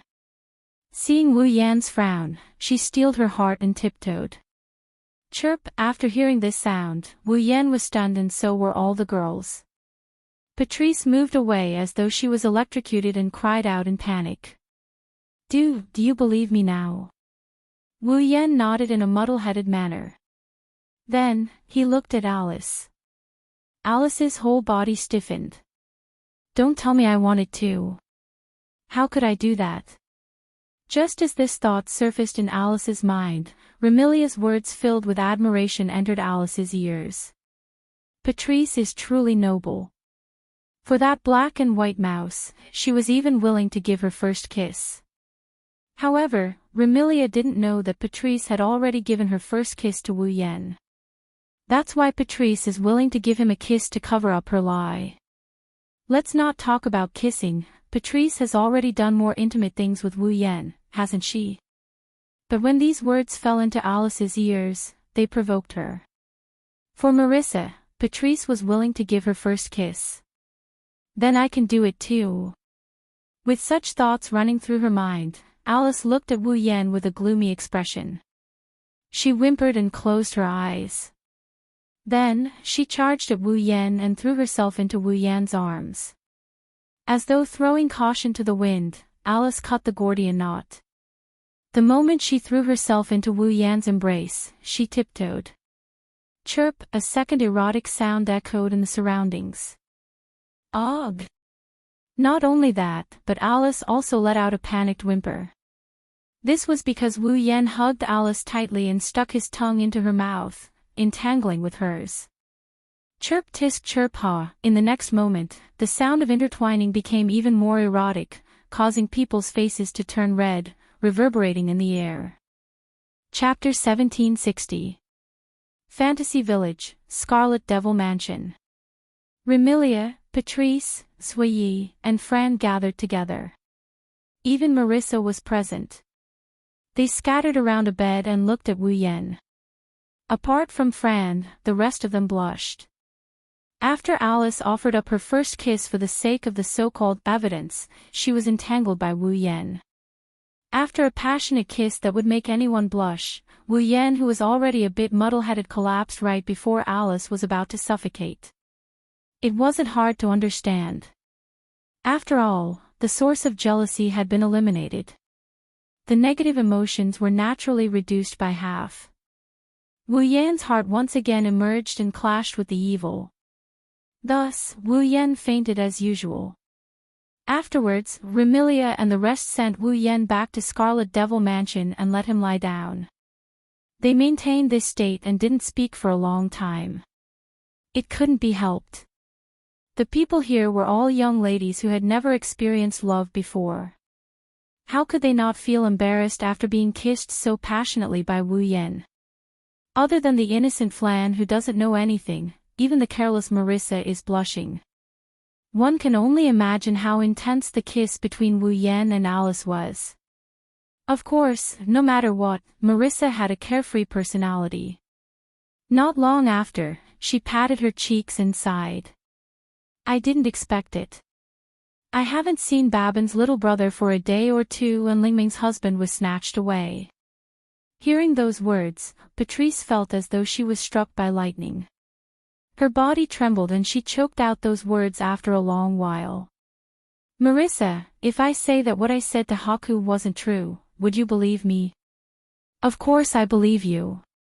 Marissa said with a, you know, I know, we all know, expression. She looked at Patrice. She gave a thumbs up. Although Ling Mang is my good friend, she is also my greatest opponent. Thus, I will not tell Ling Mang about today's matter. Don't worry. Patrice, who had long expected that Marissa wouldn't believe her words, revealed a broken smile. She no longer spoke. But there was no other way. Who asked Patrice to take the initiative to kiss Wu Yan for the sake of proof? Marissa couldn't possibly know that Patrice only did this because of the ripple she had with Wu Yan. Thus, she took the initiative to kiss Wu Yan for the sake of proof. Patrice naturally couldn't spread the news and could only swallow the bitter fruit. It's over.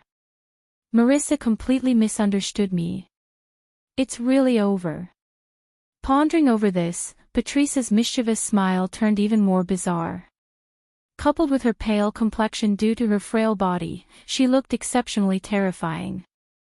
If Patchouli looked like she was broken, then Alice looked like she was broken.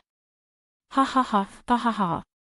Hiding in the corner of the room, Alice had her back facing everyone present. No one could see her expression clearly, but a sinister laughter kept coming out from her body. My first kiss is gone. Marissa even saw me kissing a man, ha ha ha, ha ha ha. While laughing sinisterly, Alice's body would emit a sinister black aura from time to time. This caused Shanghai and Penglai, who were floating around Alice, to shrink back in fear. The carefree Marissa was completely oblivious to the thoughts of Patrice and Alice. She grabbed her hat as if she was distressed. But both of you like this little brother, and this little brother is Lingming's husband. What should we do? This sentence caused Patrice and Alice to tremble. Patrice's smile became even more sinister while the other's laughter became even more sinister. Remilia felt uncomfortable as she waved her hand. All right, if you want to make fun of Patrice and Alice, wait for Mayunbai to wake up. After all, their first kiss was snatched away and Patrice and Alice can't get married. Can't get married. Patrice and Alice seemed to have suffered a blow as their bodies trembled violently. Who says we can't get married? Seemingly feeling pity for Patrice and Alice, Marissa jumped out as though she wanted to stand up for Patrice and Alice. Patrice's eyes lit up and Alice also turned her head over. However, Marissa's next sentence caused the two to fall from a state of shock to a state of hell. Mayunbai's little brother has a lot of money. If he can raise Lingmeng, adding Patrice and Alice wouldn't be a problem. Marissa. Shaw. Alice almost flipped out. Her words filled with resentment caused Marissa to shrink back and not dare to speak anymore. Sigh. Remilia shook her head as if she had a headache. She looked towards Patrice, who was muttering, "Can't get married," and asked. "Patrice, can't you think of a way to deal with this fellow? I won't be able to take it if this fellow continues to cause trouble for a few more days. But we can't directly affect the effects of the medicine given by that moon person. What can we do?" Patrice stopped muttering when it came to serious matters. Instead, she revealed a pained expression like Remilia. This is all because Patrice volunteered to test the medicine in order to enter the Forever Pavilion. In order to enter the Forever Pavilion, he wouldn't want to neutralize the effects of the medicine. The only thing we can do is to keep an eye on him during the few days when the medicine takes effect and prevent him from causing trouble. In other words, we have to deal with the trouble this fellow will cause in the next few days when he loses control. Remilia said in a displeased tone. This fellow has only been in the Scarlet Fiend mansion for a few days and he has already brought us so much trouble. If I had known earlier, I wouldn't have let him enter the Scarlet Fiend mansion. Sister. Hearing Remilia's words, Fran, who was lying beside Wu Yen and taking care of Wu Yen, turned around angrily and glared at Remilia. Sister, you promised Fran to live with brother. Are you going back on your words? Sister, Remy can't go back on her words. Patrice didn't wait for Remilia to speak and said to Fran in a vengeful manner. But now, Remy also likes him. Patrice. Remilia jumped up and glared at Patrice warningly. I don't. What? Patrice looked at Remilia with an unperturbed expression and asked. What? I don't like that guy. Remilia repeated as if she wanted to increase her persuasiveness. Never. However, let alone Patrice, even Marissa, Alice, Xiaoyi, and Fran were looking at Remilia with distrust. Especially Marissa, who directly exposed Remilia's worries. If you don't like that Yakumo bro, why would you come to my place for him? Moreover, you did it under the sun which you hate the most. I said I don't like him. Remilia choked and glared at Marissa with glowing eyes. Do you believe I won't suck your blood dry if you keep talking? I don't believe you. Although she said that, Marissa covered her neck and looked at Remilia vigilantly. Don't think I don't know your appetite isn't that big. You didn't just drink one person's blood and you only drink type B blood. I'm not type B. You. Remilia was furious. How did you know? Humph. Marissa proudly puffed up her chest and said in high spirits. In Fantasyland, there's nothing I, Marissa, don't know. Unfortunately, Mo Ye's cold voice exposed her. You only heard about it when you were stealing from Scarlet Devil Mansion, right? Marissa's expression turned sluggish and looked at Sui Yi with dissatisfaction. I only borrowed it, not stole it. I don't care if you borrowed or stole, you sneaked in, you black and white rat. Remilia snorted and she glared at Wu Yan, who was lying on the bed. She started complaining. Looks like my bed is going to be occupied by this guy. How about we lock him up? Marissa said with some excitement. This way, we won't let him go out and cause trouble. Even a black and white rat like you knows how to break the wall and escape when you're caught stealing. Do you think Lord Bai is an idiot? Sui Yi stood up and came to Remilia's side. Miss, how about letting me take care of Lord Bai? Hearing this, Remilia, Patrice, Alice, Marissa, and the others looked at Jean Yi with strange expressions, making Jean Yi's expression turn unnatural. Remilia sighed. What a sinful man. Chapter 1761. Thinking about it, ever since he drank Yongling's medicine, for the past 2 days, if he wasn't feeling dizzy or tired from the clash of the two natures, he would have fainted and spent most of his time lying in bed. Yongling's medicine was supposed to only affect a person's heart and mind, but in the end, it created such a burden. It was indeed unexpected. However, this also proves that Wu Yan's heart has been trying to resist the evils brought about by Yongling's medicine. He hasn't stopped at all. However, no matter how much he resisted, there would always be an opportunity. There would be times when he would be taken advantage of. There would also be times when the negative emotions would erupt due to excessive suppression and become difficult to suppress. The bullet screen game with Marissa proved this point.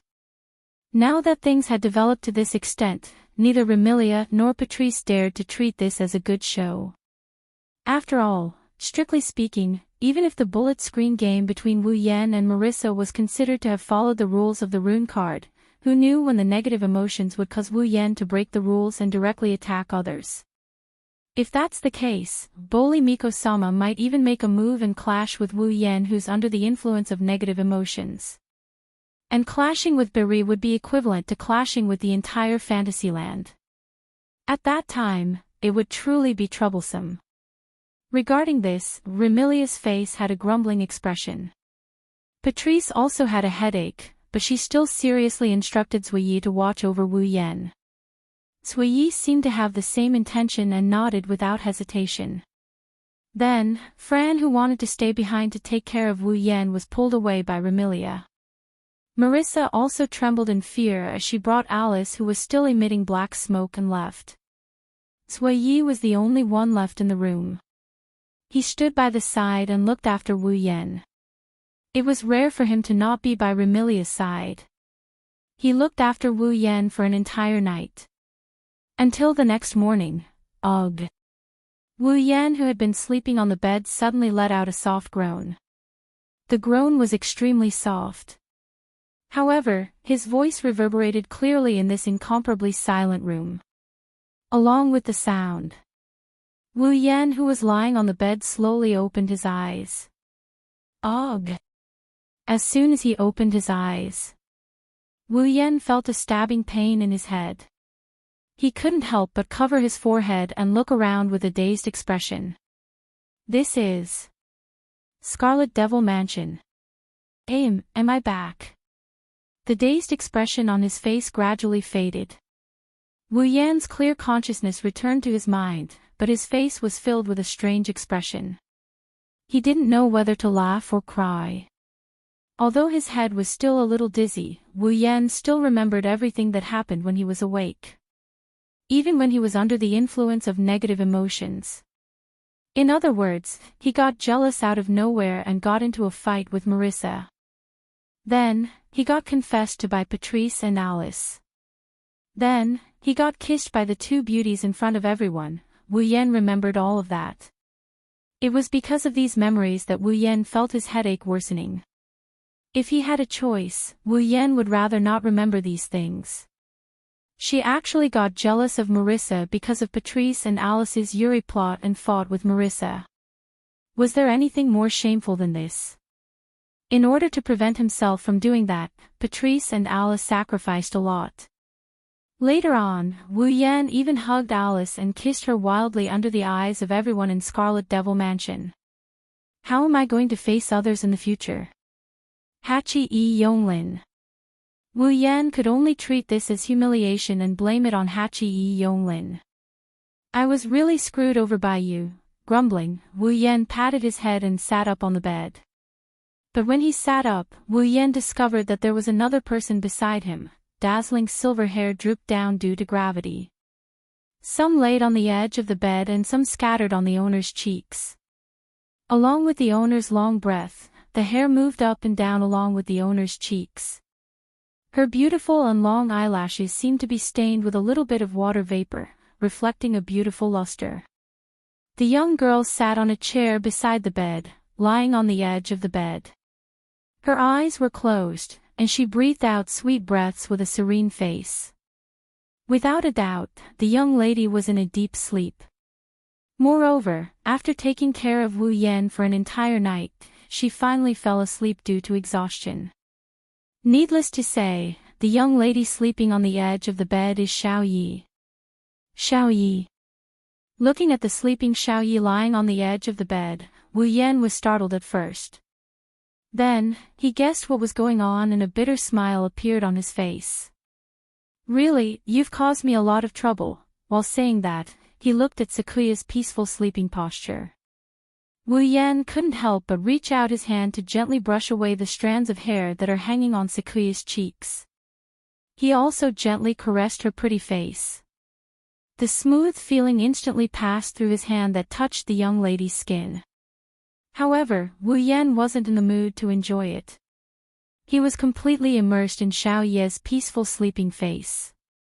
In other people's eyes, Sui Yi was an all-round person who could even be said to be perfect.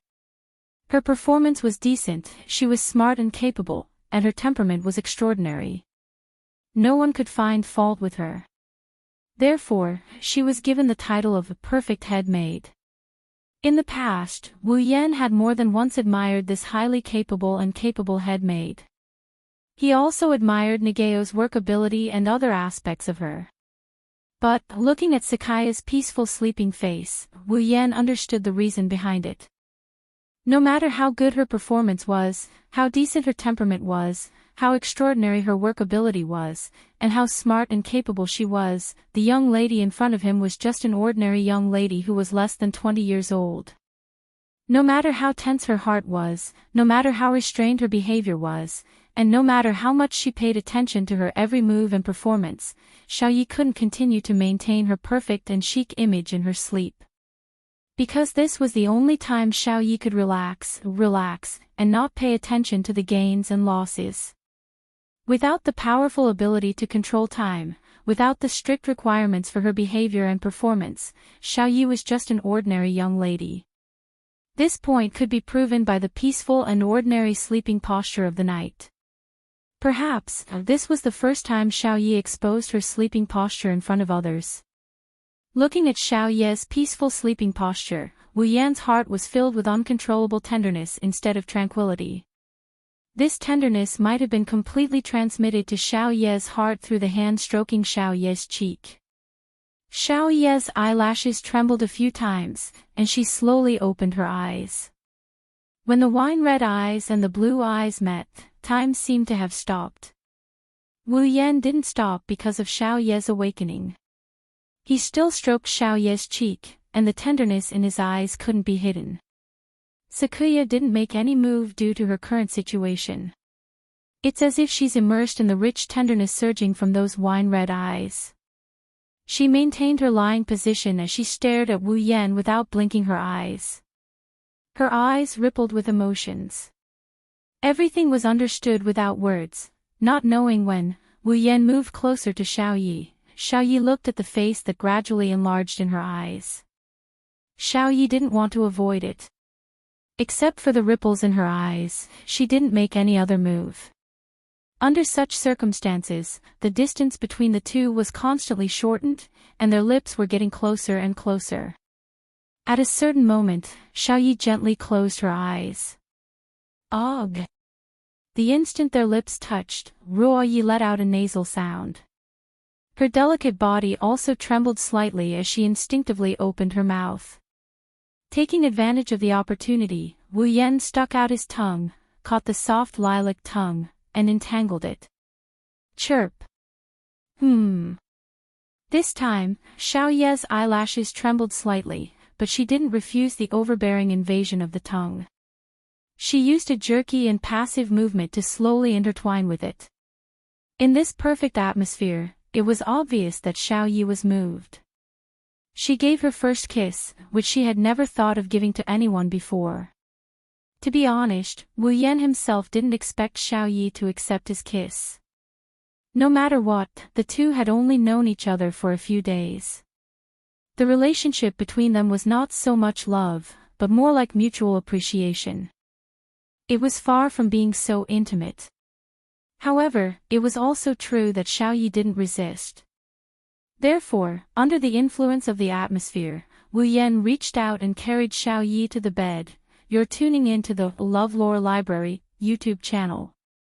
We're so grateful for your support, and don't forget to subscribe to join us on this incredible journey through captivating stories. Your generosity through donations truly makes a world of difference, as it's the primary source of revenue that allows me to expand and enhance this channel for you. Thank you from the bottom of my heart for being a part of this adventure.